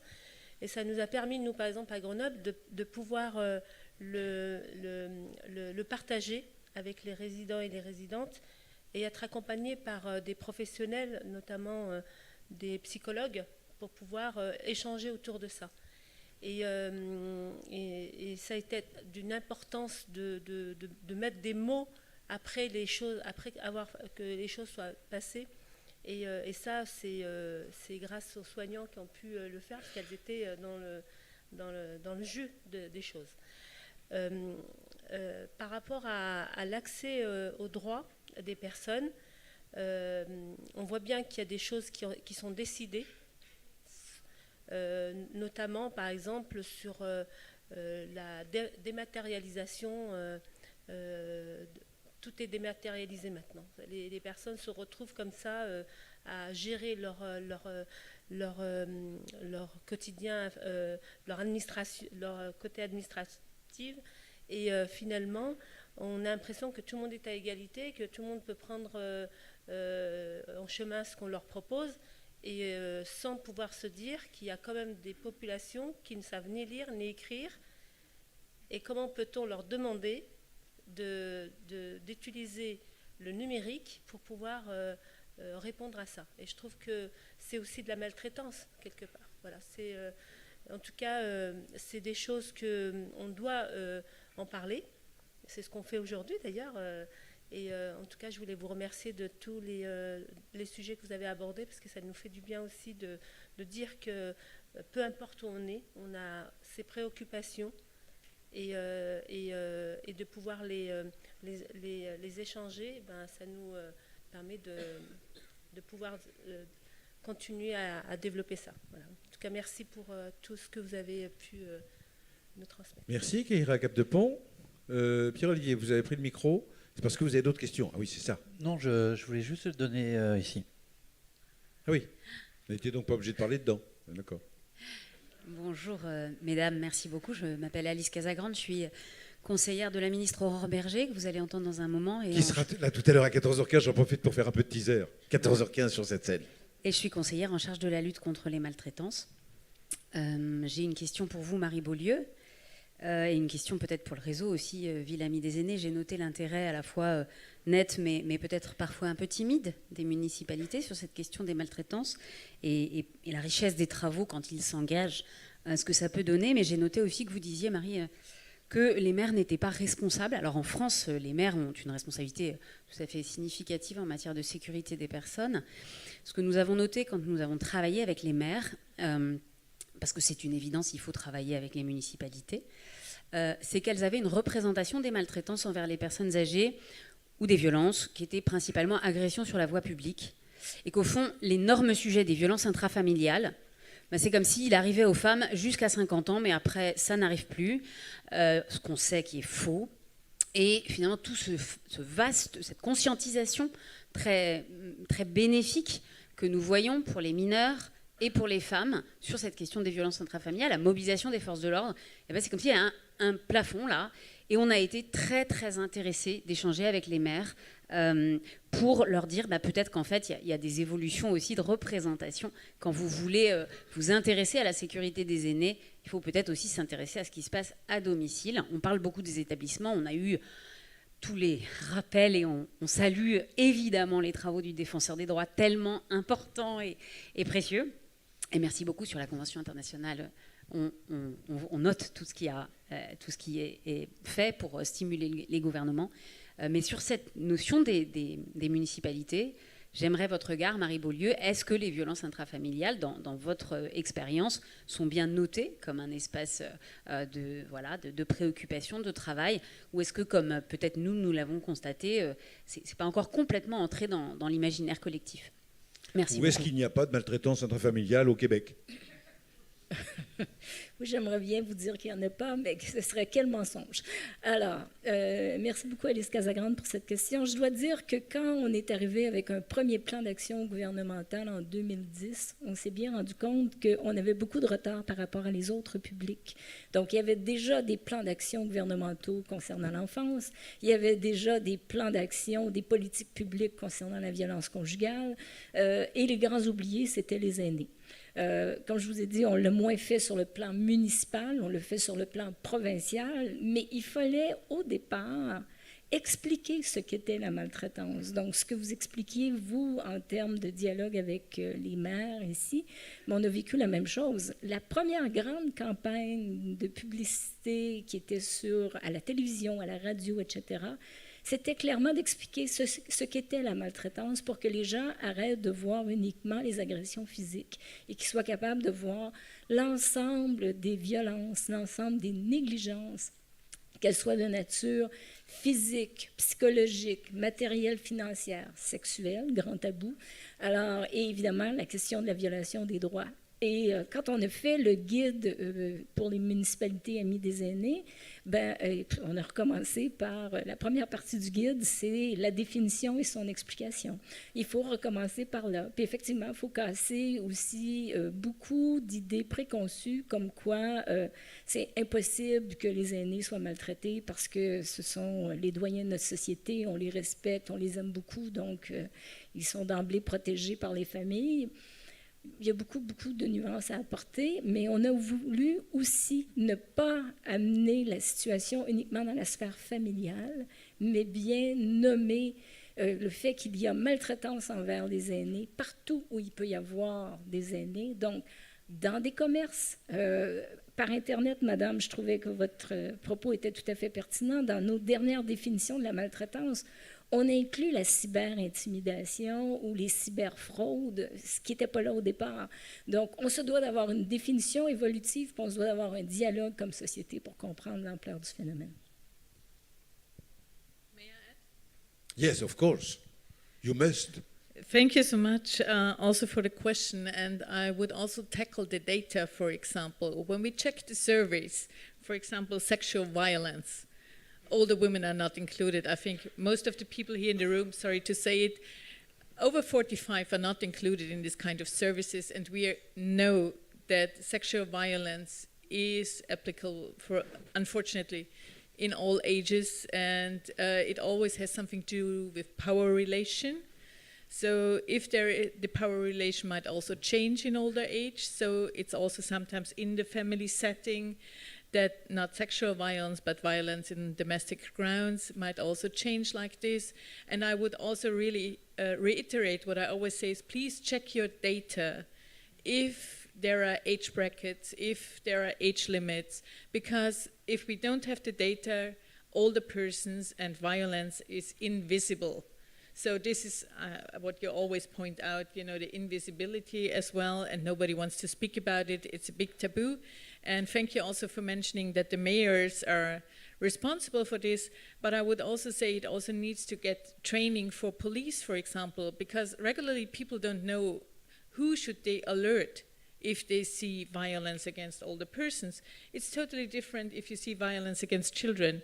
There are regular institutions established on the community, regional, national ground where you can go. But for older persons, it's not. And this is also a huge barrier where I see. And from my perspective, because you also mentioned the convention would also manage to spell out what exactly is violence, abuse, and neglect, and what kind of forms do we see there, all the different aspects. Also, WHO has a very good definition already, but it's also not a binding one. So from my perspective, it would also help governments to bring their legislation on the right level. Very often, yes, very often they are better, so it does not have an impact. In regard of COVID, thank you for mentioning the crisis once again. I also would love to hear a little bit, what did we really learn? What are the measures? What are the new impacts after the pandemic? I'm always questioning, are we up to date now? Did we improve our setting, the emergency settings? Same for climate change related issues, heat wave, flooding. Do our emergency plans include all the persons? What do they need? Are the settings adjusted? Please check also what your national community level has already achieved or has not achieved. Thank you so much for the question and thank you so much for your interest. Et Dr Giacomini, un commentaire à ajouter. Ouais, je vais me permettre d'essayer de répondre un petit peu sur la partie des Villes Amies des aînés. Je pense effectivement qu'il y a tout un travail de déconstruction des stéréotypes qui doit se faire en passant certainement par la consultation des habitants, par le fait d'échanger avec eux, d'entendre ce qui se passe dans leur quotidien. Et pour ça, il faut aussi créer une confiance, une proximité avec eux qui fait qu'ils sont dans un environnement bienveillant pour l'exprimer. Moi, j'ai découvert le sujet de la maltraitance à travers les travaux de Marie Beaulieu. Et ce qui m'a tout de suite très fortement intéressée, c'est cette notion de négligence, qui est aussi une forme de maltraitance. Et on a tendance à l'oublier. Et effectivement, y compris dans les politiques publiques, trop souvent, les aînés sont négligés et deviennent maltraités. Par contre, je crois aussi qu'on peut dire que, il me semble, et je vous laisserai réagir si vous n'êtes pas d'accord, qu'un des remparts contre la maltraitance, qu'elles soient les violences sexuelles, les violences intrafamiliales, le cyberharcèlement, c'est la multiplicité des liens sociaux qui permettent aussi aux personnes de ne pas être dans un huis clos. Et le fait de maintenir les gens citoyens d'un territoire, d'une communauté, leur permettre de continuer à sortir de chez eux par des environnements publics qui soient adaptés, avec des toilettes publiques, avec des fauteuils urbains, avec des activités, des actions, des commerces de proximité, c'est aussi éviter cet isolement qui mène aussi souvent à la maltraitance. Et je crois que là-dessus, les Villes Amies des aînés sont fortement engagées. Et si certaines d'ailleurs d'entre elles ont envie de témoigner à ce sujet, je sais qu'elles sont nombreuses. Merci. Nous avions une question posée par Thiago Eric Dessa. Well, thank you very much, colleagues. It was an outstanding panel. I would like to just start by publicly thanking Madame Paul Angevin for hosting the meeting of the affiliate programs of the Global Network at the Défenseur des Droits. Thank you very much for that. I would also like to thank Angelique for making use of the toolkit that is already available as part of the global campaign to combat ageism, that people can freely use. And also, I would like to highlight that the last tool that we have added to the toolkit is a guide, a practical guide to support people doing intergenerational activities. The guide is called Connecting Generations, because we know that this is one of the three evidence-based interventions to address ageism, together with policy and law and educational interventions. And I would like also to acknowledge the outstanding work that Claudia does in her capacity. And Claudia, you have highlighted in so many ways how age-friendly cities and communities help ensure the rights of older people. Well, Marie provided a very concrete example on how cities and communities, even when they're not mandated or have direct responsibilities, they can do something. So I'll perhaps just throw a crazy thought here. Maybe one of the next reports of the independent expert could be on the solutions that age-friendly cities and communities put in place. And I'm sure that the global community would be thrilled to have that prominently featured on how is that those cities and communities are already taking action, but also highlighting the challenges that they face in fulfilling their role in ensuring that each and every older person has their rights attained, secured, fulfilled.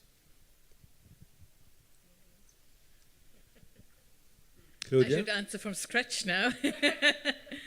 You know that my planning is already finished, but I'm more than happy to do a joint report on this kind of issue with the support of WHO and OHCHR and a couple of others. And I think maybe I also have a crazy idea, as you said, because UN Decade on Healthy Ageism started with the Global Report on Ageism.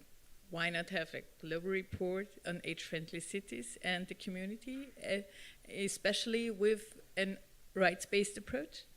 So more than happy to support this wonderful idea, thank you. And we will go back to the maybe interagency group, which was established recently. So maybe this is also a kind of new topic for the UN Decade on Healthy Aging. Thank you. Avons-nous d'autres questions? J'en ai plusieurs. Oui, alors nous allons commencer par cette dame que j'ai vue la première là-bas dans le fond. Cette dame qui lève la main et qui se lève d'ailleurs. Oui, c'est vous. Comme ça, on va pouvoir vous repérer. Voilà. Et nous aurons ensuite, si tout va bien, si les questions et les réponses sont courtes, Bonjour. Deux autres questions. Bonjour. Qui êtes-vous? Cécile Ruot, chargée de mission Villes Amies des Aînés et Métropole Amies des Aînés sur le territoire de Rennes et Rennes Métropole. Je voulais poser une question sur le taux d'encadrement en EHPAD, puisqu'on est sur des choses très concrètes et objectives. Là, on est sur des choses tangibles. Donc, vous avez évoqué un taux minimum d'encadrement. Est-ce que vous pouvez nous donner ce chiffre de taux minimal? Oui, bonjour. Nous considérons que pour que les choses se passent correctement, il faudrait qu'il y ait un taux d'à peu près 8 personnels pour 10 résidents. Et il faut dire qu'il y a d'autres pays, je crois que c'est en Allemagne, où c'est quasiment 1 pour 1, quoi. Et par conséquent, ça peut sembler élevé, mais il faut se souvenir que dans un EHPAD, ça tourne 7 jours sur 7, 24 heures sur 24. Et très souvent, une des anomalies, c'est que si vous avez une seule infirmière qui est toute la nuit seule à répondre aux besoins de beaucoup de monde, c'est quelque chose qui est tout à fait insuffisant. De la même manière, il y a des moments, par exemple au moment de la toilette, si vous avez trop peu de personnel, eh bien, ils doivent aller vite et donc bousculer les personnes âgées, ce qui est quelque chose qui est tout à fait insupportable. Et par conséquent, ça fait partie des points auxquels on tient beaucoup. Qui est de dire il ne faut pas mettre en cause une maltraitance faite par tel ou tel soignant, il faut organiser les choses de manière à ce qu'il y ait suffisamment de monde. Alors je sais bien qu'il ne suffit pas de vouloir avoir des soignants, actuellement il en manque partout. Et il nous manque des personnes qui soient compétentes, il nous manque aussi beaucoup pour les gens à domicile, il nous manque aussi des aides à domicile. Et nous avons fait l'année dernière une petite brochure concernant ces personnels, ces aides à domicile. Et on s'aperçoit, là encore, c'est une sorte de chaîne, parce qu'il n'y a pas suffisamment de monde s'occupant des personnes âgées, mais les personnes qui s'occupent des personnes âgées sont elles-mêmes mal payées, maltraitées, parfois d'ailleurs méprisées par les uns et les autres. Ce sont souvent des femmes d'origine étrangère. Et par conséquent, si on ne revalorise pas la situation des gens qui s'occupent de nos aînés, eh bien, nos aînés seront maltraités. C'est aujourd'hui, je dois dire quand même d'ailleurs, que cette brochure que nous avions faite sur les aides à la personne, eh bien, on n'avait pas fait les grands titres des journaux avec, parce que ce n'est pas des gens qui intéressent spécifiquement. Alors, pendant que j'ai le micro, je voudrais aussi rajouter une chose à certaines, sur l'aménagement de l'espace. Dans les municipalités, on a tout le temps des débats sans fin sur la question des bancs. Parce que quand les élus arrivent, on leur dit qu'il faut mettre des bancs, parce que comme ça, les personnes âgées qui sortent pourront s'asseoir et donc l'espace public sera plus acceptable pour elles. Mais quand on met les bancs, vous avez des gens qui vous disent « oui, mais les clochards s'y mettent, les jeunes qui font de la musique, etc. etc. Donc il faut enlever les bancs ». Donc ça fait partie des sujets sans fin, où on discute et où on se bat autour de l'organisation de l'espace public. Et tout dépend qu'est-ce qu'on met, un petit peu quels critères on met en avant. Dernier point que je voulais rapidement évoquer, c'est que quand il y a la question de l'âge peut se situer aussi dans des endroits où on ne pense pas. Par exemple, dans les maisons, les prisons, les centres pénitentiaires, aujourd'hui, on a de plus en plus des détenus âgés, puisque contrairement à ce que pensent beaucoup de gens, les gens font leur peine et donc se retrouvent en prison de plus en plus tard. Et il est clair que ce soit la largeur des portes des cellules, que ce soit l'absence de marche, que ce soit la possibilité d'accéder à un interrupteur, on voit que le vieillissement d'une grande partie de la population pénale rend très difficile la vie des personnes, des détenus, parce que ce n'était pas prévu pour ça. Les prisons et la formation des gardiens de prison, c'est fait pour les jeunes forts insupportables, c'est pas fait pour pousser des fauteuils roulants, un gardien de prison. Et par conséquent, on se retrouve face à des enjeux nouveaux que nous devons prendre en compte lorsqu'on pense à l'aménagement de l'espace. Madame la ministre, il va de soi que ce micro est le vôtre, vous l'utilisez autant que vous voulez. Angélique, oui. C'est aussi le vôtre, donc vous pouvez le partager avec Madame la ministre. J'ai le droit quand même. Je suis un peu gênée du coup. Ne soyez pas. Non, je me permets juste de rebondir sur la partie des bancs, parce que quand même, Villes Amies des aînés, c'est un peu un hocher quand même le banc, pour dire que c'est vraiment un sujet qu'on travaille avec les collectivités, et on s'aperçoit effectivement que en construisant en fait l'implantation des bancs avec les habitants, avec les professionnels, avec les élus, en choisissant ensemble le type de structure de repos, avec des fois des fauteuils urbains, avec accoudoirs qui permettent de se relever plus facilement, et en choisissant les endroits où on va les implanter, finalement ces bancs baladeurs, comme dirait Pierre-Olivier, ne se baladent plus et finissent par trouver un endroit qui convient au plus grand nombre. Et à travers le Fonds d'appui pour des territoires innovants seniors, on a eu d'ailleurs la chance d'accompagner des territoires pour l'implantation de telles structures, et je crois que c'est la plus-value du réseau pour le coup d'accompagner sur le Fonds d'appui, c'est qu'on a eu cette dynamique de pédagogie avec des fiches tuto, avec un accompagnement pour que justement ce ne soit pas juste un financement d'un banc qui va être posé n'importe où, mais un choix qui soit fait collectivement avec les élus, les habitants et les pros, et que ce soit au plus proche des attentes et des besoins de chacun. J'ai dans l'idée que Claudia a quelque chose à dire. Thank you. So thank you also for mentioning prisons, because as I said, I do country missions, and I always ask to see a prison, to see how the situation is. This is why I also did the report on all the persons deprived of liberty. And regularly I get very blank looks when I ask to visit a prison, because nobody sees the relation between human rights and all the persons in prison. So I think you're totally right, and also the part of occupation, lifelong learning is not addressed in prison, as well as the food issue, as well as the medical issue, because we very often see that it's only basic support in regard of healthcare services, and it's has nothing in place for geriatrics in this regard. So thank you for mentioning this as well. But I also wanted to reflect on the point where you said, you know, there is no huge interest in the group of older persons, which is true. You can also see it with the mandate here. You know, I don't get as much support as others who deal with different issues. But it's also that the interest of governments is still not there. I always ask why, because older people are a huge group of voters. Why do they not care about older persons? And I don't get it. I still don't get it, and I still feel that older person needs to be louder in a way and to demand their rights. And it might also have something to do what you mentioned already. They are not aware of their rights. So I think we are still at the stage of awareness raising, getting louder, and also make politicians aware that this is a group which cannot be longer overlooked and cannot be left behind. Thank you. Merci. Nous allons prendre une dernière question, parce qu'après, la cafétéria du ministère nous attend. Alors, j'ai une main qui s'est levée là-bas. Ben voilà. Voilà, Denis Lefebvre, moi je suis élu dans une communauté de communes en ruralité, 53 communes, 50 000 habitants. Quel est le nom de la commune en question? Pays de Bormal, dans le Nord, département du Nord. Et je voudrais rebondir un peu sur ce qui s'est dit. Nous sommes dans notre cycle 2 de la démarche Villes Amies des Aînés. Et la semaine dernière, dans un comité technique où il y a 8 élus, il y a 8 maires qui pilotent chacun un groupe de travail dans les différentes thématiques, culture, habitat, mobilité. Et il y a 3 représentants, les 3 coordonnateurs de l'Assemblée des seniors.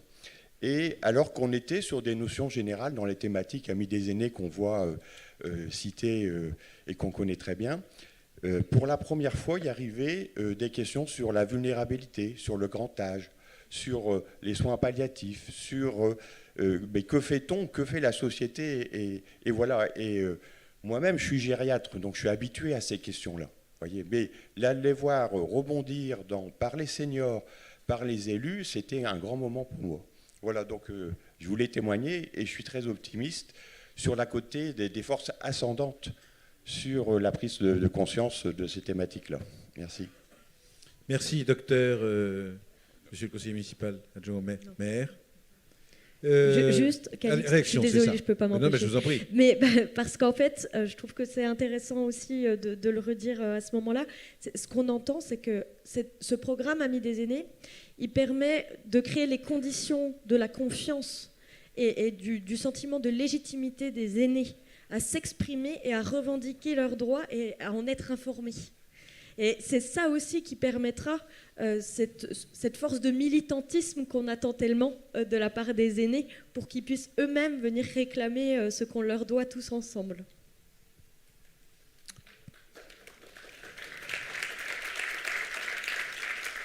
Si je prolonge un peu la pensée d'Angélique, la Ville Amies des aînés sauvera le monde.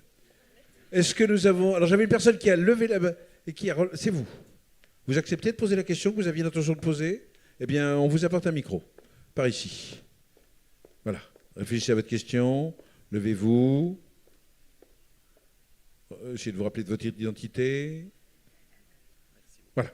Bonjour. Bonjour à tous les panélistes. Bonjour à vous. Je m'appelle Albert Évrard. Je voudrais vous poser une question comme ancien avocat au barreau de Bruxelles. Vous parlez, Madame l'adjoint au défenseur des droits, d'un ensemble de dossiers ou de plaintes qui sont apportés aux défenseurs de droits, soit par des personnes âgées, soit qui concernent des situations dans lesquelles les personnes âgées sont impliquées. Alors, dans les propos qui ont été les vôtres, si je les ai bien compris, il n'y a pas de pouvoir d'action en justice de la part du défenseur des droits. Il convient donc à tous ceux qui s'estiment lésés de porter l'affaire devant les autorités judiciaires et ou administratives en France et ou les tribunaux. À ce sujet, il me semble qu'il y a une question, mais qui revient aussi alors dans les discussions qui sont présentes au groupe ouvert sur les questions de vieillissement aux Nations Unies, c'est la question de l'accessibilité et de l'effectivité des droits. Qu'en est-il? J'entends dire qu'en matière de protection des majeurs vulnérables, il est de plus en plus difficile pour les avocats d'exercer leur activité, que lorsqu'il y a des fonds publics qui sont alloués aux avocats, il est de plus en plus difficile d'y accéder, que ces fonds se réduisent, si je comprends bien. Donc, au fond, on aurait d'un côté une justice qui a des difficultés à fonctionner et qui, en tout cas, ne laisse pas une place à ce que les droits qui sont tenus et exercés par les personnes âgées puissent être revendiqués. Alors, si vous ne pouvez pas revendiquer un droit, jusqu'à un certain point, vous n'avez pas de droit. Merci. Madame la ministre, évidemment. Voilà, donc en fait, je crois qu'il faut bien voir une chose, c'est que le défenseur des droits, il peut faire lui-même, quand une personne s'adresse au défenseur des droits, d'abord c'est gratuit, c'est sans forme, il peut faire un mail, quelque chose qui est assez informel, et le défenseur des droits peut faire lui-même sa propre enquête. Donc nous demandons à la personne mise en cause des explications, et nous demandons aussi qu'elle nous donne des éléments de preuve, et la personne n'a pas la possibilité de refuser de nous fournir les documents que nous demandons. Par conséquent, une fois que nous avons fait l'enquête, nous pouvons nous faire notre propre opinion sur ce qui s'est passé et à partir de là, proposer soit une médiation. En général, c'est plutôt comme cela que nous fonctionnons. Dans 80% des cas, on arrive plutôt à proposer une médiation. Et si une médiation n'est pas possible parce que la partie ne le veut pas, etc., ou parce qu'on n'a peut-être pas de compétences sur ce dossier, mais si la médiation n'est pas possible parce que la personne... À ce moment-là, on peut saisir la justice. Et à ce moment-là, la victime peut aller devant la justice. Et devant la justice, nous pouvons effectivement l'appuyer. Nous n'avons pas, nous, la possibilité de saisir la justice à sa place. Mais s'il est devant le conseil de prud'homme, par exemple, ou devant un tribunal administratif quelconque, à ce moment-là, on peut intervenir à ses côtés. Mais pour l'essentiel des affaires, ce qu'il faut bien voir, c'est qu'en gros, le défenseur des droits qui a pris la place du médiateur, eh bien, il peut régler les problèmes directement sans avoir besoin de saisir la justice. Est-ce qu'on a d'autres commentaires sur la question qui nous a été posée? Non? Eh bien, nous allons déclarer terminer cette table ronde, non sans avoir applaudi l'ensemble des participantes à cette table ronde. Nous allons nous retrouver ici même, dernier délai 14h05. Vraiment, il faudrait un mot d'excuse si vous arrivez à 14h10, puisque la ministre est annoncée à 14h15 et qu'il serait courtois que nous soyons là pour l'accueillir chez elle. Vous voyez ?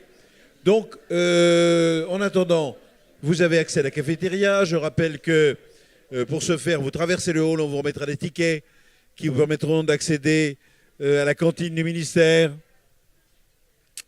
Vous serez prudent avec l'escalator, c'est exactement ce que j'allais préciser. Voilà. Et vous n'oubliez pas que c'est un peu la bousculade, vous l'avez compris hier, donc ce n'est pas forcément la peine de vous précipiter. En revanche, je le rappelle, 14h05, 14h10, dernier délai. Tout le monde sera dans cette salle pour accueillir la ministre, dont la présence est pour l'heure toujours confirmée. En tout cas, n'est pas infirmée.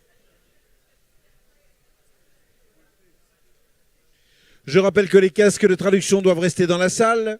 Donc soit vous les remettez, le plus simple c'est de les remettre à la sortie. Comme ça permet de les recharger.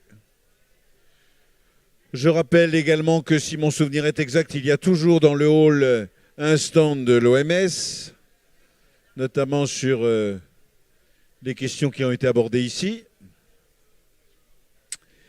Et je précise également qu'après l'intervention de la ministre, notre assemblée sera scindée en plusieurs groupes, puisque les représentants étrangers se réuniront dans un atelier à part, tandis que nous continuerons ici nos travaux.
Oui, il était 8 parce que ça a régressé depuis.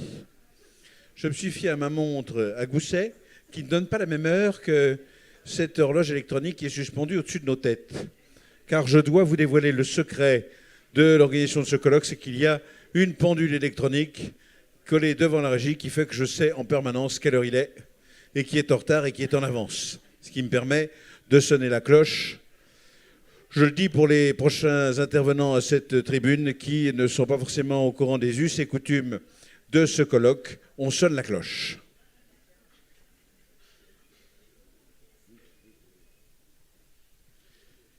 Oui, alors évidemment, je rappelle qu'il est prévu que Madame la Ministre distribue des subventions à un certain nombre de communes. Évidemment, les communes qui sont le plus près de la tribune seront les premières servies. Voilà. Vous faites ce que vous voulez, vous pouvez vous mettre au fond, mais après, voyez, hein, voilà. Si même vous pouvez mettre sur votre front un bob avec le nom de la commune en question, ce serait plus simple pour tout le monde.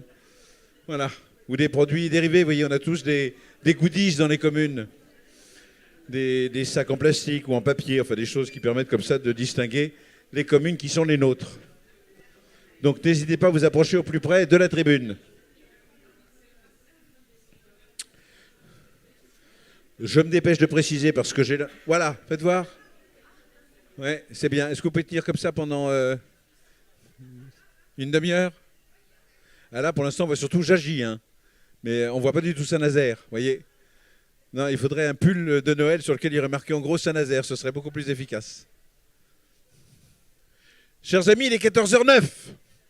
La pression est énorme. Même si, je me dépêche de le dire, je ne suis pas sûr qu'il faille se fier de façon absolue à la ponctualité ministérielle. Nous savons ce qu'il en est. Quand on est ministre, on ne s'appartient plus, on appartient à la France. Et la France est beaucoup moins ponctuelle que la Confédération helvétique, pour ne citer que cet exemple. J'en profite, puisque Pablo n'est pas là. Alors que nous saluons un certain nombre d'intervenants de ce matin qui reviennent cet après-midi, des intervenants qui n'ont pas encore servi, qui serviront tout à l'heure, le retour de Marie Beaulieu qui est célébrée ici comme une déesse païenne, les gens viennent s'incliner devant ses pieds, la fleurissant, on était deux doigts tout à l'heure d'empêcher le sacrifice d'un bœuf gras devant ses genoux.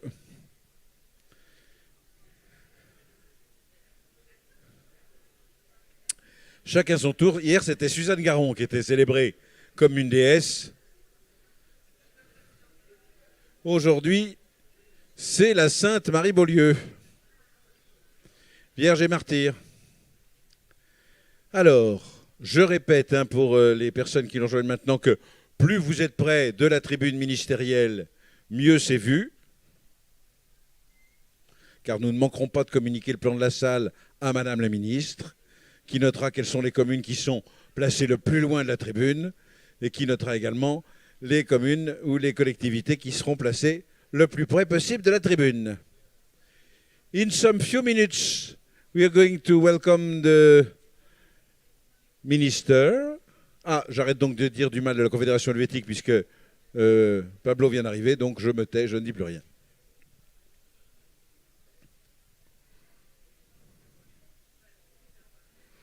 Alors, nous sommes en train d'installer sur cette scène des personnalités qui, par leur qualité personnelle, aussi bien que pour leur splendeur physique, méritent d'être exposées aux yeux du public. Voilà. Ce sont des amis personnels de la ministre. J'explique pourquoi nous les mettons ici, pour qu'elles soient dans une compagnie un peu chaleureuse, un peu conviviale. Je crois que le protocole de la République ne prévoit pas qu'on se mette au garde à vous, qu'on chante l'hymne national et qu'on applaudisse pendant 10 minutes comme ça se fait dans certains autres pays dans lesquels j'ai eu l'opportunité de me produire et où effectivement le protocole est plus lourd. Je pense notamment à la principauté de Monaco où c'est plus compliqué. Là, je pense que des applaudissements simples devraient suffire, vous voyez. Mais de la chaleur humaine. En attendant, pour vous distraire, un Chippendale arrache ses vêtements dans le premier rang. C'est ça. Faisant tourner autour de sa tête sa veste en attendant d'arracher sa chemise avec les dents. Pour créer une atmosphère un peu comme ça décontractée, pour que ça ne soit pas trop guindé pour l'entrée de Madame la Ministre. Vous vous souvenez de Pierre-Olivier Lefebvre, qui très longtemps était délégué général de ce réseau des villes à cause de l'affaire de la chambre 421, Ceux qui suivent notre feuilleton depuis ce matin attendent les photos compromettantes de Pierre-Olivier Lefebvre, endormi dans son vomi ce matin à 4 heures, après une soirée torride dans la chambre 421 de l'Hôtel Bleu du boulevard de Grenelle. Évidemment, les intervenants qui arrivent maintenant ne saisissent pas toute la teneur de nos aventures nocturnes, pourtant il y en a eu.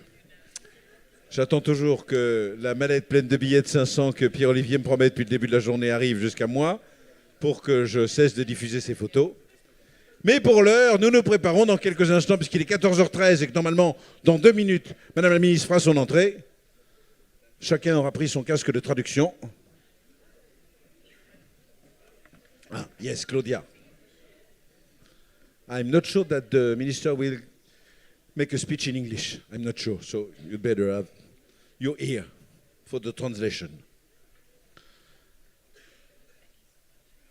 Alex, cette personne que nous appelions encore hier, le professeur Alexander Kalaché, fait son entrée, je vous en prie. Monseigneur, votre Excellence, votre grâce, votre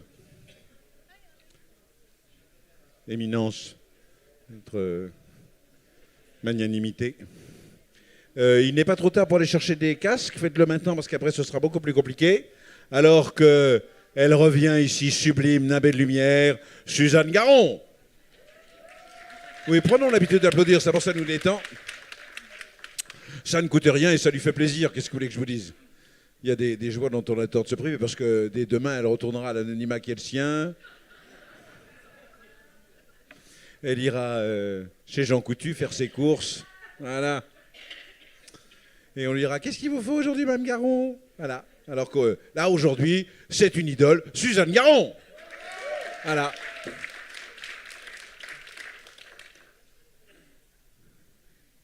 Bon. Donc, pour que ça soit bien clair pour tout le monde, chacune des personnes présentes sur cette scène devra faire un discours de 10 minutes. Bah, ou vous déléguerez, on verra. Comment on peut faire? Une personne vient d'entrer, ça n'est pas la ministre. Voilà. Donc ne nous énervons pas. Je note quand même que des personnes se sont mis très loin de la tribune. Des personnes dont je communiquerai le nom à la ministre. Hein? Voilà. La ville de... c'est dans le nord. Ouais, bon, mais tout trouvé. Le plan de cette salle, alors que de ce côté-ci s'avance son Altesse impériale, la Grande Duchesse de Pumpernickel, accompagnée par sa première dame de Partage. Madame la Grande Duchesse, vous avez un morceau de Kleenex collé sous votre talonnette, ce qui évidemment diminue un peu le mérite de votre entrée, qui jusqu'ici était extrêmement glamour, et soudainement, vous voyez. Et je dis Kleenex par pudeur, hein, on est d'accord.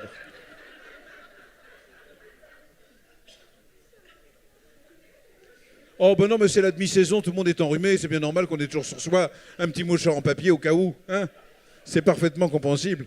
Si Madame la Ministre rentre de cette façon, personne ne notera qu'elle est enrhumée. Au contraire, on applaudira chaleureusement. Tiens, regardez, on va faire un test. Nous saluons l'arrivée de Madame la Ministre des Solidarités des Familles. Vous avez l'intention de le faire à ce niveau-là? Parce que là, c'est même pas la peine de lui demander de venir. Je vais peut-être la renvoyer dans ses foyers. C'est presque humiliant. Alors, je recommence. Oh, voici que s'avance Madame la Ministre des Solidarités des Familles. Voilà. Ça n'était pas vrai, elle n'est pas encore là. D'ailleurs, je ne sais pas comment est-ce que je saurai qu'elle va être là. Il y a peut-être quelqu'un qui me fera un clin d'œil appuyé. Tu n'as pas l'habitude de raconter des anecdotes sur ma carrière, mais ça m'est arrivé une fois d'accueillir le roi et la reine des Belges, comme ça. Et on m'a dit, il y aura un signe très clair. Vous pourrez demander à toute la salle de se lever. Dans la salle, il y avait la moitié de la communauté européenne, les ambassadeurs présents à Bruxelles. On m'a fait un signe. Donc j'ai demandé à tout le monde de se lever, dans les 2 langues, en anglais et en français. Et les gens sont restés debout pendant 5 minutes parce que le roi et la reine serraient des mains un peu plus loin. Donc au bout d'un moment, j'ai vu que l'ensemble des gouvernements belges se rasseyaient. Et c'est à ce moment-là que le roi et la reine ont décidé d'entrer. Voilà. Donc si vous pouvez éviter ce genre d'incident diplomatique cet après-midi, ça nous arrangerait. Voilà.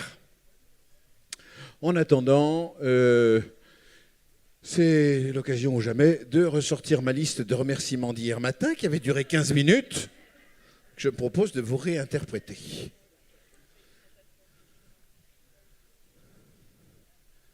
Je sens qu'Alexandre Kalash est parti, il faut faire quelque chose. Est-ce qu'on peut faire une photo? Voilà. Il faut appuyer sur un bouton, je ne sais pas lequel, mais un bouton. Alors, les deux personnes qui devaient me signaler quand la ministre arrivait sont parties. Je ne sais pas ce que je dois en déduire. Alors que des campeurs viennent de nous rejoindre, people who make campings in Paris, voilà, et qui écoutent de la musique de jeunes dans leurs oreillettes, se fichant éperdument de la présence dans quelques instants sur cette scène d'une ministre.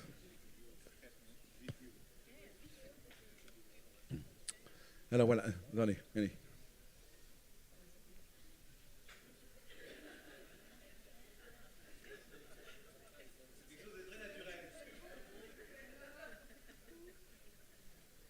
Profitez-en, voilà.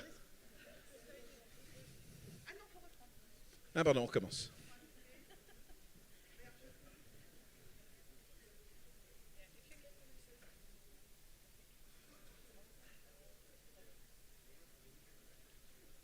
Vous pourriez faire une carrière dans le cinéma, vous, hein?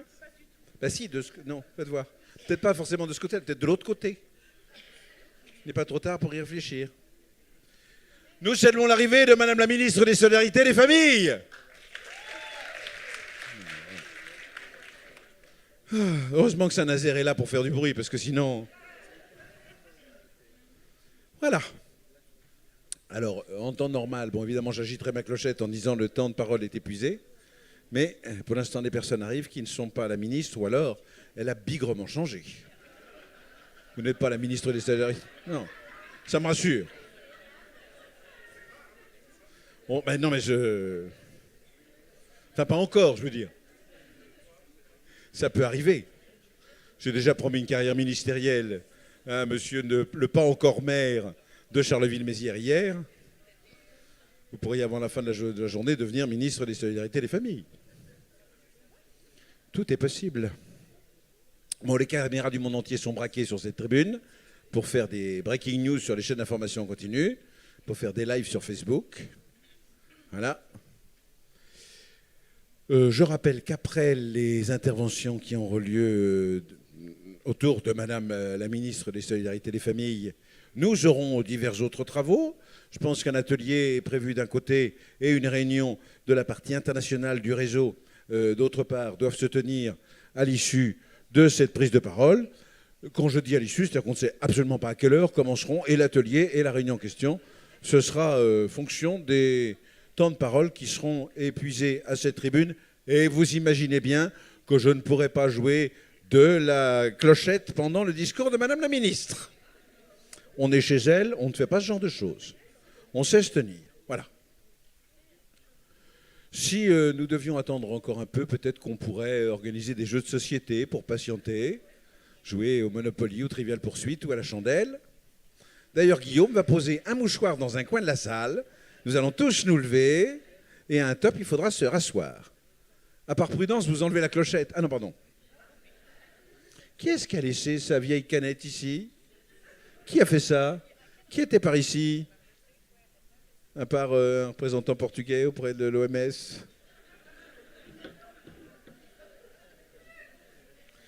J'ai dénoncé personne. Alors... J'espère que les traductrices sont en train de traduire en anglais toutes les bêtises qui sont dites à cette tribune. Non, mais je comprendrais que vous renonciez, ça n'a pas un intérêt majeur, sauf pour les personnes qui aiment l'esprit français. Voilà, 14h22, ah ben voilà, j'ai bien fait vous demander d'être présent, surtout pas après 14h10. Voilà, quand je pense qu'il y a des personnes qui se sont privées du merveilleux dessert de la cantine du ministère. Hein, qui est-ce qui est... Attention! Chers amis, nous n'avons jamais été aussi près du moment où l'événement allait advenir. Nous n'avons jamais été aussi près du moment où vous alliez pouvoir laisser exploser l'exultation qui est la vôtre, la joie qui vous habite, puisque dans quelques instants, poussant les portes comme ça et avançant au milieu de notre assemblée, assemblée dans laquelle évidemment elle est la bienvenue puisqu'elle est chez elle, nous aurons le privilège d'applaudir aussi longuement qu'il nous sera loisible de le faire parce que nous ne manquons pas d'énergie après la matinée qui a été nonobstant consacrée à des travaux intellectuels et physiques du plus haut niveau. Nous n'allons pas nous priver de réserver l'accueil qui s'impose en pareilles circonstances. Cet accueil sera composé bien évidemment d'applaudissements, parce que c'est la moindre des choses, mais pourrait également comprendre des cris de joie, on pourrait taper des pieds, on pourrait se lever, se rasseoir comme ça pour manifester un mouvement général qui est très bon pour la circulation sanguine, et il ne manque pas de gériatres dans cette assemblée qui confirmeront mes propos. Bref, en attendant cet instant où la personnalité que nous attendons nous honorera de sa présence, nous nous réjouissons par avance de ce qui est la présence immanente de Madame la Ministre, qui n'est pas encore présente, mais qui ne manquera pas de nous honorer dans quelques instants d'une apparition lumineuse. Apparition lumineuse que chacun pourra commenter à loisir pendant toute l'après-midi, puisque, je le rappelle, nous avons des ateliers, un atelier qui est consacré à le discours de Madame la Ministre, et la même version en international qui est What about the speech of the minister? Voilà, ce seront les activités qui suivront, évidemment, l'entrée de la ministre qui n'est toujours pas là. Économisez-vous! Économisez-vous, parce que manifestement, c'était une fake news portée par Jean-François, que je ne félicite pas, qui ne sait toujours pas son trombinoscope et qui confond Madame la Ministre, qui dans quelques instants va faire son apparition, à n'en pas douter, puisque nous sommes ici pour l'accueillir et que nous ne manquerons pas de l'accueillir dignement avec à la fois la liesse républicaine qui s'impose et puis la courtoisie que l'on doit montrer à l'égard de personnes qui nous accueillent chez elles, des personnes qui nous ouvrent largement leurs portes et leurs cantines dont je vais avoir le privilège, en attendant que Madame la Ministre fasse son apparition, de détailler le menu. Chers amis, voici que s'avance Madame la Ministre des Solidarités et des Familles.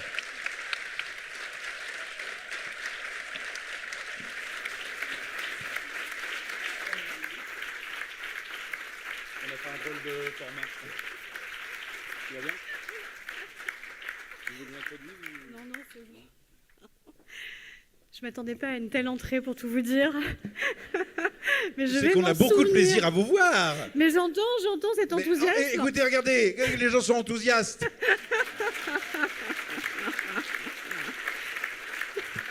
Écoutez, je vois Virginie Magnan qui est présente. Je propose que vous veniez.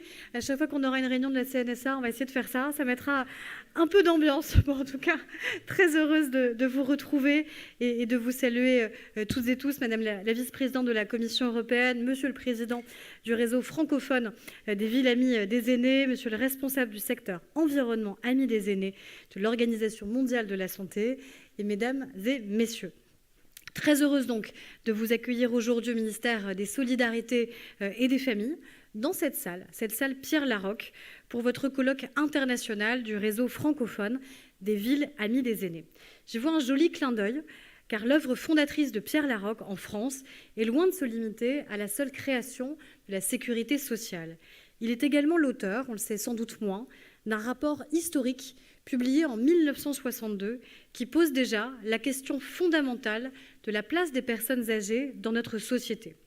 La réponse qu'il y apporte alors est très claire: leur garantir une place au cœur de la société, parmi les autres générations, comme elles le souhaitent profondément, en excluant donc toute forme de discrimination. Cet héritage dépasse en réalité les frontières de notre pays, dans lequel nous nous inscrivons aujourd'hui, et je crois que c'est plus que jamais d'actualité. 2 chiffres, alors ceux qui sont habitués à mes discours savent que je les répète régulièrement, parce que je crois qu'ils doivent créer un écho et un impact en France, et je l'espère au-delà. En 2030, 1 Français sur 3 aura plus de 60 ans, et pour la première fois dans l'histoire de notre pays, les plus de 65 ans seront plus nombreux que les moins de 15 ans. C'est donc un défi démographique majeur que nous avons à affronter, et on le sait bien, le phénomène du vieillissement de la population, il est marqué en France, mais il est encore plus marqué au niveau européen. Et ce défi sans appel, il faut évidemment qu'on arrive à s'y préparer collectivement en mobilisant toutes les forces vives de notre pays. La première volonté des Français, c'est d'abord de vieillir chez eux. C'est pour ça que nous avons entrepris le virage des domiciliaires. Je salue Luc Broussy qui a beaucoup œuvré sur ce sujet, avec la mise en œuvre dès janvier prochain de ce qu'on appelle ma prime adapt, qui doit nous donner les facultés justement de permettre aux personnes de faire un libre choix, évidemment. Et puis je crois qu'il nous faut aussi sortir de cette logique sans doute trop binaire, le tout domicile d'un côté, le tout EHPAD de l'autre, alors que nous avons un véritable parcours résidentiel à inventer et à créer, encore une fois, qui respectent et qui suivent le choix des Français, des citoyens en général. Et parce que vieillir chez soi, c'est aussi d'ailleurs sortir de son domicile. Je trouve qu'on l'oublie un peu trop souvent. C'est ne pas être juste assigné à résidence dans sa maison, dans son appartement, parce que nous avons besoin évidemment de mobilité et d'adaptation de l'ensemble de nos services publics, et évidemment de nos villes. Et votre réseau est bien placé pour parler de ces sujets. Cette révolution de la longévité, les villes ont donc un rôle absolument indispensable à jouer. Les initiatives locales, on le sait, vos initiatives, elles sont soutenues, elles sont encouragées par l'État. La première convention conclue entre la CNSA et votre réseau a permis la mise en place d'un label, je crois, clair et facilement identifiable pour tous nos concitoyens. Et je tiens à féliciter les 15 nouveaux lauréats qui ont donc reçu ce label aujourd'hui et à les remercier pour leur détermination et leur engagement. Une deuxième convention 2021-2024 a été mise en œuvre pour soutenir, pour accompagner financièrement, concrètement, le déploiement de ces villes et collectivités, plus largement, amies des aînés, et de projets territoriaux en faveur du vieillissement actif, on va dire, et en bonne santé. Aujourd'hui, au total, ce sont plus de 300 projets qui ont déjà été soutenus partout en France pour être accompagnant des démarches locales, accéder à l'ingénierie, parce que ça n'est pas toujours simple d'arriver à choisir et déterminer les bons projets, construire des actions concrètes pour améliorer le quotidien des Français. Et notre enjeu, c'est de poursuivre cette transformation ensemble. Depuis ma nomination, il y a maintenant près de 5 mois, j'ai souhaité qu'on accélère tout le calendrier. Et le mois de novembre, il a marqué en cela, je crois, des étapes décisives. D'abord parce que, ici même dans cette salle, je présentais, un certain nombre d'entre vous étiez présents, la stratégie interministérielle Bien vieillir. Et elle était inédite déjà parce qu'elle a rassemblé plusieurs membres du gouvernement. Ça ne s'était jamais vu d'avoir plusieurs membres du gouvernement qui, ensemble, portent une stratégie sur la question du bien vieillir. Et parce que, justement, elle doit nous permettre de sortir de cette logique que nous avions, cette espèce de stricte logique qui était uniquement sanitaire et médico-sociale, parce que c'est bien tous les leviers que nous devons mobiliser sur la transition démographique, parce que dans cette stratégie, c'est d'abord l'adaptation de nos territoires et de nos services publics dont il est question, et donc l'accompagnement de nos collectivités, de nos villes d'abord, pour y parvenir. Nous devons faciliter l'accès à tous les lieux de vie, renforcer l'accessibilité évidemment dans les transports, faciliter la liberté de déplacement, faciliter les démarches administratives. La France n'est pas toujours la plus exemplaire en la matière. Elle aurait fort à s'inspirer, à mon avis, d'autres initiatives. Mais je pense à ce que nous sommes en train justement de changer et de créer. D'abord, le service public départemental de l'autonomie. Concrètement, c'est enfin à l'échelle pertinente, c'est-à-dire celle du département, du bassin de vie, avoir enfin un parcours unique, humain, avec des personnes qui sont accompagnées dans leur choix, dans leur parcours, que ce soit des personnes âgées ou des personnes évidemment en situation de handicap. C'est l'autonomie au sens large pour les accompagner elles-mêmes et accompagner évidemment leur famille. Ce sont aussi les déploiements de nouvelles maisons de bus France Service, de manière à aller vers les populations les plus éloignées, celles qui n'ont pas les mêmes facilités que tous, notamment sur les enjeux numériques. C'est pour ça aussi, par exemple, qu'on déploie des conseillers numériques qui sont directement dans ces maisons France Service au sein des collectivités locales, des médicobus aussi, évidemment, pour prévenir, parce que nous le savons, nous avons un défi majeur dans notre pays, qui est celui de la prévention de la perte d'autonomie. J'entends bien qu'on puisse aller plus loin sur le repérage, notamment des personnes les plus isolées socialement et qui auraient donc le plus besoin de cet accompagnement. Deuxième preuve de l'accélération aussi de notre engagement, c'est évidemment l'adoption d'une proposition de loi à l'Assemblée nationale. Elle a été adoptée à une très large majorité. C'est rassurant aussi de voir que sur ces sujets, on arrive à créer du consensus.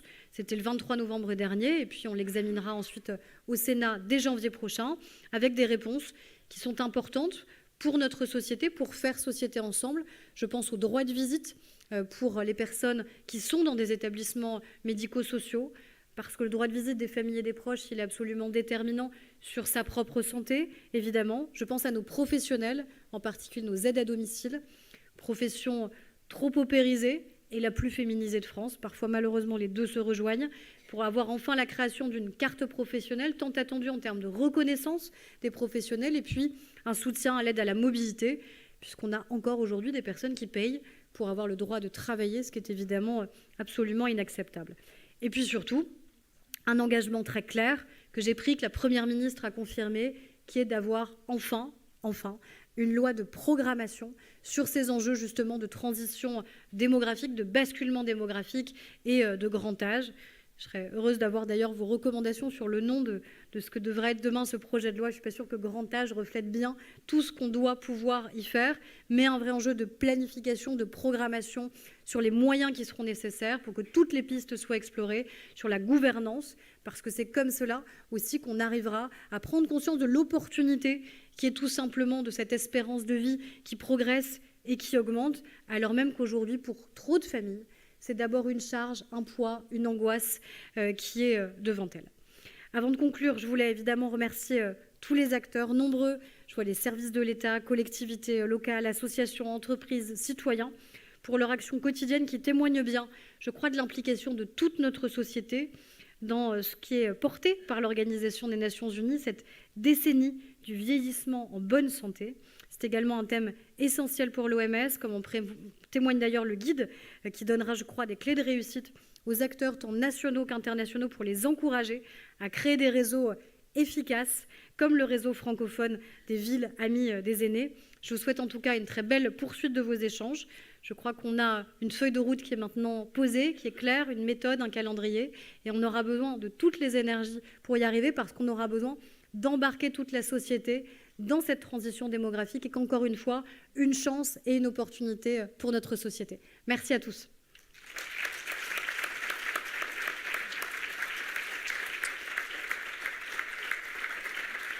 Merci Madame la Ministre. Thomas Dudeboul, le président du Réseau Francophone des Villes Amies des Aînés, salue la Ministre. Mais ça, ce ne serait pas très protocolaire de saluer Madame la Ministre après son intervention. Mais on veut juste, Madame la Ministre, chère Aurore Berger, vous remettre le référentiel de labellisation parce que... Alors, on le refait. Oh, regardez qui arrive. Aurore Berger, ministre des Solidarités et des Familles. La labellisation, c'est aussi le fruit du travail avec le ministère. C'est tout le soutien qui nous a été accordé. Donc, ça n'est donc pas un salut, c'est un post-scriptum.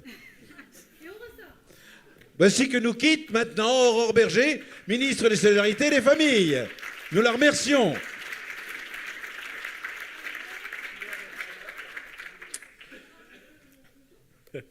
C'est-à-dire qu'on ne peut pas faire comme si vous n'étiez pas là, on voit que vous êtes là.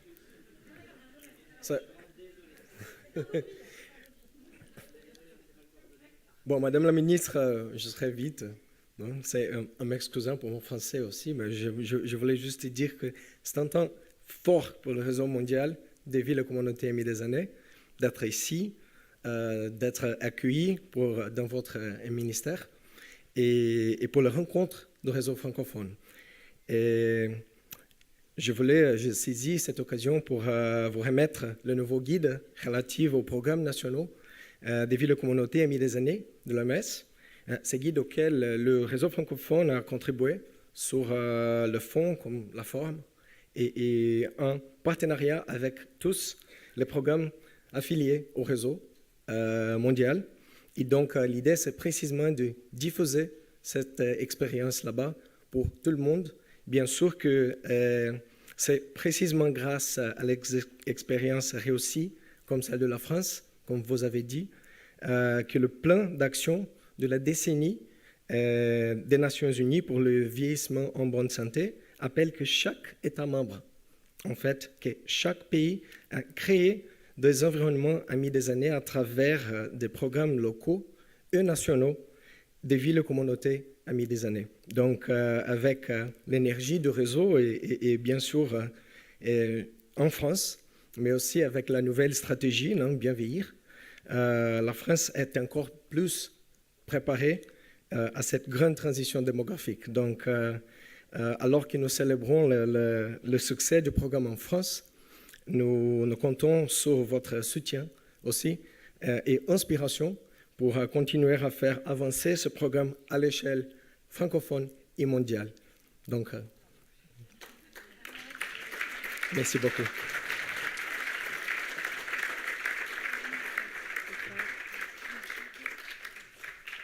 Alors, je rappelle que protocolairement, personne ne doit prendre la parole après Madame la Ministre. Donc, nous considérons que Madame la Ministre est partie et que Thiego a parlé tout seul. Voilà. Ce qui règle nos problèmes de protocole. Là, je pars vraiment, c'est bon?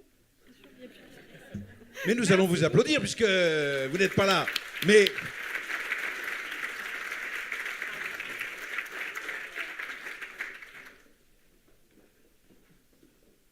merci.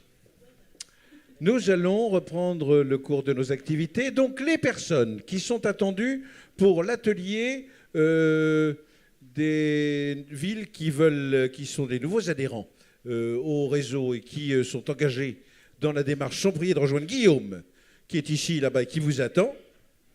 Je rappelle que la thématique générale, me semble-t-il, est atelier à destination des nouveaux adhérents du réseau. Ceux-là vont rejoindre Guillaume. Quant aux délégations étrangères, eh bien, c'est un autre atelier qui les attend dans une autre salle, salle que vous allez rejoindre.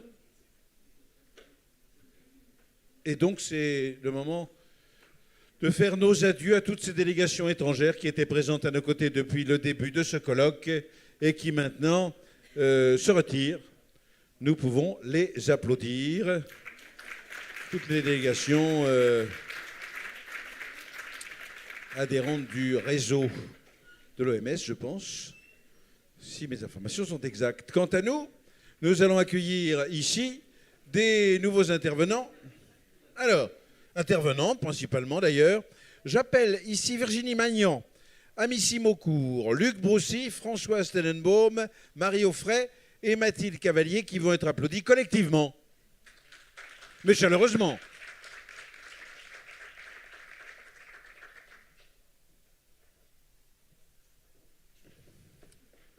On se salue, on s'embrasse. Et Pierre-Olivier s'invite. Et en espérant être applaudi à lui tout seul, mais ça ne marche pas. Vous voyez, on sait bien, les gens ont tellement l'habitude de vous voir que plus personne n'applaudit quand vous entrez sur une scène. Alors chacun prend possession de son espace. Pierre-Olivier, est-ce que vous souhaitez prendre la parole en premier ou est-ce que je suis l'ordre qui a été établi sur ma fiche? Ah bien, très bien. Oui, oui, c'est absolument une insulte à la galanterie française, mais nous allons faire comme ça. C'est le téléphone de la ministre. Mince, c'est le téléphone de la ministre, qu'est-ce qu'on va en faire? Donc c'est Luc Broussy qui prendra la parole ici. Luc Broussy est président de l'association France Silver Eco et président de la filière Silver Economy.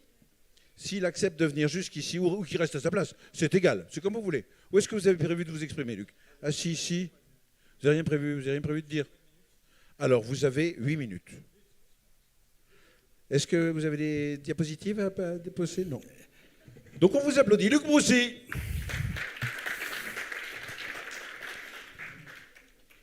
Merci d'abord au réseau de cette invitation.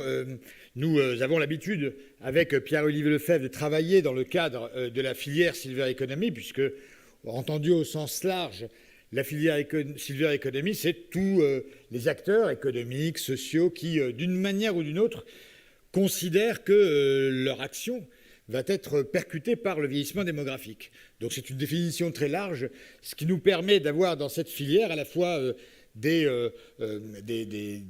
institutions étatiques, évidemment au premier chef la Caisse nationale de solidarité pour l'autonomie, la CNAV, d'autres institutions, la Caisse des dépôts évidemment, mais des grandes entreprises, des start-up, des élus locaux, et donc évidemment le réseau francophone Villes Amies des Aînés, puisque Pierre-Olivier participe à nos travaux depuis que nous avons en 2019 relancé cette filière qui ne doit pas donc s'entendre au sens strict de filière économique, mais bien la filière de tous ceux qui, d'une manière ou d'une autre, ont à voir avec la question du vieillissement démographique. J'entendais tout à l'heure les chiffres que la ministre, effectivement, a l'habitude de délivrer depuis quelques semaines, et ils sont extrêmement forts, pertinents. Permettez-moi de vous en donner deux autres. Dans la décennie 2020-2030, nous sommes en plein dedans. Vous êtes en plein dedans. Votre action publique se situe dans cette décennie. Nous n'avons pas encore atteint la moitié. Dans la décennie 2020-2030, les 75-84 ans augmenteront de plus de 50%, passant de 4 à 6 millions en une décennie. Ce n'est jamais arrivé dans l'histoire de la France. Dans la même décennie, les 85 ans et plus vont relativement stagner, plus 7%. Voilà la décennie dans laquelle nous œuvrons aujourd'hui. Une décennie dans laquelle les 75-84 ans explosent, et une décennie dans laquelle les 85 ans et plus stagnent peu ou prou. Évidemment, à partir de 2030, ce ne sera pas du tout la même histoire. Les mêmes qui ont 75 ans en 2020 auront 85 ans en 2030. Ça, c'est juste un tout petit peu mathématique. Et à partir de 2030, effectivement, nous avons une explosion des 85 ans et plus. Mais dire que la France vieillit, vous voyez, n'a aucune signification si on ne regarde pas les cohortes d'âge tranche par tranche. Parce que c'est quoi les 75-84 ans? À quoi, en moyenne évidemment, correspondent-ils? Ils correspondent aux personnes qui commencent à avoir des premières fragilités physiques. Je chute, 10 000 morts par an de chute domestique après 65 ans. Qui peuvent avoir des premières fragilités psychiques, j'ai oublié les clés, et des fragilités sociales. C'est notamment l'âge du veuvage, l'âge où on arrête de conduire sa voiture, etc., etc. Donc, 75-84 ans, ce sont des gens qui vivent chez eux, qui ne sont pas en EHPAD, qui n'ont pas besoin d'EHPAD, mais c'est des gens qui commencent à avoir quelques fragilités. Eh bien, on a historiquement dans ce secteur, dans cet amphi-Larocque, dont on remémorait tout à l'heure l'histoire, l'habitude, au fond, sur ces sujets depuis 30 ans, de parler entre l'État et le département.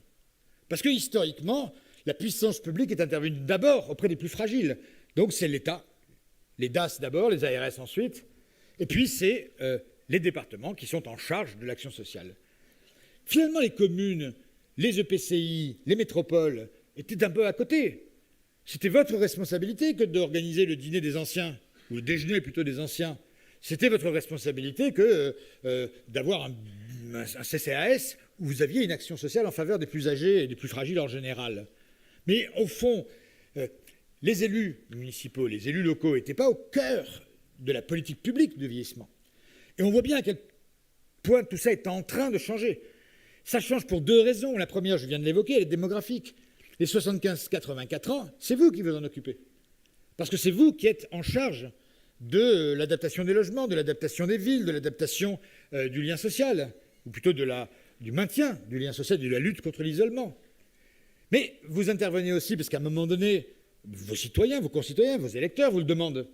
Oui, dans ma ville, le premier interlocuteur, c'est d'aller taper à la porte de la mairie, quelle que soit votre compétence ou pas. Oui, dans quelques minutes, je vais m'échapper avec Mathieu à la petite parce que nous avons le conseil d'administration de l'ANA qui se réunit là maintenant depuis 14h30. Il faut vite que je file pour la délibération de 15h parce que historiquement, nous allons avoir un moment fort à l'ANA. On va voter ma prime adapt dans quelques minutes. Ce n'est pas la loi, ce n'est pas le Parlement qui a voté ma prime adapt, c'est le conseil d'administration de l'ANA. Et vous tous, collectivités locales, évidemment, vous avez envie de travailler avec l'ANA parce que ma prime adapt, ça va être partout chez vous. Tous les seniors modestes et très modestes qui ont 70 ans et plus ont potentiellement droit à ma prime adapt à partir du 1er janvier. Mais si on compte que sur l'ANA, qui fait très bien son travail, eh bien, ça ne se diffusera pas autant que le souhaité. Donc, c'est les élus locaux qui vont devoir pousser, qui vont relayer l'effort de l'ANA, parce que vous avez envie que vos électeurs qui viennent taper à la porte, y compris du CCAS, eh bien, veulent adapter leur logement sans que ce soit vous qui financiez cette aide. Même si vous pouvez le faire, d'ailleurs, de manière ensuite extra-légale. Donc, vous voyez, pour des raisons à la fois démographiques, les 75-84 ans, pour des raisons institutionnelles, l'État, les départements ont une mission essentielle sur la prise en charge de la perte d'autonomie, mais pour le reste, c'est vous qui êtes en première ligne. Regardez, je vous donne un exemple. Jusqu'à maintenant, j'ai été maire adjoint, j'ai été vice-président de département dans une vie antérieure. Quand j'étais maire adjoint, moi, j'avais aucun pouvoir pour créer une maison de retraite. Par contre, comme président du département, enfin vice-président du département, oui. Donc je me suis autorisé moi-même ma propre maison de retraite, puis ça, il ne faut pas le dire. Mais aujourd'hui, que font les maires, que font les collectivités, les EPCI? Ici, le permis de construire pour des résidences services seniors. Ils sont créés toutes les semaines en France. C'est vous qui gérez pour 70% d'entre vous les résidences autonomie. Il y a un vrai sujet sur les résidences autonomie, c'est un vrai défi. 160 000 personnes étaient hébergées en résidence autonomie à la fin des années 90, 99 000 cette année. L'adresse vient de le dire. C'est-à-dire, plus on a besoin de régions d'autonomie, moins il y en a. Donc, vous voyez, on a des vrais défis dans lesquels vous êtes au cœur. Voilà, donc c'était un peu le message en moins de 8 minutes que je voulais vous passer, mais disant cela, d'ailleurs, je vous ai absolument rien appris. Mais je terminerai par le fait que la loi de programmation ne doit pas être seulement une loi de programmation des EHPAD. Il faudra vraiment mettre le pied dans la porte pour que cette loi, mais je suis sûr la ministre en est convaincue, elle l'a dit dans sa stratégie Bien vieillir, il faut que ce soit pas un plan de dépendance, il ne faut pas que ce soit une loi EHPAD, il ne faut pas que ce soit une loi SADESIAD, il faut que ce soit comment vieillir demain dans les 20 prochaines années harmonieusement sur nos territoires. Parce que, et je termine par là, l'autre dimension qui apparaît de plus en plus, et même Virginie Magnan, j'en parlais encore il y a 5 minutes avec elle, le sait, la dimension territoriale devient essentielle. N'importe quelle politique publique, ça devient maintenant du cousu humain. Et donc la CNSA qui fait, je crois, son tour de France en ce moment dans des conférences autonomie partout dans les régions et les départements, le sait mieux que quiconque. Toutes ces politiques-là vivent dans les territoires et on ne vieillira pas de la même façon en centre-ville, en périurbain, en milieu rural, à Marseille et à Concarneau, à Nantes et à Strasbourg. Donc voilà, c'est la dernière dimension que vous portez, vous, plus que d'autres, c'est que ces politiques-là ont une cible, les personnes fragiles qui vont devoir s'adapter dans leur logement, dans leur ville. Vous avez également un rôle tout à fait particulier entre État et département, et le tout pour avoir cette stratégie de planification qui est au programme de l'année 2024. Et de ce point de vue-là, c'est enfin quelque chose d'exaltant. Il n'y aura pas des milliards d'euros qui tomberont du ciel, mais il y aura une stratégie. Rien n'est plus prédictible que la démographie, et une loi de programmation porte bien son nom, car c'est ça qu'il faut, et il faut absolument, évidemment, mais Pierre-Olivier le sait mieux que quiconque, que l'ensemble de vos collectivités locales soient au cœur de cette réforme. Ne laissez pas le monopole de ces débats au seul Parlement. Les collectivités locales ont un rôle majeur à jouer, grâce notamment à vos associations d'élus, dont j'ai vu qu'elles étaient par la ministre annoncées comme clairement partie prenante. AMF, ADF, France Urbaine, etc. seront au cœur des concertations à venir à partir du mois de janvier. Et donc 2024, de ce point de vue-là, pourra être une grande année pour nous tous. Merci à vous. Merci Luc Broussy. Nous vous laissons aller voter pour ma prime adapte, maintenant que vous nous avez annoncé la couleur. Chacun comprendra que vous disparaissez en cours de route. Nous allons maintenant accueillir, comme prévu sur mon programme, Virginie Magnan, directrice générale de la CNSA, qui a été annoncée par Luc Broussy. Vous voyez comme il y a une forme de cohérence comme ça. C'est extrêmement fluide. Et vous avez droit aux mêmes 8 minutes que chacun. Vous en profiterez tout à votre aise à partir de maintenant, dès lors qu'on vous aura applaudi.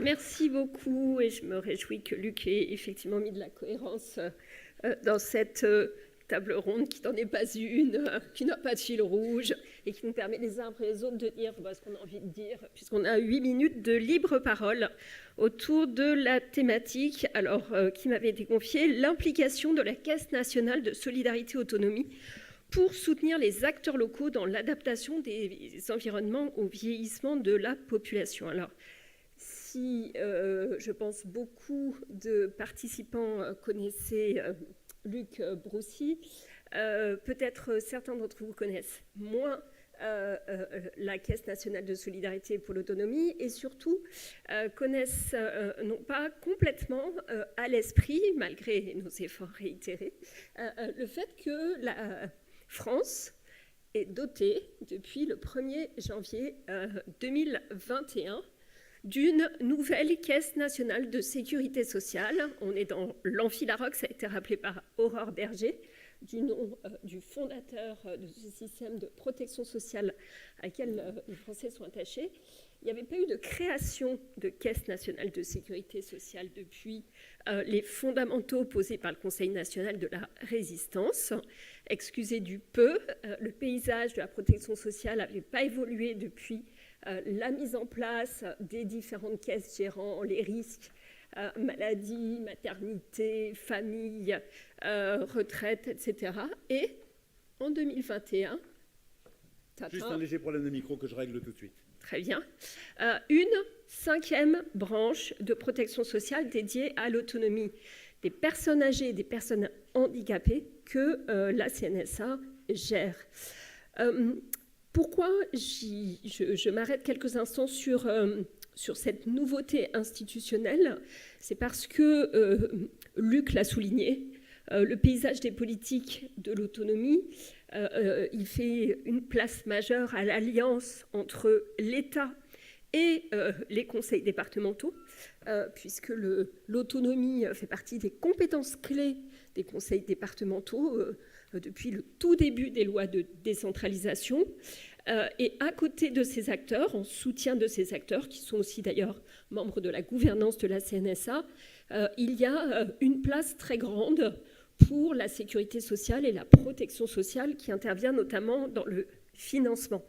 Là, je me réfère à un autre acteur important de nos politiques, Dominique Libaud, qui dit souvent que les politiques de l'autonomie sont à la fois des politiques du quotidien et de l'hyper-proximité, mais en même temps que les enjeux financiers qui sont devant nous et qui se renforcent dans le contexte démographique qui a été rappelé dans les interventions précédentes et je l'imagine bien tout au long de la journée d'hier, les enjeux financiers qui sont associés à la transition démographique, ils appellent évidemment un changement d'échelle et un fonctionnement d'une solidarité à l'échelle nationale. C'est bien pour cette raison que la 5e branche a été mise en place pour être en capacité d'organiser cette solidarité financière à l'échelle nationale avec l'affectation à la 5e branche, à la CNSA, d'une part importante et d'ailleurs croissante l'année 2024 de CSG, donc c'est plus de solidarité financière pour soutenir les personnes et pour soutenir les acteurs territoriaux qui interviennent pour faciliter leur quotidien. Plus de solidarité financière, juste un chiffre, avant la création de la 5e branche, le budget de la CNSA, c'était 28 milliards d'euros. En 2024, notre budget s'élèvera à 40 milliards d'euros. Les progrès très significatifs de ces budgets, c'est plus de financement pour les professionnels qui accompagnent les personnes. Aurore Berger a redit le soutien que nous devions leur manifester. Et donc, dans les progrès importants de notre budget, il y a 5 milliards d'euros en soutien à la rémunération des professionnels qui exercent aussi bien à domicile qu'en établissements et services médico-sociaux.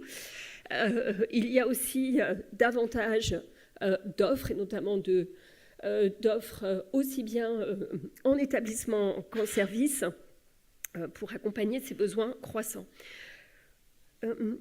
Donc, un environnement qui est favorable et pour soutenir cette transition démographique, je veux souligner que, vu de la fenêtre de la CNSA, l'autonomie des personnes âgées et handicapées ont une partie étroitement liée à la question de l'environnement de vie.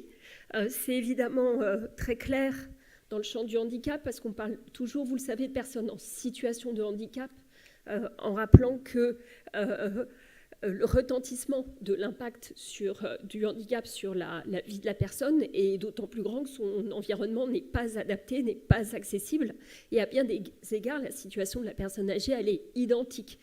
Et les petites difficultés, fragilités du quotidien, elles seront d'autant plus grandes ou d'autant plus légères que l'environnement sera facilitant. L'environnement de la maison, il a déjà été souligné, les besoins d'adaptation du logement, et la TOUC va représenter la mise en place de MaPrimeAdapt, l'adaptation de la ville ou de l'intercommunalité, de l'espace de vie de la personne, et c'est là où on trouve vos efforts, évidemment, qui sont utiles aussi bien donc pour permettre aux personnes âgées de vieillir chez elles, dans un chez elles qui englobe leur environnement de proximité qui est leur ville, leur commune.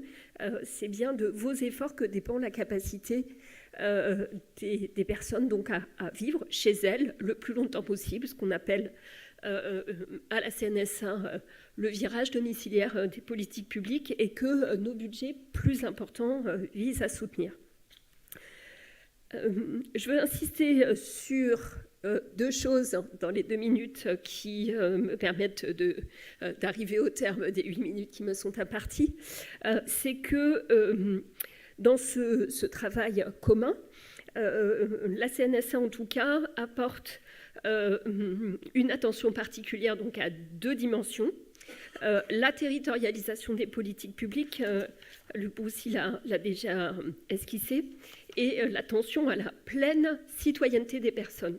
C'est la raison pour laquelle nous sommes partenaires du réseau français des Villes Amies des Aînés, que nous avons à la fois soutenu dans la conception du label et que nous continuons de soutenir, ça a été évoqué, avec ce partenariat autour du fonds d'appui au territoire innovant senior. Les objectifs qui nous sont communs avec le réseau, donc, sont de faire progresser la territorialisation de nos politiques d'autonomie, qui implique bien de prendre en compte les spécificités de chaque territoire. Lorsque la CNSA s'est transformée en 5e branche de Sécu, a initié une démarche de transformation interne et un travail de remise à plat de sa manière de travailler avec les réseaux, nous avons posé avec les agences régionales de santé, avec les conseils départementaux, un nouveau cadre de coopération qui passe par une meilleure interconnaissance, l'organisation de rencontres territoriales et qui porte une ambition de convenir ensemble d'objectifs communs et de laisser le plus possible de marge de manœuvre aux acteurs territoriaux pour atteindre ces objectifs. Donc, à la fois, nous resserrons nos liens, nous essayons de travailler davantage en transversalité. Je l'ai dit, la question de l'approche commune entre âge et handicap est importante pour la branche, de se mettre d'accord sur des diagnostics territorialisés, parce que la CNSA a pour ambition qui lui a été assignée par le législateur de travailler à l'équité de traitement, mais nous sommes convaincus que l'équité n'est pas une égalité plate et en tout cas absolument pas une uniformité. Nous n'atteindrons pas l'équité sans une prise en compte des différences des uns et des autres pour permettre d'adapter au plus proche des besoins des personnes, des différences des territoires, les modalités de déploiement des politiques publiques.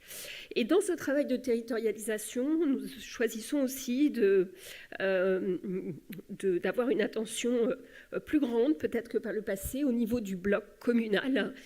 Nous avons vu et nous avons soutenu les conférences des financeurs de prévention de la perte d'autonomie dans l'accueil de parties prenantes plus importantes au niveau territorial.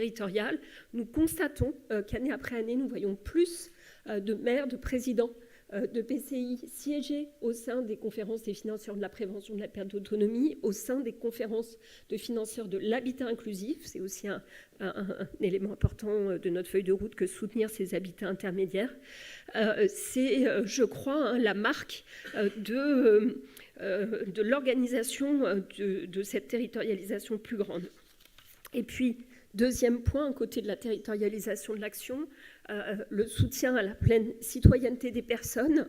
Je crois qu'au-delà de la formule qui peut être un peu creuse à force d'être répétée, il faut souligner que c'est aussi une des raisons qui ont conduit à identifier et à structurer de manière institutionnelle une branche de sécurité sociale autonome pour traiter de l'amélioration du quotidien des personnes âgées et des personnes handicapées.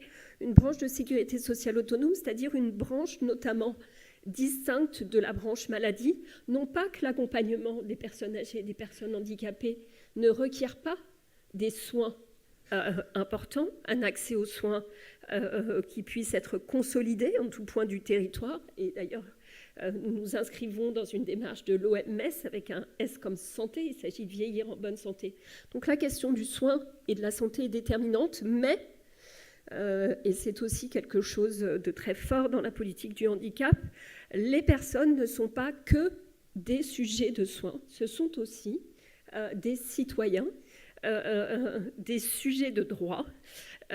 Et la démarche, le projet, je crois, politique derrière la création de la branche, et en tout cas les objectifs de la feuille de route de la CNSA sont aussi de répondre à des aspirations qui sont des aspirations de mener sa vie en pleine autonomie au milieu de sa communauté, qu'on soit une personne en situation de handicap, qu'on soit une personne âgée, et que les fragilités arrivent ne signifient pas une exclusion, une relégation, un isolement.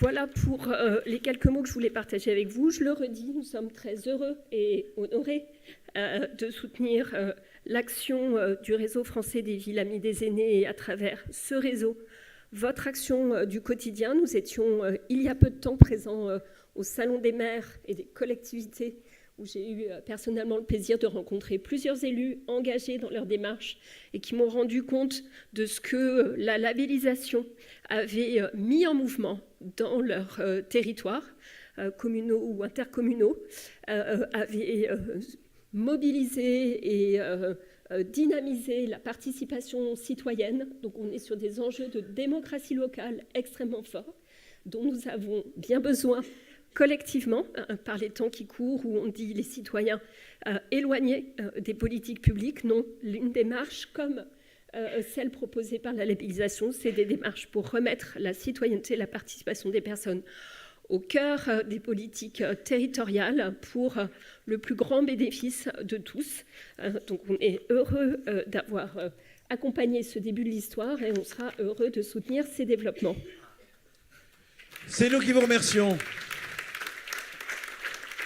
Et c'est nous qui étions honorés de votre présence. N'inversons pas les rôles. J'ai à nouveau 8 minutes que je vais mettre à disposition. Si mon programme est bon, peut-être aurons-nous la chance d'avoir amissimo court. J'ai exactement le même programme que vous. Ça tombe drôlement bien. Et donc, je dépose à vos pieds délicieux 8 minutes de parole. Merci beaucoup. Et je vous en prie, vous allez être applaudis. Soyez prêts psychologiquement. Voilà. Alors, voilà. Moi, j'ai pris le soin de préparer quelques petits slides pour pouvoir me raccrocher à mes petits slides. Donc voilà, je me rends compte que je n'ai pas précisé que vous étiez expert territorial santé vieillissement à la Banque des Territoires. Voilà. C'est maintenant fait. Merci. Donc bonjour à tous. Je suis très heureuse d'être parmi vous aujourd'hui pour le colloque international du Réseau Francophone Villes Amies des Aînés et de pouvoir représenter la Banque des Territoires. Sur ce, je vous prie de bien vouloir excuser Michel-François Delannoy, qui est donc le directeur du département d'appui au réseau, et puis Loïc Roland, que beaucoup d'entre vous connaissent dans cette salle, qui est donc directeur grand âge à la Caisse des dépôts et consignations. Je remercie le réseau français et Pierre-Olivier d'avoir convié la Banque des Territoires à cette manifestation. Donc, on m'a demandé de présenter les actions que la Banque des Territoires met en place pour soutenir les territoires dans les enjeux liés au vieillissement. Pour commencer, en fait, il faut rappeler que la Banque des Territoires a choisi 16 mesures phares pour décliner sa nouvelle promesse de territoire innovant et durable à l'horizon 2028. Il y a 8 nouvelles mesures phares en faveur de la transformation écologique et 8 au service de la cohésion sociale et territoriale. La mesure phare sur la santé et le soutien aux personnes âgées constitue 2 priorités stratégiques aujourd'hui pour la Banque des Territoires à horizon 2028. Pour autant, l'engagement pour les publics fragiles et le vieillissement n'est pas nouveau. Depuis 2019, il y a une force de frappe importante qui est engagée. On comptabilise à hauteur de 4,4 milliards en matière de santé et de publics fragiles. Engagement qui a été renforcé par un partenariat structurant avec la CNSA, passé en juillet 2021, pour déployer le plan d'aide à l'investissement Ségur de la santé. Voilà, donc aujourd'hui, on poursuit cet engagement avec des moyens importants, des moyens en prêt, puisqu'on est un établissement financier, des moyens en prêt sur fonds d'épargne à un taux long, sur un temps long, qui permet d'équilibrer les modèles économiques, et puis également des capacités d'investissement au cas par cas dans les projets. Alors, l'offre que la Banque des Territoires porte, vous devez, je pense, la connaître sur les territoires. Elle est, pour rappel, principalement axée sur l'habitat sous toutes ses formes, le logement, l'hébergement et les services. Donc notre force de frappe, c'est du financement. Ce sont des prêts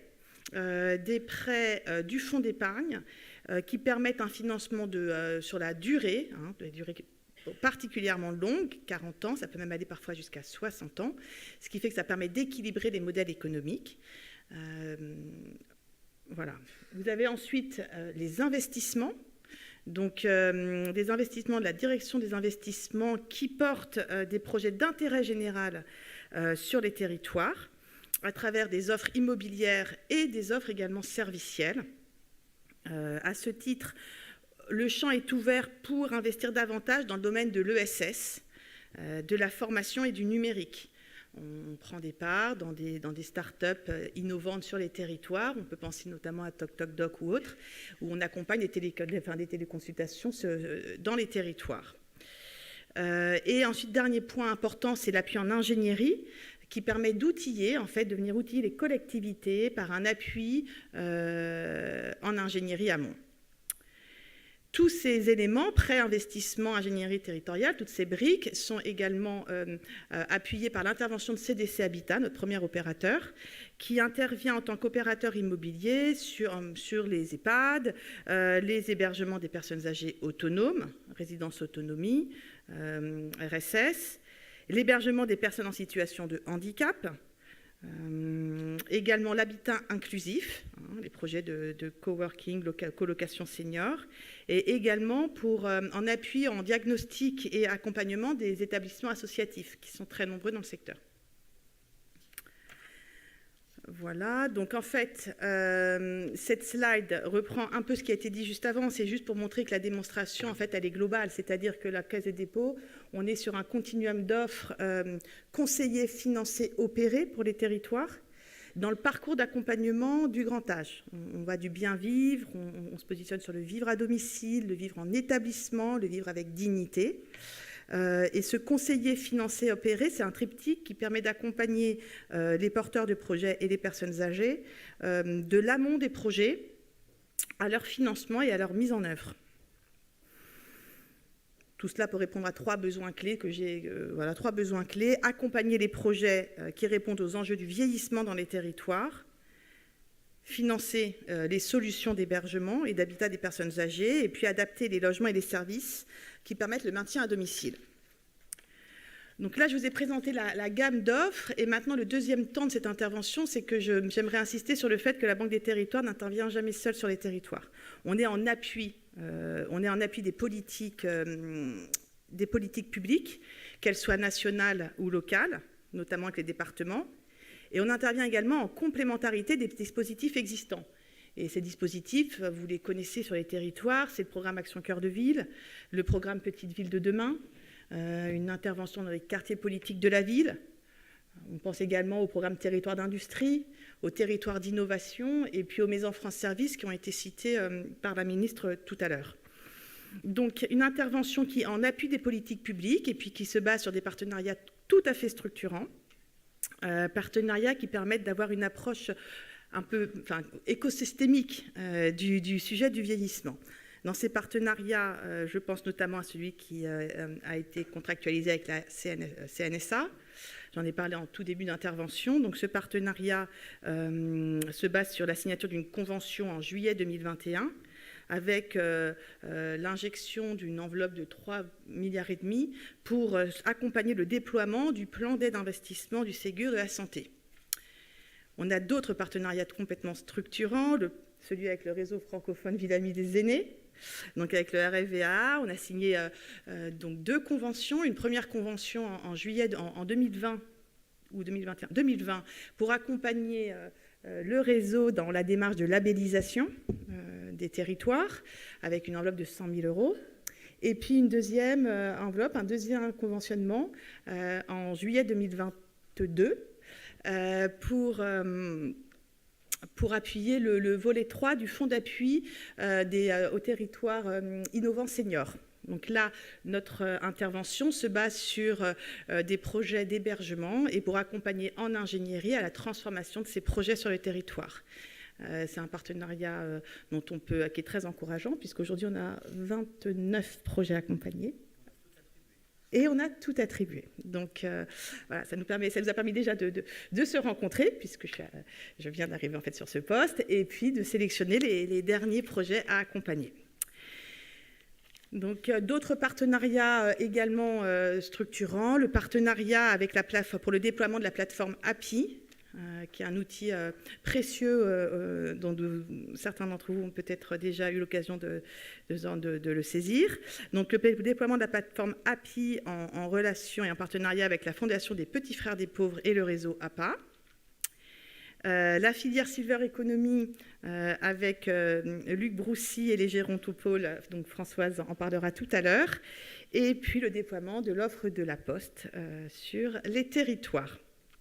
Donc voilà, j'espère avoir été déjà précise et peut-être convaincante, en tout cas sur l'intention, la volonté pour la Caisse des dépôts et la Banque des territoires de lutter contre les fractures territoriales liées aux enjeux du vieillissement, avec une force de frappe qui est ce continuum d'offres conseillers, financés, opérés, et puis cette volonté en fait de prendre part dans l'animation et la structuration de l'écosystème qu'on doit faire vivre tous ensemble. Donc, écoutez, je vous en remercie et je vous remercie pour votre attention. C'est nous qui vous remercions. Pierre-Olivier, un commentaire? Non, juste remercier et Virginie et Amici pour le soutien au Fonds d'appui territoire innovant senior, puisque nous avons fini d'attribuer en fin de cette année l'ensemble des fonds qui étaient alloués, ce qui veut dire d'une part qu'il y avait un réel besoin de la part des collectivités et qu'on est en train de réfléchir ensemble, comme l'a dit Virginie, à la suite. La bonne nouvelle et le message, je pense qu'il faut donner aux collectivités, c'est que ce fonds d'appui a été créé grâce à des financements et avec le soutien du réseau pour aussi être accompagné pour monter le dossier administratif, le dossier technique, qui est souvent un frein, entre autres sur les toutes petites communes, où on n'a pas forcément du personnel qui sait faire ce genre de choses. Et ça a permis de faire émerger des projets et des réalisations qui n'auraient pas vu le jour s'il n'y avait pas eu ce montage qu'on a inventé ensemble. Et je pense que c'est important. Jean-Philippe Virur-Durandal, je ne sais pas s'il est encore là, à un moment donné, quand il a vu comment on travaillait, m'a dit « Comment vous avez fait pour faire de la simplification administrative ?» Ce qui est quand même Et je lui ai dit « En fait, on n'a pas simplifié, on a fait simple dès le début. » Et je pense que c'est la grande fierté qu'on peut avoir en commun dans la mise en œuvre des réalisations qu'il y a eu pour que ça fonctionne vraiment. C'est aussi un accès au territoire à quelque chose dont ils ont besoin. Merci Pierre-Olivier. Nous allons continuer notre table ronde que Virginie Mignon a qualifiée de fourre-tout tout à l'heure. Pour que ça ne se voit pas trop, on a appelé ça question d'actualité. Ça, les gens se disent « Ah oui, c'est des questions d'actualité ». C'est pas vraiment un fourre-tout. Normalement, ça ne se voit pas.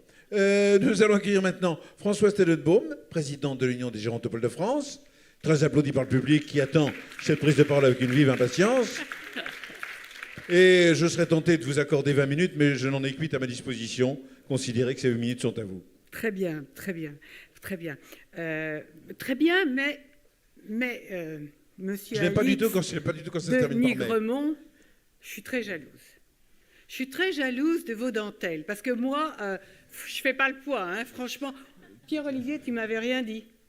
C'est-à-dire que Dijon n'est pas réputé pour sa dentelle, il y a 2-3 autres spécialités. Non, c'est Calais plutôt, oui, c'est plutôt ça, Calais, c'est vrai, c'est vrai. Bon, la prochaine fois, je ferai mieux.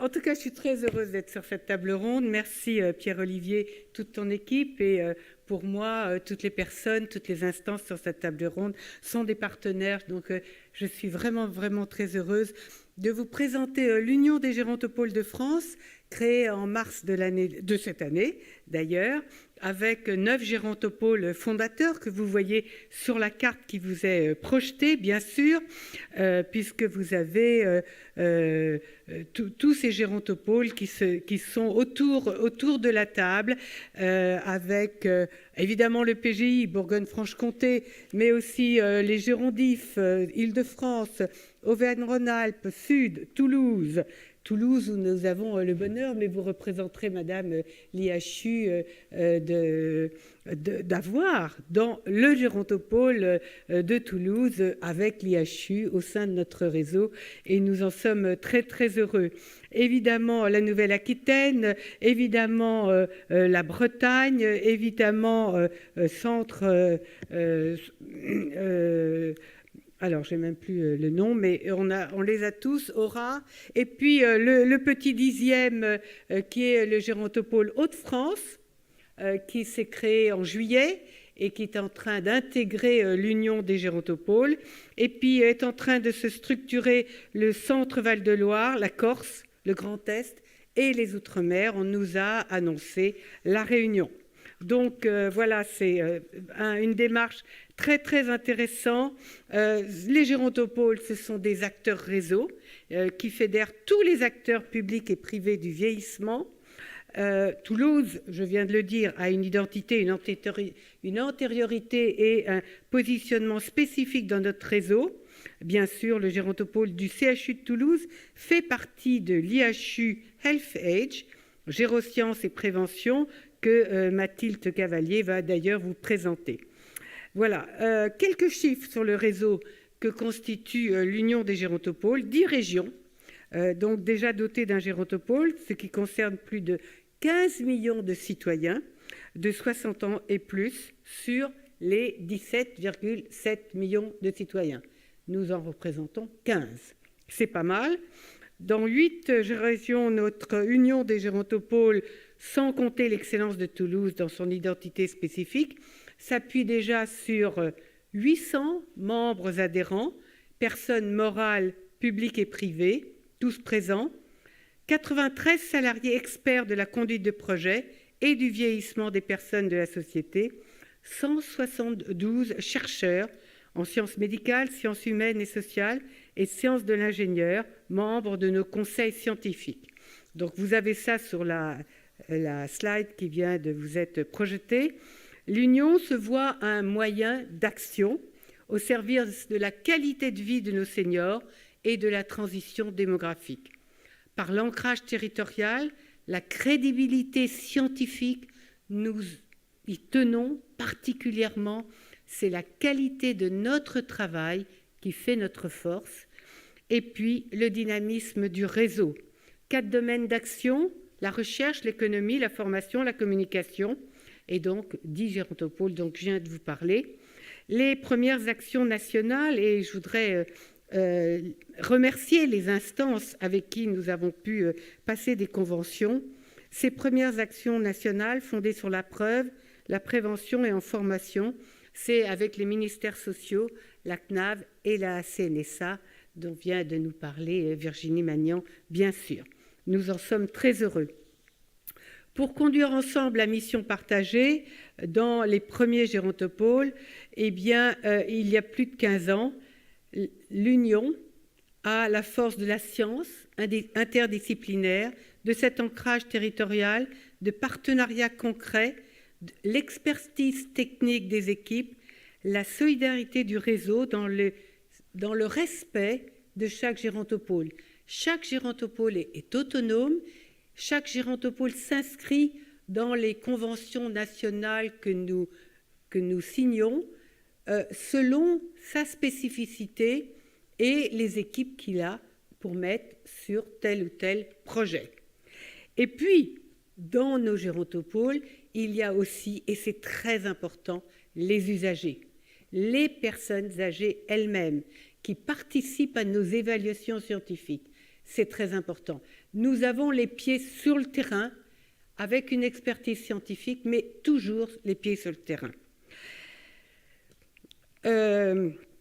Nous travaillons avec les ministères sociaux et les agences régionales de santé, la mise en œuvre de tous les axes du plan anti-chute des personnes âgées en France, et dans certaines régions, les ARS ont même délégué aux gérontopoles la coordination du plan anti-chute. C'est très intéressant. Avec l'assurance vieillesse, des programmes de formation pour les évaluateurs à domicile auprès des retraités autonomes et la contribution scientifique à la nouvelle version du site Internet grand public pour bien vieillir. Avec la Caisse nationale de solidarité pour l'autonomie, une contribution en 4 axes au centre de ressources et de preuves dédié à la prévention de la perte d'autonomie, What Works Center, l'objectif de validation et d'essaimage d'actions probantes en prévention. Voilà, on peut reprendre la première diapo si on veut. Eh bien, parmi les membres de nos gérontopoles se trouvent évidemment les collectivités territoriales. Toutes les collectivités territoriales sont actives, mais aussi leurs CCS et leurs unions départementales. Et donc, les gérontopoles accompagnent le fonds d'appui territorial du réseau pour aider les collectivités territoriales à faire leur dossier. On est dans le pratico-pratique, comme tu disais, Pierre-Olivier. Voilà. Ces collectivités sont partie prenante et bénéficiaires de nombreuses actions dans 4 domaines de la recherche, de la formation, de l'économie, de la communication. On travaille concrètement beaucoup avec ces collectivités territoriales sur des sujets comme la mobilité et l'habitat, bien sûr.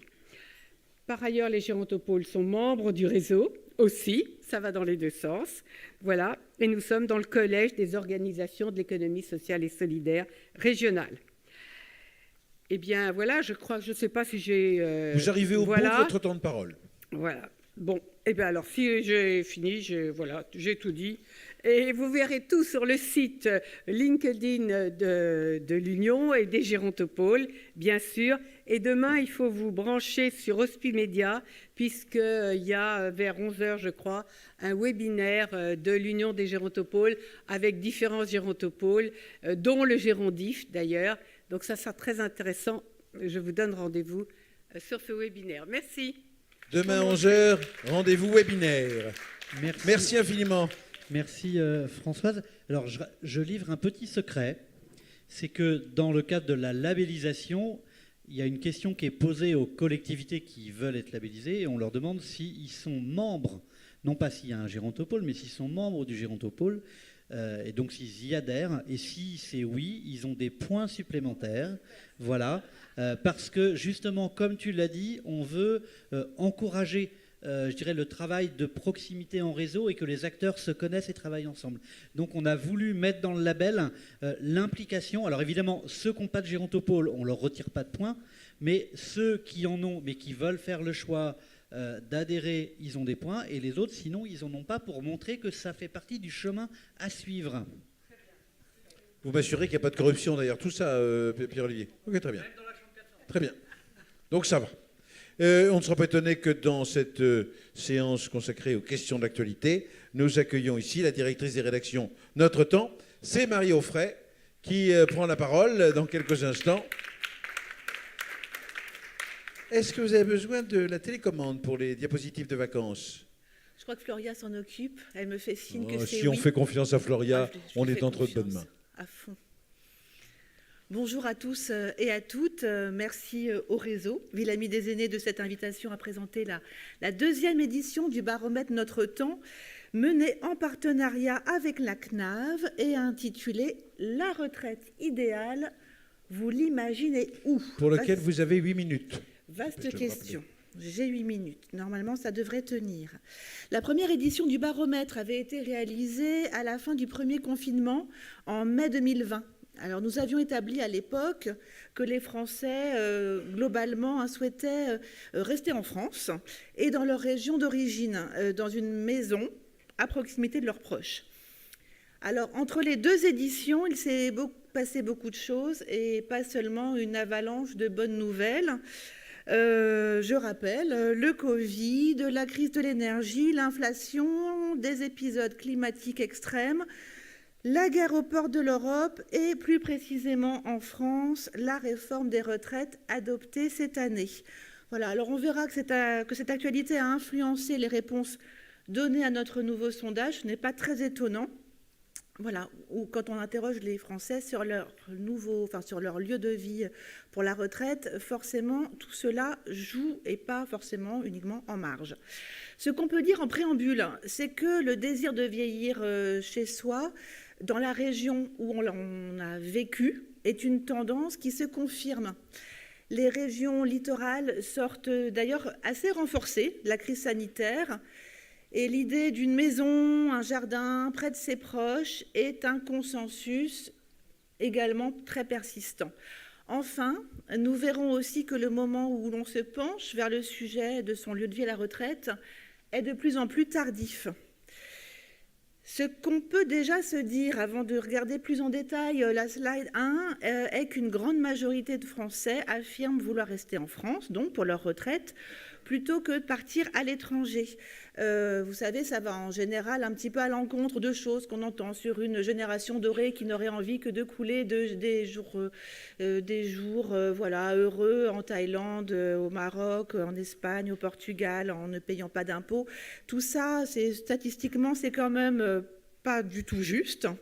En tout cas, le fait de vouloir rester dans son pays quand on est à la retraite, moi je trouve, c'est dommage que les personnes qui viennent d'Europe ou d'ailleurs, ça aurait été intéressant de savoir ce qu'ils en pensent, si dans leur pays ils sentent un petit peu la même chose. Sur la slide 1, la question posée était: dans quelle région souhaiteriez-vous passer votre retraite? Ça, c'était pour les actifs. Et pour les retraités, dans quelle région souhaiteriez-vous vivre les prochaines années? Alors, nous avons indiqué les 5 régions qui obtiennent les résultats les plus forts en fonction de l'âge auquel on se pose la question. Vous le voyez, c'est assez clair, je pense.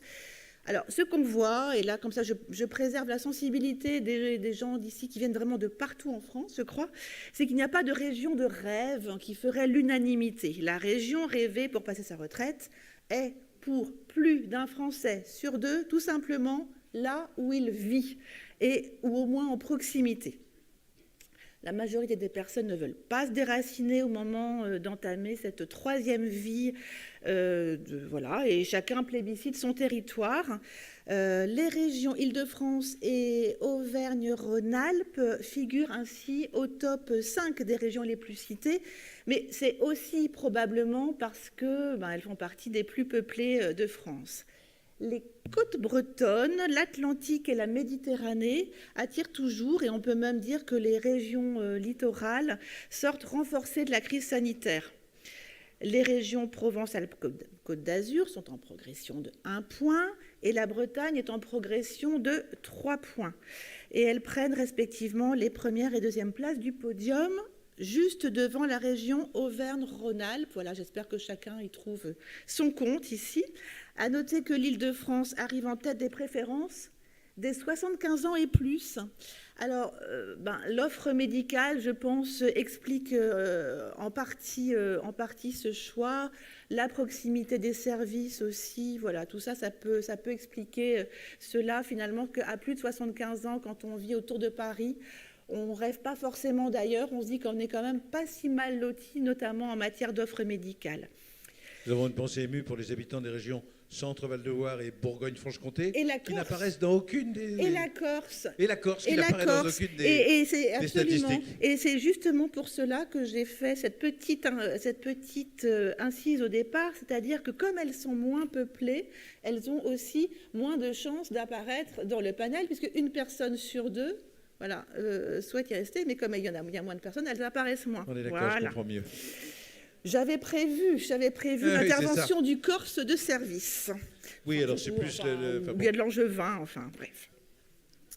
Alors, on passe à la slide 2. Le type d'habitation souhaité à la retraite reste la maison avec jardin pour 3 Français sur 4. On découvre que l'option maison individuelle avec jardin était plus revendiquée en 2020 qu'en 2023.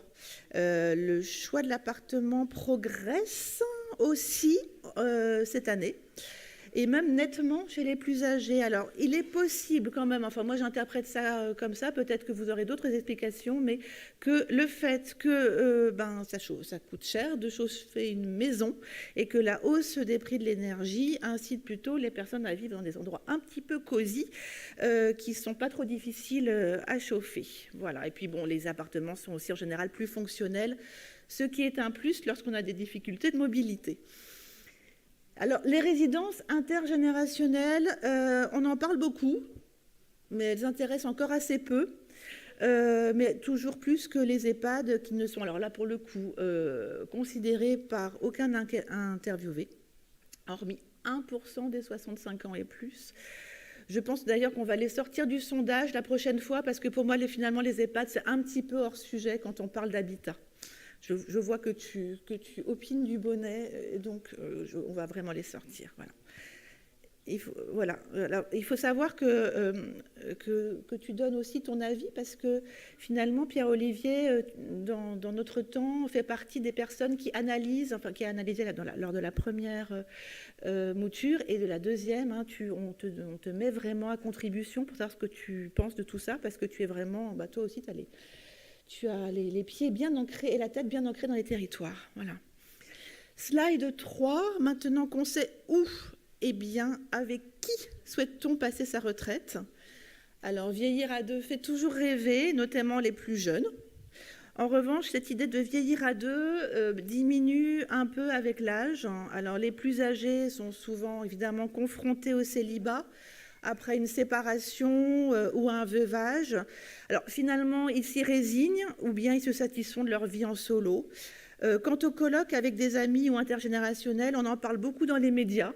Mais elle n'attire pas vraiment, sauf certainement par manque d'exemples. On n'arrive pas trop à s'y projeter parce qu'on ne connaît pas forcément quelqu'un qui a bien vécu. Donc voilà, a priori, ça va peut-être monter, mais pour le moment, on verra dans 2 ans ce que ça donne. Quant à l'idée de cohabiter avec ses enfants, je n'ai pas dit près, avec, ça ne séduit pas non plus, mais tout de même plus qu'en 2020. Peut-être doit-on élire un besoin de se protéger, un besoin de réassurance face aux crises que nous traversons.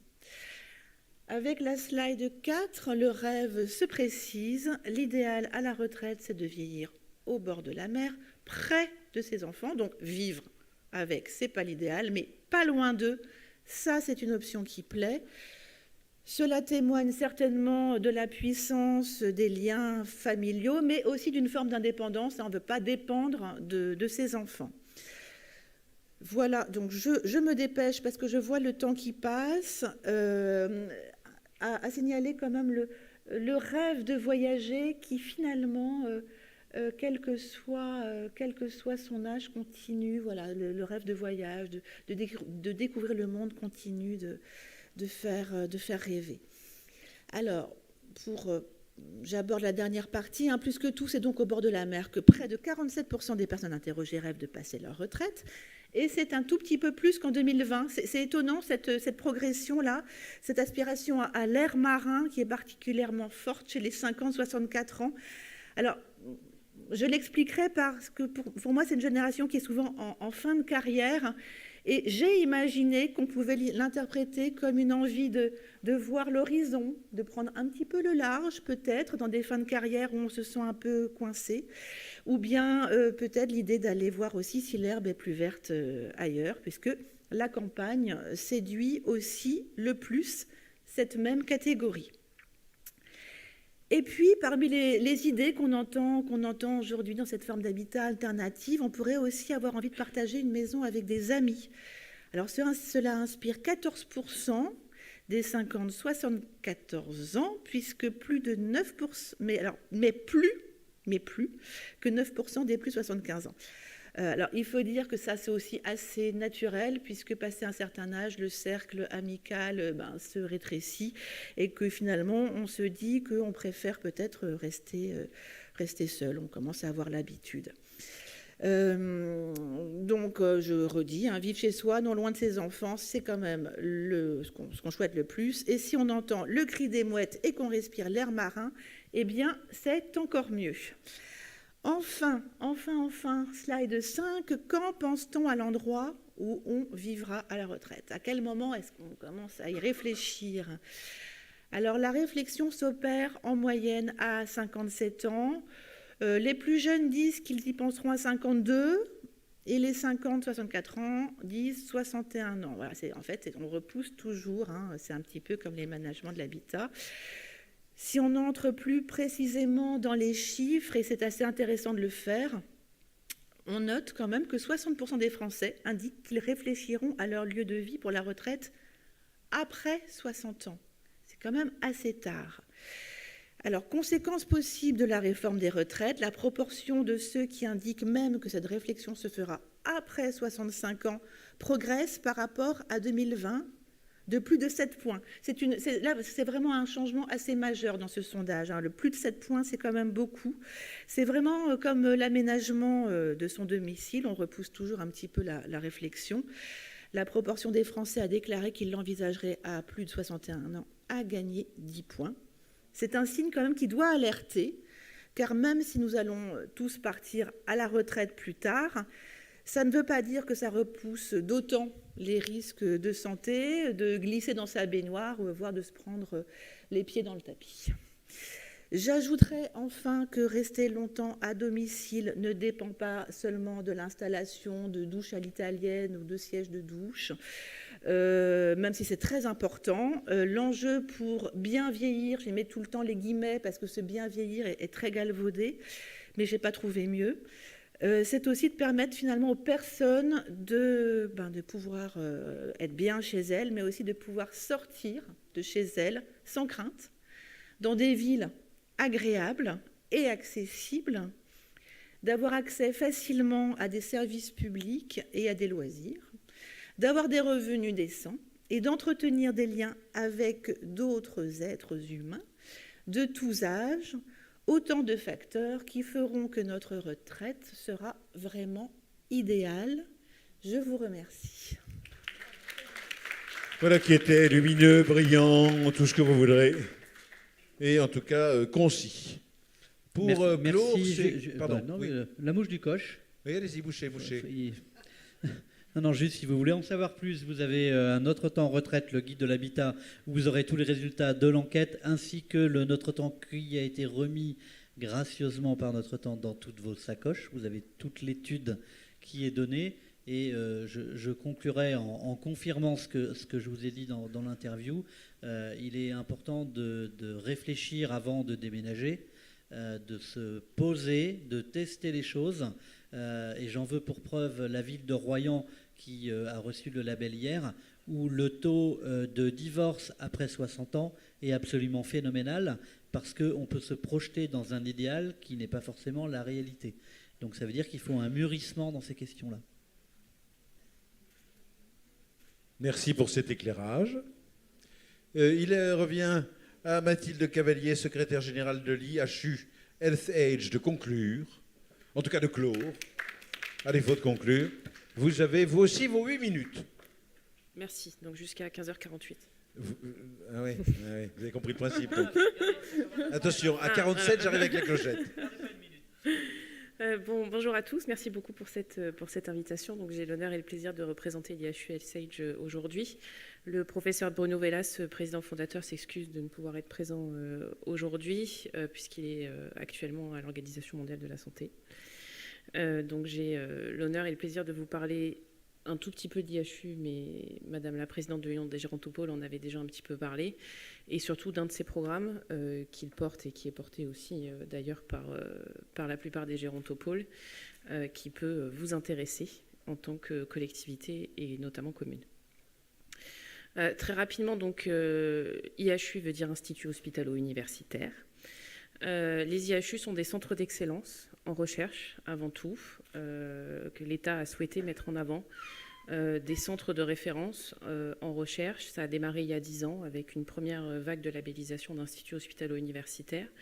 Il y en a une seconde et une dernière très dernièrement, puisque le président de la République a annoncé 12 nouveaux IHU en France le 16 mai dernier. Et nous sommes très heureux à Toulouse donc, d'être l'IHU dédié au vieillissement et aux gérosciences, un tout nouveau domaine de la science. Et donc la France a son IHU dédié au vieillissement. L'IHU, et avant ça, le gérontopole de Toulouse, porte, est centre collaborateur de l'OMS et porte un programme qui s'appelle ICOP, donc Integrated Care for Older People, exactement, qui est un programme de l'OMS qui vise à surveiller les 6 fonctions essentielles de la personne pour que la personne puisse, dans son avancée en âge, continuer à faire ce qu'elle aime faire. Donc, ce qu'on peut appeler le bien vieillir. Donc, ces 6 fonctions que vous voyez ici à l'écran, la cognition, la mobilité, la nutrition, l'audition, la vision et la psychologie, enfin, quand on dit la psychologie, c'est le bien-être mental, on va dire, est un programme. Alors, on dit souvent en 5 étapes. C'est en fait plutôt 4 étapes et une étape très transverse. La première est une étape donc, de repérage. La deuxième, une étape d'évaluation. Ensuite, un plan de soins personnalisé. Et enfin, le suivi de ce parcours de soins. Et vous le voyez en dessous, avec le chiffre 5, c'est l'implication des collectivités et le soutien aux aidants. L'implication des collectivités est vraiment transverse pour accompagner ces quatre étapes qui se déroulent successivement pour prévenir la perte d'autonomie des personnes et donc leur arrivée dans la dépendance. Le rôle des collectivités et notamment des communes est absolument fondamental dans la prévention de cette perte d'autonomie et donc le programme de l'OMS l'a bien entendu, bien évidemment pris en compte. Ce programme en France donc a démarré en Occitanie dès 2019. Il ne vous a pas échappé qu'il y a eu une petite crise sanitaire qui est passée par là. Mais le Gérontopole de Toulouse a fait le choix, justement, en se disant que c'était aussi le moment, pendant cette crise sanitaire, de lancer le déploiement de ce programme dans la région pour que les personnes puissent, qu'on puisse prévenir effectivement l'arrivée dans la dépendance et la perte d'autonomie. Ensuite, en 2022, une expérimentation, donc article 51, a démarré son déploiement sur ce programme dans plus de 9 régions et sur 13 projets. Et enfin, je vous en ai parlé, l'IHUL-SAGE a été créé il y a quelques mois et dans ses piliers, il a la prévention et notamment le déploiement de ce programme ACOP, donc la prévention de la perte d'autonomie et donc de l'arrivée dans la dépendance. Slide suivant, s'il vous plaît. Merci. Donc au niveau national, donc on vous a mis ici quelques chiffres du déploiement. Donc c'est plus de 42 000, presque 43 000 aujourd'hui personnes qui sont suivies dans ce programme. 72 000 ont effectué une étape 1, donc une étape de repérage, c'est-à-dire où il y a un questionnaire, je vais vous en parler un petit peu après, qui est déroulé pour voir si on a une perte sur une des 6 fonctions dont je vous parlais au début. Vous avez aussi rapidement les chiffres sur la région Occitanie. Je passe rapidement. Donc en pratique, comment se passe le déploiement de ce programme? Et on va parler aussi un petit peu de ce que peuvent faire les collectivités. Donc la première brique, c'est évidemment des outils et des outils numériques adaptés aux personnes pour pouvoir à la fois s'auto-évaluer, donc une application mobile qui va dérouler un questionnaire très simple et très rapide. Vous pouvez déjà le télécharger. Qui va permettre donc de s'auto-évaluer ou de s'évaluer accompagné d'un professionnel formé. Et quand je dis professionnel, ce n'est pas forcément un médecin, ça peut être une infirmière, un kiné, un pharmacien, aussi des aidants parfois, aussi évidemment tous les intervenants au domicile. A aussi été développée en parallèle une plateforme de gestion des alertes et des suivis, puisque par exemple quand vous avez une perte repérée via l'application d'audition, par hypothèse, par exemple, c'est un exemple comme un autre. Cette plateforme du Gérontopole donc de Toulouse déclenche des alertes et s'il n'y a aucun professionnel renseigné, un appel, notamment d'une infirmière, pour à la fois vérifier que c'est bien un cas d'alerte et éventuellement orienter. Des formations sont disponibles, à la fois pour les personnes, mais aussi pour les professionnels, pour se former au programme et aux outils que je viens de vous présenter. Et un certain nombre de formations en présentiel sont aussi organisées. L'un des axes du déploiement de ce programme, c'est bien évidemment sa dimension partenariale et le fait que la prévention, et notamment la prévention de la perte d'autonomie, c'est l'affaire de tous. Donc on en a déjà parlé, la Caisse nationale d'assurance vieillesse, la Caisse nationale de solidarité d'autonomie et toutes les institutions que vous voyez ici représentées, et notamment les collectivités, sont engagées et impliquées dans le déploiement de ce programme. Et pour terminer, bien entendu, des supports de communication pour accompagner ce déploiement, donc qui sont disponibles en ligne, alors des flyers, des posters, un certain nombre de films et de vidéos disponibles en ligne, et le site internet aecop.fr qui sera lancé d'ici quelques jours et auquel vous pourrez donc accéder. Cette approche de mise en place par, de déploiement du programme de l'OMS est mise en place par l'IHUL-SAGE et le Gérontopole donc de Toulouse, a été validée scientifiquement par, vous voyez ici la publication scientifique dans le Lancet Longévité, que je vous invite quand même à lire parce que c'est vraiment très intéressant de voir la manière dont ça s'est déployé et que c'est validé scientifiquement. Et je voulais effectivement, slide suivant, terminer quand même par quelques exemples d'actions locales qui ont été menées dans le cadre de ces déploiements. Donc par exemple la première dans une commune, dans le Gard, qui donc s'est emparé du sujet et a mis en place les étapes en partenariat avec les professionnels de son territoire pour à la fois faire le repérage et l'étape 1, mais aussi ensuite l'étape 2, c'est-à-dire de pousser, quand il y a effectivement une alerte à l'étape 1, de pousser un peu plus le questionnaire sur la prévention pour analyser un peu plus les différentes alertes et ensuite pouvoir accompagner les personnes dans des ateliers collectifs qui étaient menés par la commune. Deuxième cas d'exemple qui était mené à la fois par des communes, mais aussi en accompagnement avec le conseil départemental, où il y a des journées de dépistage qui ont été organisées. Slide suivant, s'il vous plaît. Donc, pour conclure, hein, donc, ce programme ICOP est vraiment une opportunité pour les personnes, mais aussi pour les collectivités, donc de permettre au plus grand nombre de vieillir en bonne santé, de leur permettre d'avoir un suivi en continu et vraiment de prévenir avant que le déclin des fonctions arrive.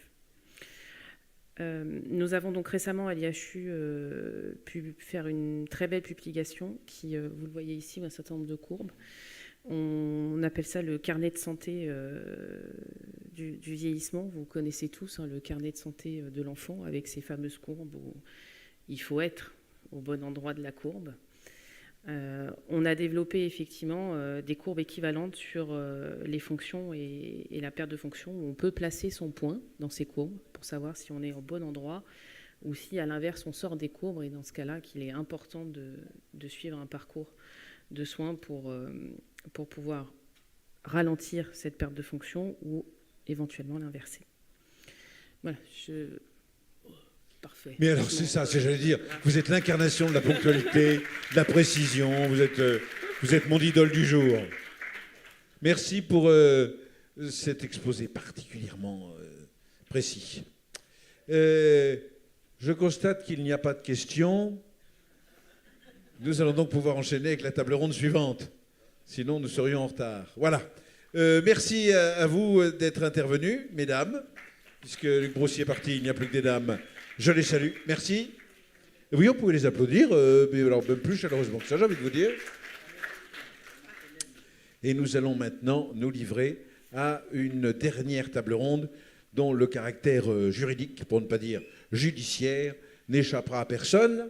Ce qui explique pourquoi je sollicite la présence à mes côtés de Solène Brugère, d'Alain Koskas et d'Albert Évrard, qui tous trois, ès qualité, s'avancent sur notre estrade et que vous encouragez, évidemment, avec des applaudissements, qui est la façon la plus courante, peu partout dans le monde, d'encourager les orateurs. Il était précisé sur ma fiche que peut-être que Pierre-Olivier Lefebvre tendra une tête, mais manifestement, il n'est pas disposé à déposer sa tête n'importe où. Installez-vous. Alors, vous avez vraiment l'embarras du choix. Vous voyez, c'est où il vous semblera le plus judicieux de vous trouver. Comme vous en aurez le goût. C'est Ladies First, une fois n'est pas coutume, puisque tout à l'heure nous avons fait l'inverse, avec Solène Brugère que nous allons commencer. Si Solène Brugère en est d'accord. Est-ce que vous souhaitez cette télécommande pour diffuser des diapositives et vos photos de vacances sur le grand écran? Je n'en ai pas. Ah, si on n'avait pas l'usage, vous n'en avez pas l'usage. C'est vous qui animez la table ronde? Oui, alors je pose des questions.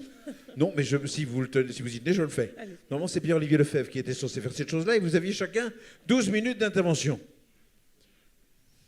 Voilà. Il est où, Pierre-Olivier? Mais bonjour. Est-ce qu'il y a un malentendu? Comment ça va? Mais très bien. Nous avons grand plaisir à vous trouver ici. Regardez ça. Vous êtes avocate au barreau de Paris et formatrice bioéthique. Oui. Ça me semble être le profil idéal pour ouvrir notre table ronde, n'est-ce pas? Dont la thématique est, je le rappelle, droit, égalité, inclusion, quel repère pour mieux prendre en compte le défi du grand âge? Eh bien, c'est parti, nous avons 12 minutes. Et vous avez chacun 12 minutes. Alors, on va voir, parce qu'on a beaucoup de choses à partager ensemble avec mes Alors, si vous souhaitez faire plus court pour partager, voilà. Ça ne me gêne pas, vous voyez. Moi, l'important, c'est qu'à un moment donné, je puisse dire, c'est fini. Non, mais déjà, merci d'être resté pour ce sujet qui est important, parce qu'il fait écho à ce qui a été dit durant ces 2 jours, et notamment tout à l'heure, par rapport à un enjeu qui est absolument majeur de l'accès aux droits, de l'effectivité des droits des personnes âgées en France et partout dans le monde. Il y a énormément de... En fait, ça touche tous les domaines et tous les sujets. Donc, on a beaucoup de choses à vous partager. Mais l'idée qui fait effectivement retenir, c'est que à ce jour encore, en 2023, on constate partout dans le monde, en France, sur les territoires, et quel que soit l'endroit où on se trouve, de grands écarts d'accès aux droits, des discriminations, de l'agisme, un combo malheureux d'agisme et de sexisme au détriment des femmes. On va y revenir. J'ai aucun problème pour parler de tous ces sujets. Tous les sujets tabous, on peut les lever ensemble. Mais c'est vraiment des sujets importants pour avoir à l'esprit, et qu'ensemble, en fait, on peut œuvrer pour plus d'égalité universelle et partout. Alors, un peu d'introduction générale, mais... C'est bien, ça pose bien le sujet. Est-ce que peut-être on peut faire Alors, rebondir sur certains sujets, parce qu'on va c'est ça. Se compléter ensemble. Nous avons fait connaissance avec Albert Évrard tout à l'heure à l'occasion, au détour d'une question qu'il posait, puisque je le rappelle qu'Albert Évrard est maître de conférence à la faculté libre de droit, chercheur associé à l'université de Namur. Et vous avez pris la parole tout à l'heure justement pour interroger l'adjointe au défenseur des droits sur la qualité, ou en tout cas les ressorts du défenseur des droits. Et vous vous apprêtiez à lui passer la parole, c'est pour ça que je me permettais de le présenter. Voilà, moi je voulais, si vous voulez, intervenir sur la question de cette idée de la citoyenneté. Hein, parce qu'il n'est pas tout de se dire, tiens, les conditions effectives pour exercer des droits sont ou non remplies, suivant l'existence et le fonctionnement d'un système judiciaire. Mais c'était au fond cette idée, qu'est-ce qu'il y a derrière l'idée de citoyenneté? Et je pense que... si on s'en tient à cette idée qu'il y a des besoins à satisfaire, on est peut-être un peu court. Par contre, si on commence à réfléchir à l'idée de citoyenneté, et on l'a rappelé notamment hier, on s'est dit, mais au fond, quel type d'humain on souhaite, vers quelles aspirations on tend, qu'est-ce qu'on entend rencontrer? Moi, je poserais facilement non pas le concept de croissance tel qu'il avait été repris par le représentant du Pays de Galles, qui nous avait parlé de ce concept-là, mais j'évoquerais l'idée d'accomplissement. Au fond, dans notre vie, à un moment donné, on souhaite et on arrive à un moment, dans le grand âge ou le très grand âge, où il s'agit d'accomplir, de s'accomplir. C'est-à-dire de voir approcher la mort, de toute façon elle vient, mais aussi de revoir sa vie. Et repassant sur tout cela, eh bien, je pense que ça détermine des manières d'agir, des manières de faire. Et la citoyenneté doit donc, ou devrait être pensée en fonction de cela. Alors, merci infiniment, professeur. C'est au pupitre que s'exprimera Alain Koskas, qui est le président de la Fédération internationale des associations de personnes âgées. Et donc, c'est au pupitre qu'il va se mettre pour intervenir. Encouragé par le public. Oui, oui, bien sûr. Ah oui.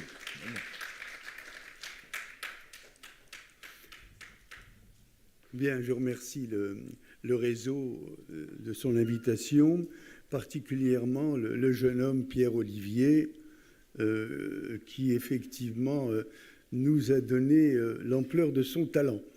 Moi, je vais vous parler du monde. Je vais parler du monde pour éclaircir un peu la France et peut-être faire un peu de comparatif. Moi, je représente la FIAPA, qui est la Fédération internationale des associations de personnes âgées, qui a été créée il y a 43 ans par la Belgique, la France, l'Italie et l'Espagne. Ces pays ont compris qu'ils devaient faire face aux défis démographiques, unir leurs forces afin de défendre collectivement et sur le plan international leurs droits et les intérêts des personnes âgées par elles-mêmes. Au niveau de mon exposé, j'ai présenté la FIAPA. Le deuxième point sera un état des lieux du droit international qui expliquerait la naissance et le besoin de naissance d'une convention internationale universelle et contraignante, j'insiste, universelle et contraignante par rapport à ce que nous avons aujourd'hui. Je parlerai aussi de quelques exemples de discrimination liés à l'âge lorsque la loi défie le droit. La loi peut, à un moment donné, après qu'il y ait eu l'exposé d'un droit, faire en sorte que ce droit soit annulé et réannulé par la loi. Ça peut paraître bizarre, mais c'est plus fréquent qu'on l'imagine. Bon, la FIAPA, je vous l'ai dit, hein, elle est dotée d'outils. Elle est à l'ECOSOC, au groupe vieillissement de l'ONU, à Genève. Elle participe au Conseil de l'Europe et à la conférence des OING.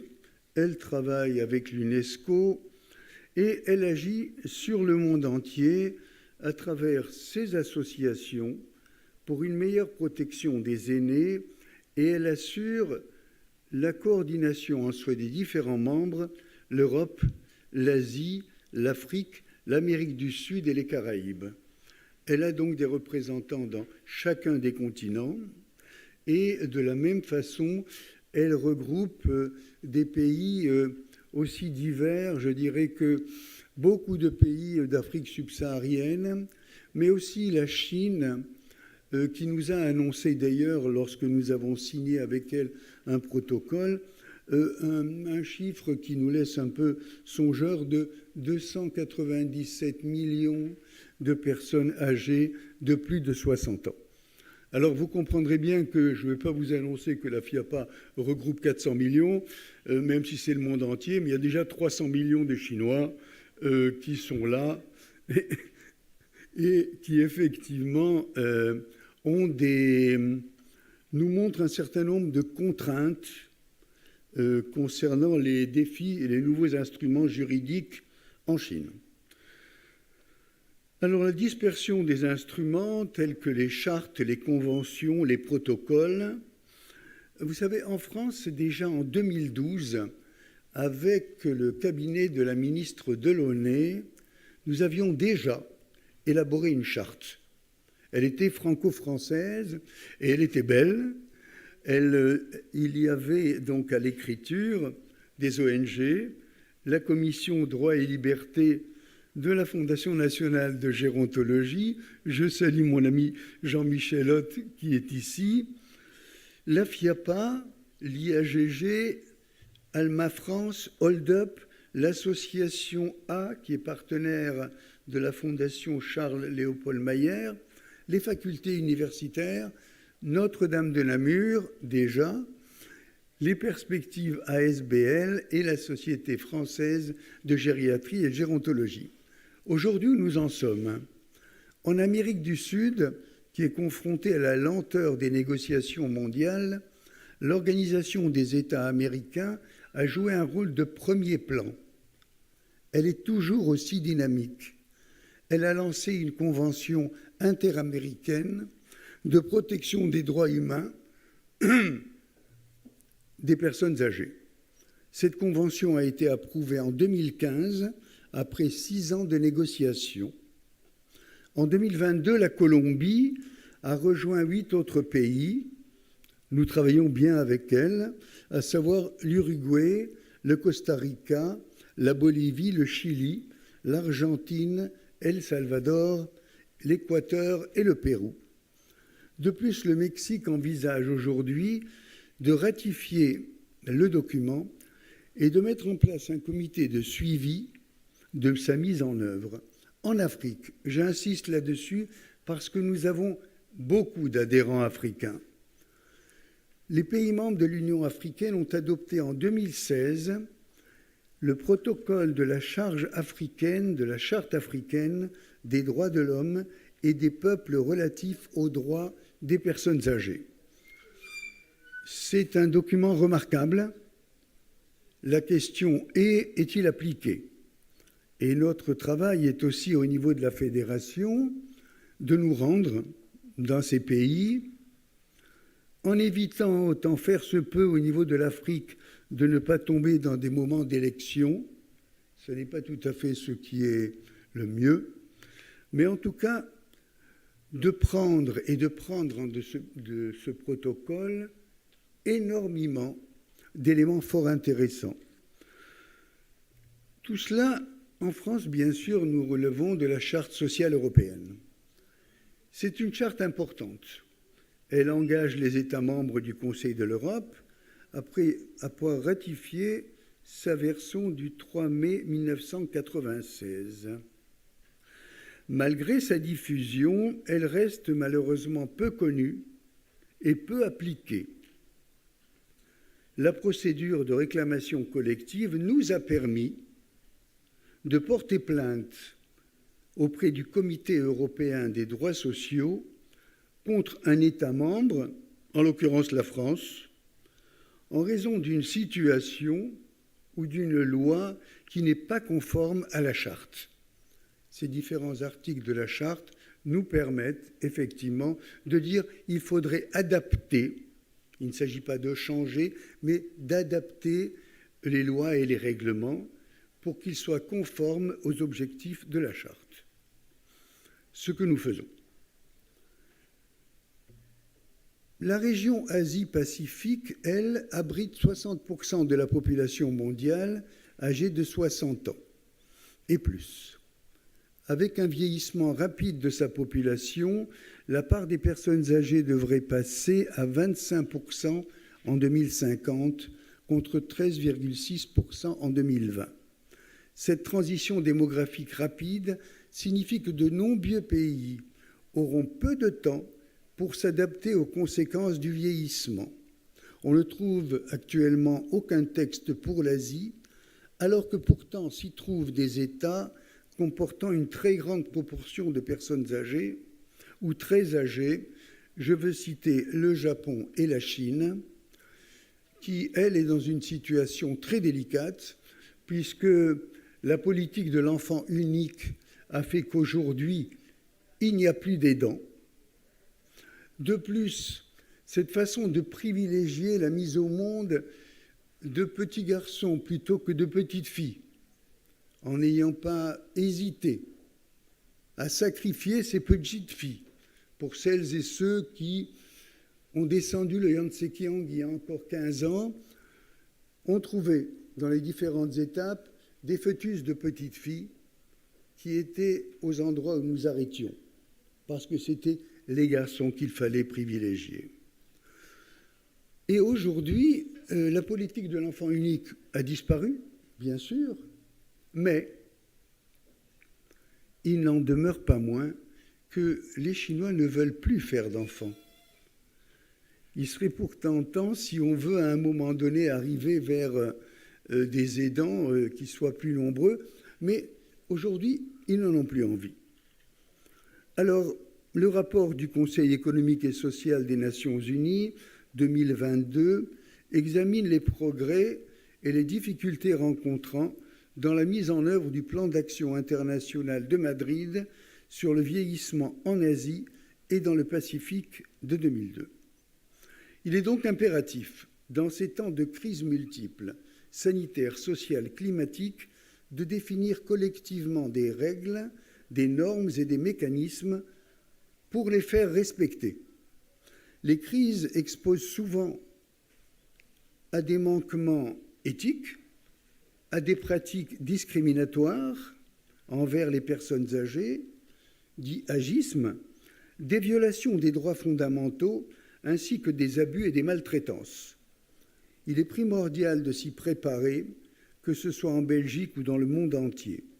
Une convention internationale pourrait permettre de garantir que les personnes âgées vieillissent dans le respect de leurs droits et dans la dignité. Les documents existent.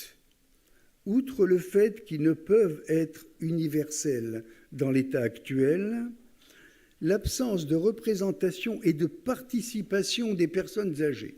J'insiste, toutes nos politiques est celle de la participation des personnes âgées aux lois les concernant, y compris dans la mise en place de ces lois, et ça n'est pas le cas aujourd'hui. Ça n'est le cas dans aucune des chartes dont je vous ai parlé. Qu'est-ce qu'il y a, monsieur? Oui, c'est pas fini. Oui. Je vais revenir à... La FIAPA et ses partenaires plaident en faveur d'un nouvel instrument juridiquement contraignant, j'insiste.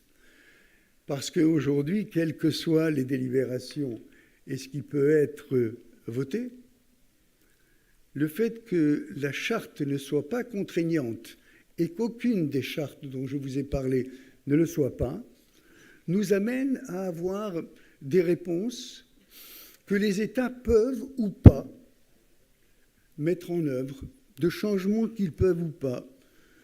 Alors nous, bien sûr, on est engagé fortement dans la lutte contre l'agisme. Cet agisme,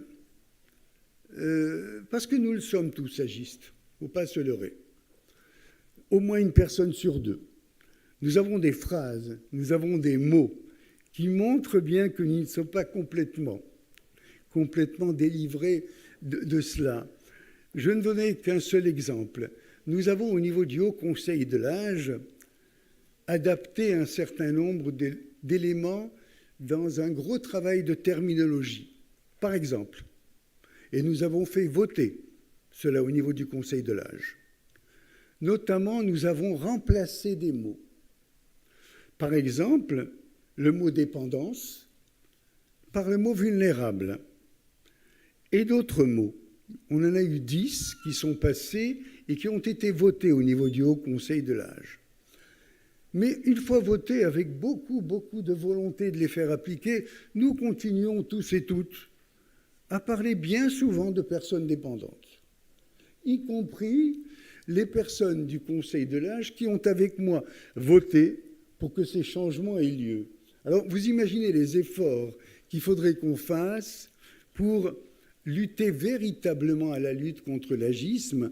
Je ne parle pas de ce qui a été dit aujourd'hui sur le fait de parler de nos aînés, nos personnes âgées, nos ceci, nos cela, alors qu'en aucun cas, ils ne nous appartiennent. Mais tout à l'heure, je vous disais, les choses ne sont pas simples. Par exemple, nous avons passé réclamation au niveau de la Charte sociale européenne parce que nous avons été saisis par des vieux médecins. Un groupe de vieux médecins qui nous disait « Il n'est pas normal qu'à partir de 71 ans, nous n'avons plus le droit de nous faire élire dans des instances ordinales. Nous n'avons plus ce droit. » Alors que dans le même temps, on demandait, y compris dans nos campagnes, aux médecins âgés, fort âgés, de continuer à travailler. Alors nous avons fait cette réclamation, nous avons gagné cette réclamation avec des tonnes de documents qu'il fallait répondre dans les échanges entre gouvernements. Je ne vous raconte pas ce que ça a été. L'ordonnance a donc été annulée, tout s'est bien passé, mais, et c'est là où on voit que parfois les choses sont complexes, il y a eu un article de loi du Code de la santé publique qui a été rétabli à la fixation d'un âge limité à 71 ans. C'est-à-dire qu'on avait réussi à faire retirer cette affaire et la loi est repassée pour remettre à 71 ans. 71 ans. Heureusement qu'on avait été entendu par l'ordre des médecins, l'autre des kinés et de différents ordres, puisque ceux-ci ont dit après tout, c'est pas bête, donc on va le garder. On va le garder effectivement en dehors de nos règlements. On va annuler ces 71 ans. Et heureusement, parce que la loi elle-même s'était fait forte de remettre ça sur le tapis. Et nous avons eu comme ça un certain nombre d'éléments. Le prochain, vous en entendrez parler. Il touche effectivement à un outil qui est le mandat de protection future. Et vous allez voir comment ce mandat de protection future, après que le Conseil d'État nous a dit « Vous avez raison, il a été voté le recueil de ces mandats de protection sur un répertoire ». L'État a même été condamné à nous verser 200 € par jour, par jour. Mais il ne les versera jamais parce que dans les avant-projets de la loi sur le bien vieillir, Et au niveau des amendements qui sont passés, 10 amendements en 5 minutes, j'insiste, eh bien ce texte est proposé à l'annulation, je dis bien, alors que le Conseil d'État l'a validé. Ça veut dire quoi tout ça? Ça veut dire qu'on a quand même intérêt à faire un peu gaffe, quoi. Je vais terminer, cher ami, par un certain nombre de, comment dirais-je, de propositions de la FIAPA. Nous avons travaillé aujourd'hui avec l'Association internationale des universités du troisième âge. Donc, avec notre ami Jean-François Vélas et avec Albert Évrard, pour apporter une contribution à la future loi, nous espérons, une convention internationale des droits des personnes âgées. On a dit, on ne va pas se mettre avec les voies habituelles, il n'y a qu'à Faucon, parce que ça fait 15 ans qu'on parle de ça, ça fait 15 ans qu'on sort des textes. On s'est dit, cette fois-ci, on va faire autre chose. Et grâce à Albert Évrard, nous sommes mis dans la tête une contribution qui se base sur les lacunes que nous avons pu identifier et d'apporter des contributions par rapport à ces lacunes pour leur donner un fondement juridique costaud.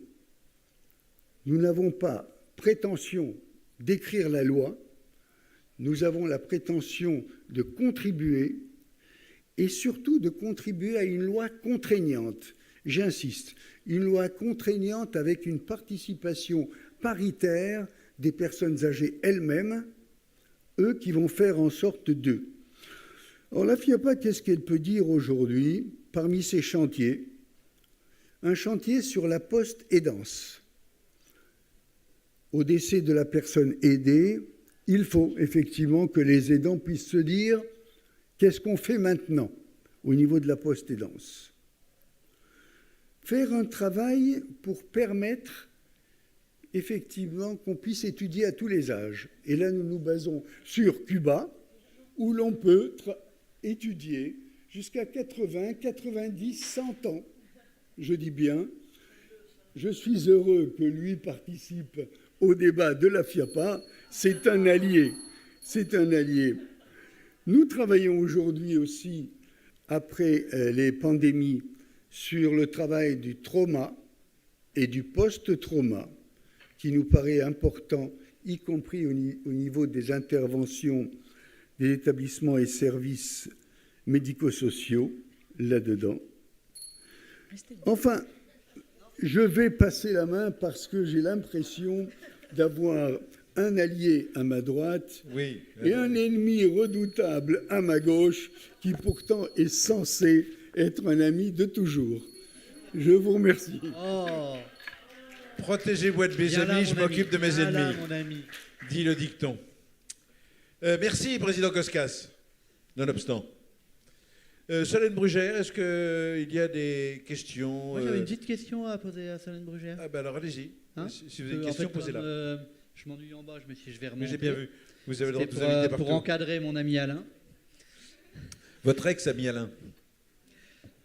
Non, mais l'idée, c'est d'essayer de faire presque une table ronde. On va essayer d'en faire une au moins dans la journée.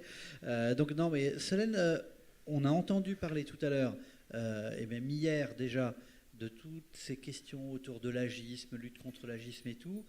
Je trouverais intéressant que tu nous redonnes un éclairage, peut-être un peu plus juridique de ces questions-là, et ensuite, comment on peut agir de façon concrète. Ça continue un peu dans la question que tu as posée, Albert, dans la salle, ce matin, de dire, voilà, c'est bien de dire qu'il ne faut pas, mais comment on trouve son chemin là-dedans et comment on cadre les choses? Y a-t-il un cadre légal pour l'agisme? Eh oui, et si, excellente question, merci beaucoup. Eh bien oui, il y a un cadre légal qui résulte dans l'interdiction de la discrimination. L'agisme fait partie des 25 critères des retenues de discrimination, au même titre que la couleur de peau, la religion, les orientations sexuelles, syndicales, le genre, etc. la perte d'autonomie également. Et donc c'est un des critères qui est pris en considération et qui est eh bien assez pointé du doigt aussi, notamment par le défenseur des droits qui en a parlé tout à l'heure, mais qui a fait un rapport en 2021 sur ce sujet. Plusieurs rapports qui rappellent qu'il y a énormément de personnes de plus de 60 ans qui sont victimes de discrimination en raison de l'âge. Plus d'une personne sur 5 relate avoir été témoin de discrimination. Et en fait, tout cela a des incidences très concrètes sur leur vie. Donc, l'agisme, ça a même une définition, hein, c'est un processus de stéréotypage systématique et de discrimination en raison de l'âge. Et donc, il y a des textes et des recommandations, notamment de l'ONU, qui invitent les États, qui invitent donc par déclinaison, par ruissellement les communautés, à agir pour supprimer systématiquement les stéréotypes. Et ces stéréotypes, ils sont quoi? C'est pas de dire que les personnes sont capables, etc. C'est au contraire cette vision extrêmement négative que toutes les personnes âgées, seniors, eh bien, souffriraient d'incapacités physiques et psychologiques. Et donc seraient incapables de fonctionner de manière autonome, n'auraient aucun impact ni rôle dans la société. Donc c'est absolument épouvantable. Mais cela dit, on porte ce poids, enfin moi j'en fais le lien et j'ose tout à fait l'affirmer, à cause de notre culture bonapartiste et du Code civil qui a quand même été une épouvante et pour les droits des femmes et pour les droits des seniors, parce que quand vous regardez les premières versions du Code civil en 1804, qui était privé de droits? Les femmes et les vieux. Voilà. En gros, c'était les séniles qui doivent sortir de la société. Ben, mine de rien, ça reste ancré dans les esprits et il faut vraiment travailler sur le terrain au quotidien pour lutter contre ces stéréotypes qui se cumulent effectivement, notamment avec le genre et les femmes âgées dont on considère qu'elles ne peuvent rien faire alors que c'est totalement erroné. Donc moi je peux vous parler aussi de l'agisme, comment il se... ou de la discrimination liée aux incapacités, comment on peut les retrouver un peu partout de manière insidieuse, et ce que je peux voir moi en ce moment sur le terrain, qui me donne un constat un petit peu amer, mais je reste pleine d'espoir néanmoins, sur par exemple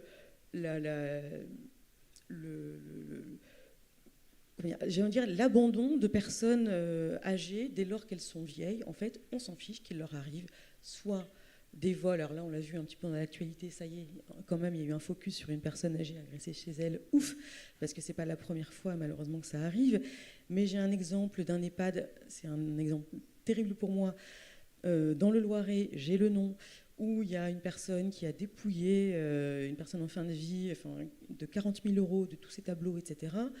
Bon, bah, la salariée, elle a pris peut-être 3 semaines de suspension, et derrière, l'EHPAD a considéré que ils s'en fichaient. Le pénal, n'en parlons pas, ils avaient la copie des chèques, ils ont classé sans suite. Enfin, c'est totalement invraisemblable. Genre, on s'en fiche. Il y a là, par exemple, j'ai un cas aussi pour une association dans le handicap qui est légataire d'un testament. Alors là, c'est aussi assez remarquable. Une amie d'une vieille dame très âgée et très malade manifestement, qui est passée du stade de la curatelle à la curatelle renforcée à un contrat de tutelle par cette bonne amie, très très bonne amie, etc. Et sauf qu'en fait, donc nous on a un contrat, un testament qu'on va dire chez le notaire qui donne le legs à l'association. Et puis depuis est arrivé un testament, alors holographe, écrit 1 mot sur 10, vraiment, vraiment en fin de vie, qui lègue l'ensemble de ce patrimoine à cette charmante dame, qui ne lâche rien, qui allait voir l'association en disant « je veux être indemnisée du temps passé auprès de Madame Machin », parce que comme ça, c'est totalement contraire à l'esprit de la tutelle, qui est normalement un don bénévole pour aider une personne, et on est en conflit. Le confrère ne me répond pas, il nous a proposé, allez, on va dire 10% du montant du total, et ben je lui dis non, nous on conteste ce testament, il n'est pas valable, abus, et là c'est plutôt quand même abus de, enfin pas de l'agisme, mais d'abus de faiblesse pour le coup, voilà.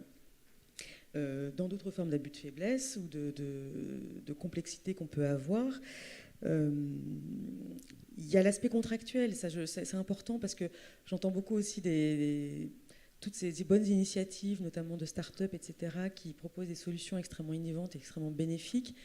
Mais la réalité sur le terrain, c'est que c'est des personnes qui ne connaissent pas forcément bien les droits et qui parfois commettent des maladresses, voire des erreurs monumentales sur les droits, notamment la protection des coordonnées, des droits de la santé, en termes de droits de la consommation, les contrats, parce qu'ils n'ont pas les moyens aussi, il faut le dire, en se lançant. Donc ils passent à la trappe le côté juridique, et ben résultat, potentiellement, ils s'exposent aussi à des manquements et des amendes et autres s'ils se font choper, parce qu'en fait, ils ne respectent pas l'information claire et loyale, ils font signer les enfants à la place d'eux, donc là, c'est pareil, c'est le côté agiste, on considère que la personne ne va pas être en capacité de pouvoir contracter, ce qui n'est pas vrai, et même une personne sous protection juridique, alors je vous ai trouvé un magnifique tableau, les juristes on aime bien, bon, c'est écrit un peu petit, hein, mais c'est un document remarquable de l'UNAPI, qui fait une synthèse justement de ce que peuvent faire ou pas les personnes protégées sous sauvegarde de justice, sous curatelle ou sous tutelle. Et ce n'est pas parce qu'elles sont tutelles qu'elles ne peuvent plus rien faire, loin de là. Et rappelons aussi que si elles sont sous tutelle, elles ne sont pas représentées, elles sont assistées. Donc le grand principe, c'est la détermination, l'autodétermination. Ça, c'est un droit qu'on pourrait consacrer, c'est ce qu'on avait demandé aussi, pour ne pas partir du principe que la personne, dès lors qu'elle est un peu vieille, eh ben, on doit décider à sa place. Donc ça, c'est des sujets qui restent encore un petit peu méconnus, et c'est normal. Même nous, les juristes, on a fait un monde entre ces sujets-là qui sont rattachés qu'au droit de la famille et pas au droit des affaires. Donc il n'y a pas une personne qui fait du droit des affaires qui maîtrise ces sujets-là. C'est totalement aberrant. Et donc il y a de nombreux sujets voilà, qui sont à voir. Quelques autres exemples très concrets, très récents, parce que là je suis allée il n'y a pas très longtemps, j'ai accompagné une solution qui favorise l'autonomie de manière remarquable, non seulement dans le handicap, mais aussi pour les personnes âgées. Alors j'en parle parce que c'est très récent, c'est un fauteuil roulant innovant qui a gagné le prix de l'innovation au dernier trophée Silver Economy. C'est un fauteuil gyropode qui tourne sur lui-même, sur 2 roues, donc hyper mobile. C'est tellement sympa que tout le monde a envie d'en avoir un. Ça change le regard sur le handicap. Voilà, ça coche toutes les cases de l'inclusion, de la mobilité, parce que ça permet à des personnes soit en situation de handicap, paralysées des jambes, soit mal marchantes du fait d'une maladie, etc., de sortir, d'agrandir leur périmètre. Donc c'est bénéfique. Et donc on était reçus au ministère pour discuter de ces sujets-là. Et alors c'est tout à fait extraordinaire, parce qu'après on a eu l'occasion aussi de revoir la ministre du Handicap, Fadila Kedabi. Et alors le sujet, c'est que pour être remboursé par la sécurité sociale, c'est une aide technique qui est unanimement reconnue comme vraiment innovante et pertinente. Mais en ce moment, le texte, eh bien, il ne fait que rembourser des fauteuils qui ont 4 roues. Donc là, il n'y a que 2 roues, donc ça ne rentre pas dans les cases. Et donc, c'est parti pour... Donc on s'est dit, faut-il mettre de petites fausses roues handicapées, comme des petits moignons de roues, pardon, mais pour dire, il y a 4 roues, remboursez-nous notre solution. Et la ministre s'est estomaquée, d'ailleurs, la semaine dernière au salon Silver Eco, on disait, mais comment est-ce possible? Et la conseillère qui dit, oui, on est désolé, madame la ministre, mais pour l'instant, c'est pas possible. On va essayer d'accélérer, de trouver un autre moyen par les dispositifs médicaux, etc. Tout est hyper complexe. Les normes sont complexes, directives machines, enfin bref, ça, c'est un bon exemple. Et c'est d'autant plus intéressant que cette conseillère qui est formidable, qui s'appelle Cécile Chevalier, avait fait un rapport avec Philippe de Normandie en 2021. Alors, incroyable rapport de 264 pages qui vient nous dire, attention sur les aides techniques qui sont des solutions fantastiques pour améliorer la mobilité, l'autonomie, etc. Eh bien, notre réglementation, elle est inégale, elle est discriminatoire, le cadre réglementaire est discriminatoire, les interprétations, c'est trop complexe. Et puis ensuite, en déclinaison, il y a une offre insuffisante de qualité inégale en fonction des territoires, des types et des déficiences. On retrouve ce grand sujet des aides différentes, notamment sociales, selon les départements. En fonction d'un kilomètre et d'une frontière, on ne va pas avoir les mêmes droits, que ce soit pour le handicap ou autre. Donc c'est quand même assez aberrant, déjà sur un côté micro, puis au niveau mondial aussi. On est tous et toutes des êtres humains, on devrait avoir quelque part la même accès aux droits de manière universelle selon nos besoins. Qu'est-ce qu'on a de beau aussi? On a l'agisme judiciaire. Enfin, ça, j'ai trouvé la formule ce matin, je trouvais ça pas mal, l'agisme judiciaire. Enfin, j'en ai parlé tout à l'heure un petit peu sur le vol, mais l'agisme judiciaire sur le plan sexuel, un grand enjeu de santé publique. On en a parlé tout à l'heure. Ça a été très rapidement effleuré comme sujet tabou. Donc parlons-en du sujet tabou. les violences sexuelles sur les femmes de plus de 50 ans. Ce n'est pas dans le scope des études. Elle n'existe pas. Donc je voulais rebondir dessus. Or, c'est un énorme sujet. On en a parlé hier soir. J'ai même appris encore des horreurs que je n'imaginais même pas, d'inceste familial sur des personnes.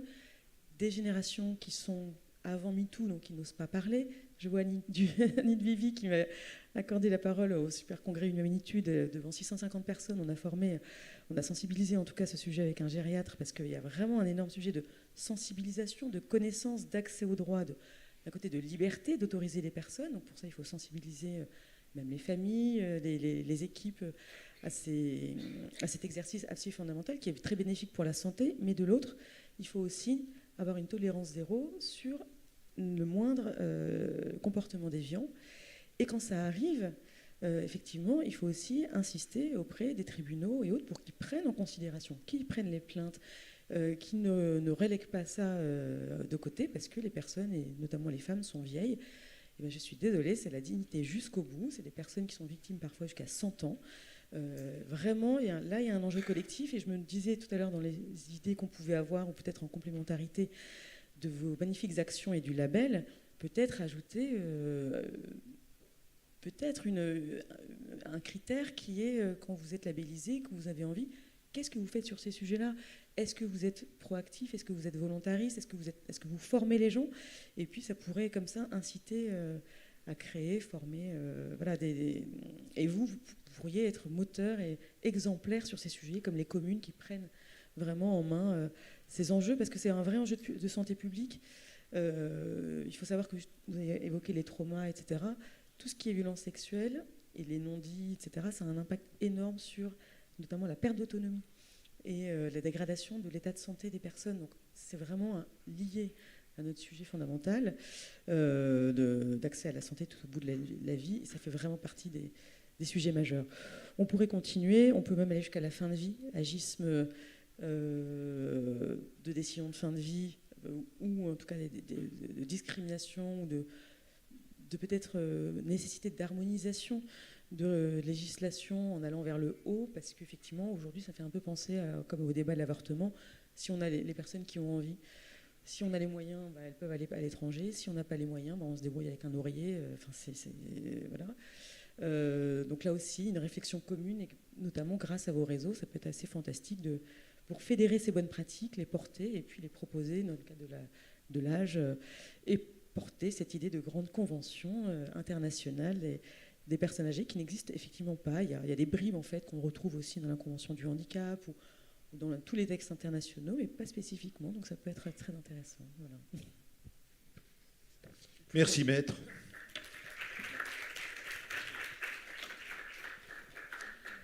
Albert Évrard, ça pourrait être votre tour. Merci. Alors, j'avais demandé j'ai une seule dia. Alors, on va voir si elle arrive. Elle revient. La voilà. Alors, je vous propose, nous sommes en fin de journée, hein, alors peut-être que pour fixer un peu les idées, voilà un dessin. C'est une recherche que j'avais menée dans les musées d'art de Toronto. Et j'avais regardé quelles étaient les représentations de la vieillesse. Et ce dessin-ci est intéressant. C'est une école allemande, il est de 1771, assez petit, hein, 14 cm sur à peu près 13 cm. Donc on le voit en très grand. Vous voyez, nous pourrions imaginer que Villes Amies des Aînés et communautés, c'est cet espace qui est vierge. Il n'y a pas un building, il n'y a pas un immeuble, il n'y a absolument rien du tout, si ce n'est la nature. Vous vous souviendrez que le représentant du Portugal qui est venu parler ici nous a dit parfois il ne faut pas avoir d'aménagement, il faut simplement prendre le terrain tel qu'il est. Bon. Alors, dans le ciel, vous voyez des oiseaux, et puis vous voyez de la nature, vous voyez, et puis cet homme assez âgé, il a en tout cas tous les traits représentés de la vieillesse. Une barbe blanche, il est dégarni, et il a l'air d'avancer avec prudence. Il est présent dans l'espace, territoire Villes Amies des Aînés. Il est présent dans l'espace. Mais il y avance à son rythme. On voit bien, il tend la main d'un côté comme s'il avait à se rééquilibrer constamment. Et puis, vous voyez, il a sa main gauche appuyée sur la main droite d'un jeune homme, d'un enfant. Ce n'est pas lui qui a le bâton, ce n'est pas cet homme âgé qui tient son bâton. Quand on parle de tous ces moyens techniques dont on dispose, que l'on multiplie à l'envi, vous voyez ici, celui qui tient le bâton, c'est le plus jeune. Ça peut nous aider, si vous voulez, à réfléchir sur certaines thématiques qui vont trouver une place et une résonance en droit. La citoyenneté, si vous voulez, c'est, à commencer par cela, c'est peut-être, et je l'évoquais déjà tout à l'heure, ce concept central. Nous sommes tous, tant que nous sommes vivants, nés et nés viables, jusqu'à notre mort, où nous deviendrons objets de respect, nous sommes sujets à part entière, titulaires de droits, de libertés et d'obligations. On parle beaucoup de droits des aînés, mais très peu des libertés et très peu des obligations ou des devoirs. Mais c'est peut-être à évoquer aussi dans une réflexion qui est faite sur la manière dont ces personnes et nous avons à évoluer dans l'espace. Alors, cette idée, si vous voulez, si on réfléchit à ce concept de citoyenneté, peut-être qu'il faut revenir, et j'en ai trouvé des traces dans certaines conventions internationales qui ont été citées par Alain Koskas tout à l'heure. Il faut peut-être revenir à cette idée qu'au fond, nous avons, je l'ai dit tout à l'heure, à nous accomplir. Dans la Charte africaine des droits de l'homme de 1981, nous disons ceci: il y a les besoins physiques et les besoins moraux. Il y a à veiller à l'épanouissement personnel, dit le fameux protocole sur les droits des personnes âgées, protocole de la Charte africaine des droits de l'homme. Il y a à veiller à un traitement humain des personnes âgées. Et la Convention interaméricaine sur la protection des droits fondamentaux des droits des personnes âgées, qui a été signée et qui est entrée en vigueur le 15 juin 2015, elle parle d'obligations qu'ont les États. Je cite: les États adoptent des programmes, des politiques, donc des politiques territoriales également, ou des mesures afin de faciliter et de promouvoir la pleine jouissance de ces droits chez les personnes âgées en encourageant l'accomplissement de soi. C'est bien ça qui est visé. Ce n'est pas uniquement la satisfaction de besoins ponctuels, aussi nombreux soient-ils. Il s'agit bien de l'accomplissement de soi. Alors, cet accomplissement de soi, de quoi s'agit-il? Et c'est mon deuxième point. Nous pourrions dire au fond que cet accomplissement de soi, eh bien, il a un volet qui va vers l'extérieur. Et alors, si on reprend la charte de Vancouver, du réseau Villes Amies des Aînés, on se rend compte que l'on peut énumérer, à propos des 8 thématiques, nous pouvons énumérer des aspects et penser à des aspects, et je pense que toutes les politiques publiques pensent à cela, l'accomplissement des personnes. Mais l'accomplissement des personnes, encore une fois, avec peut-être au-delà cette idée que les besoins, ce n'est pas une simple collection de choses que l'on va additionner, mais c'est quelque chose qui va amener la personne, au fond, à se réaliser pleinement dans toutes les dimensions qui sont les siennes. Alors nous entendions tout à l'heure, venant du Gérontopole de Toulouse, quelqu'un qui nous mettait un beau tableau en disant il y a au fond 6 thématiques. Alors à côté de la nutrition, à côté de l'audition ou de la vision, à côté de ce qui est cognitif, nous avons le psychologique. Et là, on nous a tout de suite dit oui, c'est le psychologique, mais au fond, c'est tout ce qui est mental. Je voudrais simplement vous dire, si nous pensons à tous les droits pour tout le monde, il y a une autre dimension fondamentale qui fait partie de toute notre humanité, à chacun de nous.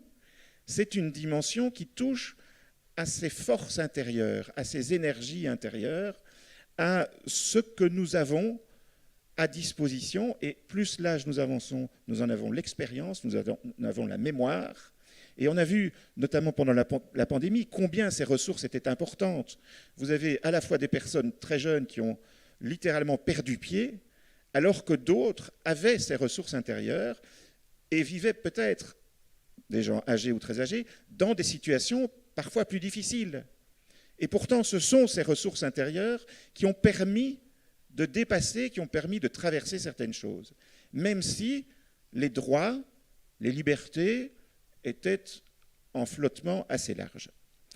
Quand on fait référence, sur le plan du droit, si vous voulez, à cette dimension intérieure, nous ne faisons pas uniquement appel, nous faisons appel à ce qui est derrière l'épanouissement de la personne. Tous les droits, toutes les libertés contribuent à l'épanouissement de la personne. Et il y a bien sûr, et j'imagine que c'est comme ça dans les politiques publiques, le protocole de la Charte africaine sur les droits des personnes âgées fait état de cela, mentionne l'intérêt supérieur et le bien-être de la personne âgée.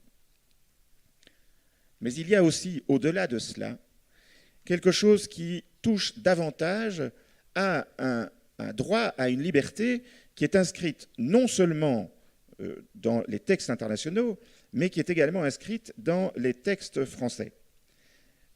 Je veux parler, et je fais référence maintenant à si vous voulez, un texte fondateur quand on réfléchit aux droits de l'homme. C'est le discours de Roosevelt du 6 janvier 1941. On l'appelle le discours des 4 libertés. Et que dit-on? Il y a 4 libertés humaines essentielles. La première est la liberté de parole et d'expression. Nous avons vu combien elle était importante, combien il fallait rendre participants toutes les personnes à l'établissement des politiques publiques et à leur mise en place. Il y a une troisième liberté qui est celle d'être libéré du besoin. Être libéré du besoin. Le besoin largement matériel, sous toutes ses formes. Et puis, il y a encore une autre liberté, celle d'être libéré de la peur. Alors, dans un contexte, nous sommes en 1941, c'est bien sûr le contexte des guerres qui est en jeu. Mais la peur, dans un contexte de paix, elle existe aussi. Être libéré de cette paix, de cette peur, quelle qu'en soit la forme, c'est une angoisse par rapport à l'avenir, c'est une angoisse par rapport à peut-être la mort. Toutes les situations sont envisageables. Mais en tout cas, cela indique bien qu'il y a à travailler sur ces libertés et que s'il y a du droit positif, des articles de code, des articles de convention à établir, c'est bien pour décliner ces différentes libertés. Et puis, il y a une grande absente dans toutes ces libertés. C'est la troisième liberté qui était évoquée par M. Roosevelt dans son discours du 6 janvier 1941, c'est la liberté pour chacun d'adorer Dieu comme il l'entend. C'est ce qu'on appellera ça, si vous voulez, à côté de la gériatrie qui s'occupe davantage de ce qui est médical, de la gérontologie qui s'occupe davantage de tout ce qui est social ou autre en termes de vie des personnes âgées, on appellera ça la gérotranscendance. C'est une manière de l'appeler. Voilà. C'est de dire qu'il y a, au fond, en toute personne humaine, cette dimension fondamentale, que l'on en fasse quelque chose, qu'on l'associe ou non à une religion, et c'est bien le propos du Conseil constitutionnel français lorsqu'il dit « nous rattachons cette liberté de pensée et de conscience, nous la rattachons à l'article 10 de la Déclaration universelle, de la Déclaration des droits de l'homme de 1789, et quand nous la rattachons, nous lui donnons 2 volets, un volet laïque et un volet religieux, avec la liberté de choisir ou pas une religion, d'en pratiquer une ou pas. On nous a parlé tout à l'heure, toujours lors de l'exposé des gérontopoles, on nous a parlé des évidences, evidence-based medicine, comme on dit. On doit tout avoir, si vous voulez, établi par la preuve. Eh bien, l'evidence-based medicine nous dit qu'il y a un bénéfice à cultiver sa vie intérieure, que ce soit pour l'administration d'un traitement, que ce soit pour la réception d'une mauvaise nouvelle. Il y a des tas d'avantages à cela.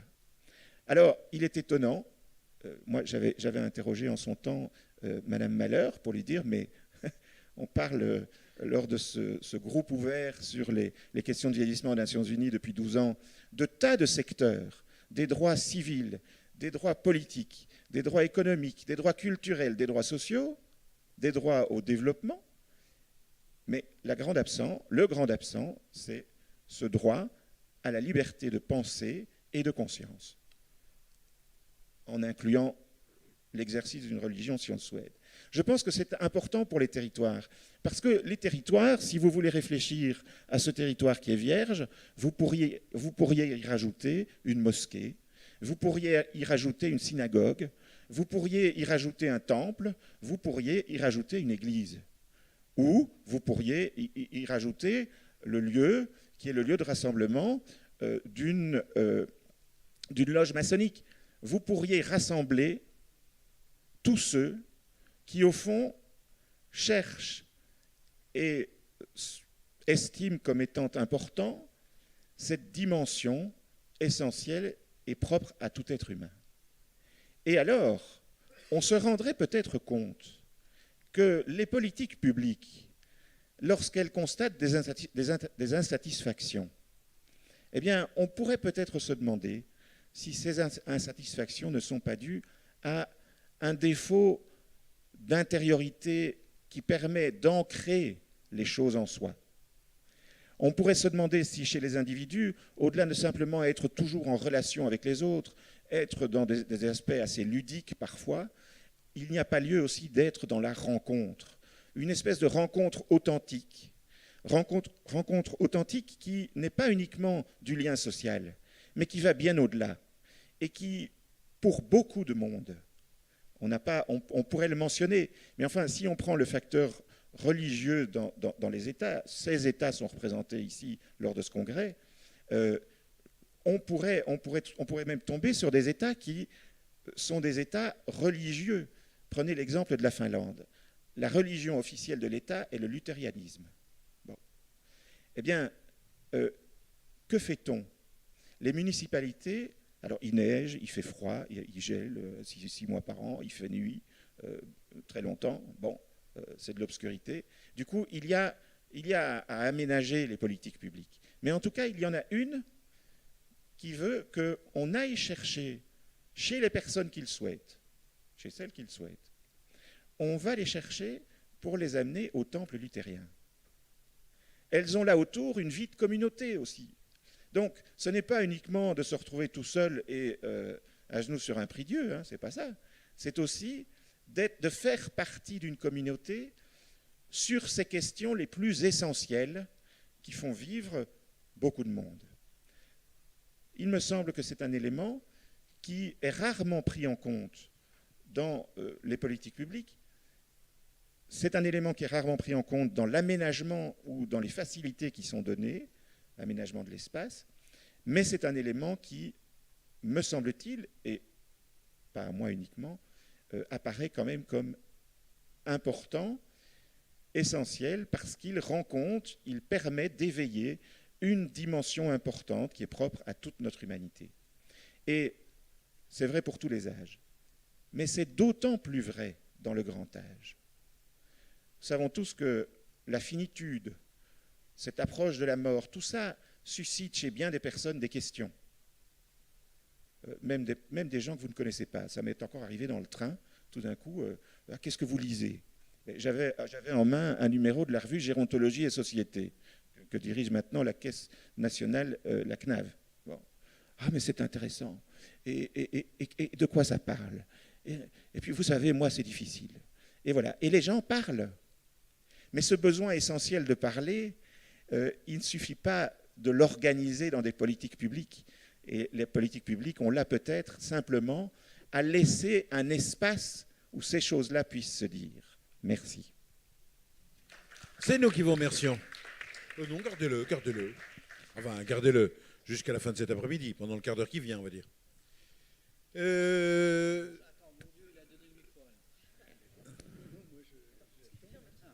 Mais qu'est-ce qu'il va en faire?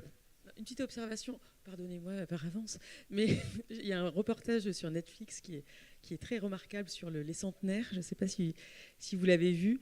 Alors, pardon pour cette petite... Mais il y a un moment, il disait, tiens, dans tel village, c'est extraordinaire, on a pu voir que des personnes qui allaient prier tous les dimanches vieillissaient dans les meilleures conditions que les autres. Alors les personnes pensaient que c'était grâce à leur foi et sont merveilleuses. Et en fait, c'est juste parce qu'ils marchent et du coup, ils retrouvent les gens. Et donc, ils se socialisent, ils s'habillent, etc. Et puis, en fait, du coup, c'est très bénéfique de rejoindre une communauté. Donc, toutes les communautés sont à recommander, voilà, si elles sont respectueuses et tolérantes. Qu'importe le flacon, pourvu qu'on ait l'ivresse. Est-ce qu'il marche là? Oui, vous entendez la cascasse. Simplement 2 mots à dire. Je redoute que ce ne soit pas seulement 2 mots. Non, si. Dans nos travaux, nous parlons d'abord des attentes, des envies et ensuite des besoins. Attentes, envies, rêves et besoins. Ça nous paraît vraiment essentiel de parler ainsi parce que ça permet de prendre en compte l'humain, mais lui donner aussi la possibilité de cesser de glisser et de remonter. Nous le savons tous que dans certaines structures, la personne n'est pas toujours sur une pente glissante, mais qu'elle peut remonter. Ça, c'est un. Le second, c'est que j'aimerais vous demander cette fois-ci. Nous, il y a 15 ans, on a travaillé sur les maltraitances financières. Rien ne laissait apparaître. L'audit de la police, de la gendarmerie, on nous disait mais c'est silencieux, on ne sait pas, c'est l'omerta. Aujourd'hui, ça apparaît et c'est pour ça que ce que je voudrais vous demander, c'est d'être attentif aux maltraitances sexuelles qui aujourd'hui sont légion. Elles le sont au domicile, parfois elles le sont culturellement à domicile, mais elles le sont aussi en institution. EHPAD et hôpitaux. Nous avons là des éléments qui nous font penser que de la même façon que les choses étaient discrètes, voire secrètes, il y a 10 ou 12 ans sur les maltraitances financières, aujourd'hui, nous sommes à peu près à ce stade et j'évite de parler des pays ou des territoires où cela est culturel, particulièrement si on a un fils ou une fille qui se drogue à un moment donné, qui est un peu largué. Et là, croyez-moi, le viol des grands-mères, ça existe et ça existe beaucoup. Donc, et avec Solène, on avait même pensé lancer un mouvement pour essayer de travailler un peu plus, pour y comprendre un peu plus. Et je crois qu'il faut qu'on soit un petit nombre pour le faire ensemble, parce que c'est très difficile, même pour chacun de nous, de penser ou d'envisager ça. Merci Alain. On passe aux questions. Oui, c'est ça, est-ce qu'il y a des questions? Ce seront les dernières, puisque c'est la dernière des tables rondes. A priori, il n'y en a pas. Si, ici, et ici après. Nous allons commencer par ici. Bonjour, qui êtes-vous? Merci, je suis Emma Bocor, je suis chargée de mission, je dirais senior et pratique culturelle en intergénérationnel au ministère de la Culture, au sein de la délégation générale à la transmission, au territoire et à la démocratie culturelle. Ma première question s'adresse à Madame Brugère, c'est ça? Oui, Solène Brugère. Oui. Maître, ce que vous avez évoqué au sujet de, je dirais, maltraitance sexuelle ou viol, on peut l'appeler comme ça, des personnes âgées. Et par rapport à votre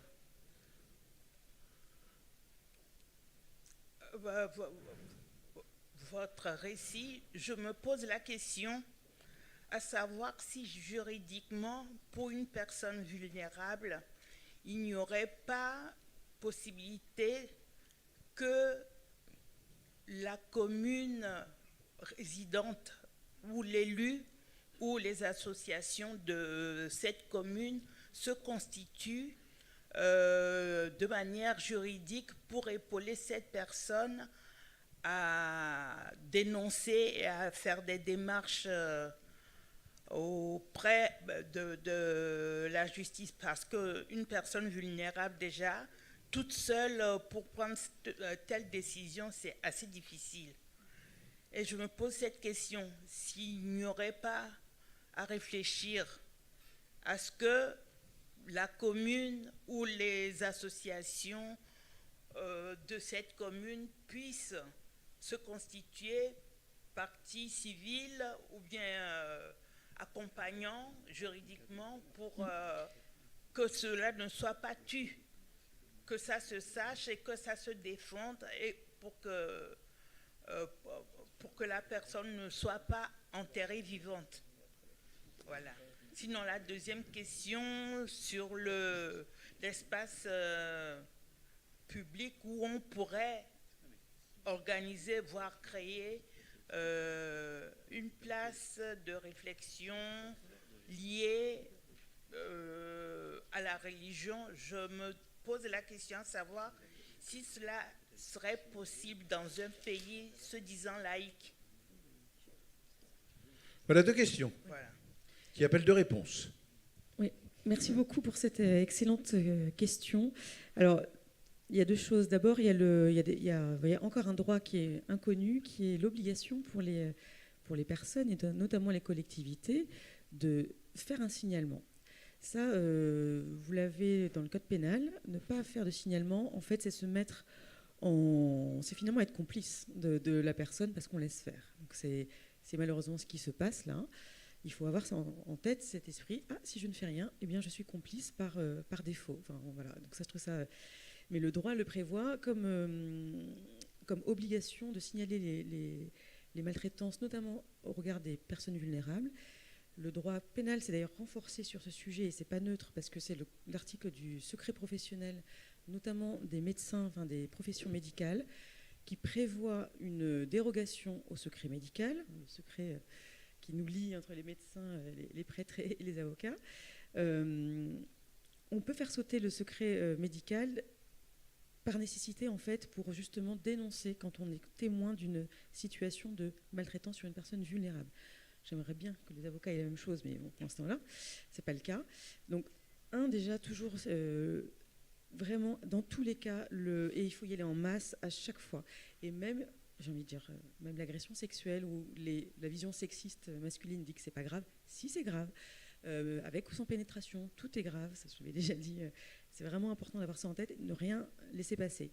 Ensuite, effectivement, je trouve que il faudrait pouvoir se constituer partie civile aussi, parce que finalement, quand il y a une atteinte à une personne, alors homme ou femme, en fait, c'est une atteinte à l'ensemble de la citoyenneté. C'est une atteinte à la sécurité de l'ensemble des personnes qui vivent sur notre territoire. Donc, dans un devoir de protection, on pourrait tout à fait le suggérer. Faisons-le si ça n'existe pas. Mais si, parce qu'il faut défendre la protection, ça fait partie des droits fondamentaux, et notamment pour la santé, c'est un droit fondamental, protection de la santé. Je sens qu'Alain Koskas a 2 mots à dire. Donc je suis pour. Non, mais on peut avoir un regard. Moi, je pense sincèrement, pour avoir vu des maltraitances financières et physiques au sein de familles, elles font partie de la systémie familiale, hélas. Et si vous dénoncez au nom de vos valeurs, d'une histoire personnelle, y compris d'études qui ont été faites, qui ne rejoignent pas les valeurs systémiques de la famille. Si une personne ne porte pas plainte quand elle est battue, si elle ne porte pas plainte quand elle est escroquée, encore que vous connaissez la loi, on ne vole pas en famille. Il n'y a pas de vol en famille, sauf si on s'accapare des éléments nécessaires pour l'identité de la personne. Mais il n'y a pas de vol en famille.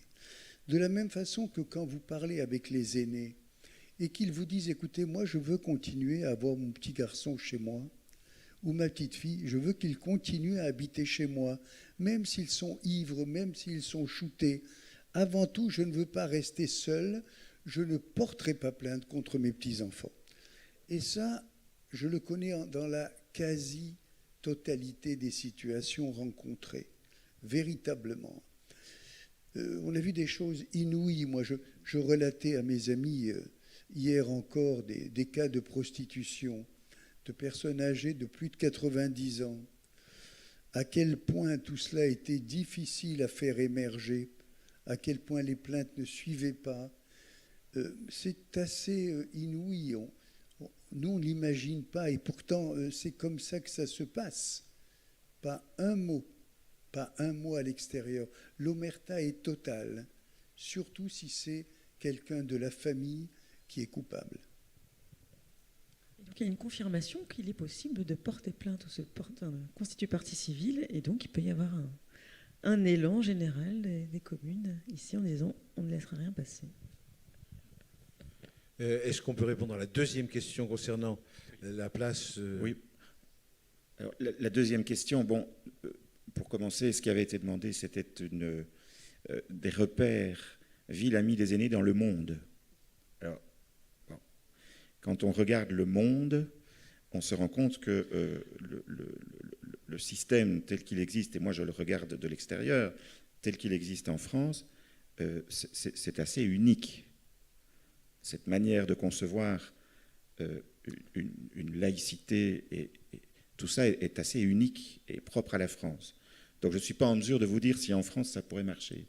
Ce que je pourrais vous dire pour la France, c'est qu'en tout cas, si on regarde, et c'est en lien avec ce que Alain Koskas disait, mais si on regarde l'activité des sectes dans les campagnes, bon, on n'est pas loin de rencontrer là des tas de gens qui sont effectivement en recherche, en questionnement, et qui, par défaut de relation, par peut-être fragilité, vont entrer en relation avec des groupements qui ne sont pas forcément bien intentionnés.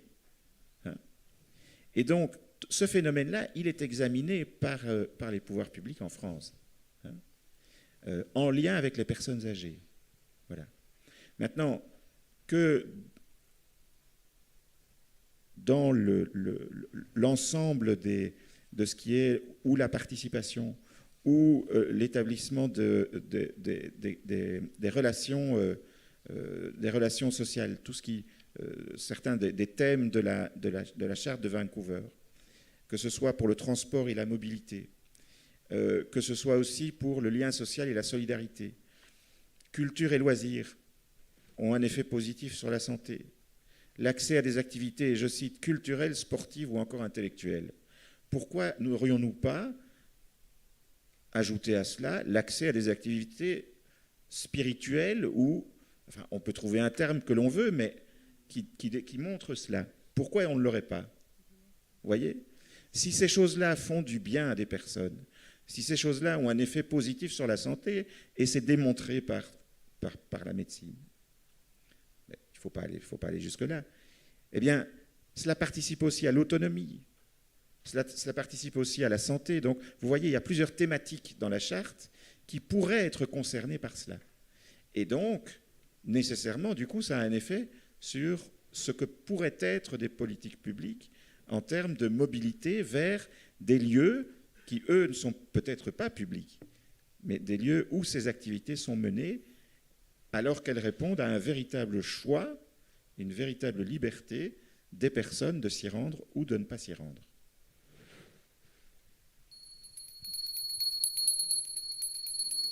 Nous nous étions engagés à vous rendre votre liberté à partir de 17h, mais Kéra Capdepont, vous pourrez poser votre question directement à Albert, je pense que... Alors, est-ce qu'on va vous apporter un micro? On vous apporte un micro, attendez Kéra, le micro arrive. Sachez que par rapport à quand une personne est dans une résidence autonomie ou même dans un EHPAD, on doit les accompagner à pratiquer leur foi, et on a des délibérations qui sont faites au conseil d'administration du CCS par exemple. Moi ça m'est arrivé de présenter des délibérations pour pouvoir accompagner et d'avoir ces moments de spiritualité. Et c'est pas parce que les personnes sont en vulnérabilité ou même fragiles et tout ce qu'on veut qu'on doit dire ben non, on fait rien par rapport à la laïcité et tout ça. Mais on doit accompagner les personnes si elles souhaitent pratiquer leur foi, peu importe la religion, on doit leur donner des espaces. Alors voilà, C'est même rappelé dans la Charte des droits de la personne accueillie, Oui, annexée oui, à l'article tout à fait. 311-3 du Code de C'est l'action pour ça sociale et des que- familles. voilà, c'est Merci pour de ça que ce je voulais rappel. c'est pour ça que c'était très important de dire que voilà, c'est parce qu'on voit bien des fois des questionnements lors du conseil d'administration où on nous met comme quoi c'est pas forcément une bonne chose, mais c'est un droit. Merci de cette précision. Merci. C'est clair. Ici, ça achève nos travaux. Le combat va cesser faute de combattants. Ou alors on finira par converser uniquement avec des nazériens, ce qui ne manque pas de charme, je vous l'accorde, mais qui sera un petit peu limité. Voilà. Merci aux orateurs qui ont pris la parole pour cette dernière table ronde que vous applaudissez. Merci. Elles ne sont plus là pour être applaudies, mais à nos traductrices qui ont assuré toute la traduction depuis le début de ces travaux, elles sont rentrées chez elles, donc voilà. En revanche, merci à l'ensemble des équipes techniques de cette salle Pierre Larocque pour leur soutien. Là, vous pouvez les applaudir parce qu'ils vous entendent. Et merci à toute l'équipe du réseau francophone des Villes Amies des Aînés pour l'organisation de ce colloque qui était somptueuse. Je parle de l'organisation. Voilà. Bravo Floria. Bravo Floria. Oui, mais là, ça ne sert plus à rien. Plus personne n'applaudit. Là, les gens sont épuisés. On sent bien qu'il n'y a plus aucune puissance. Hein.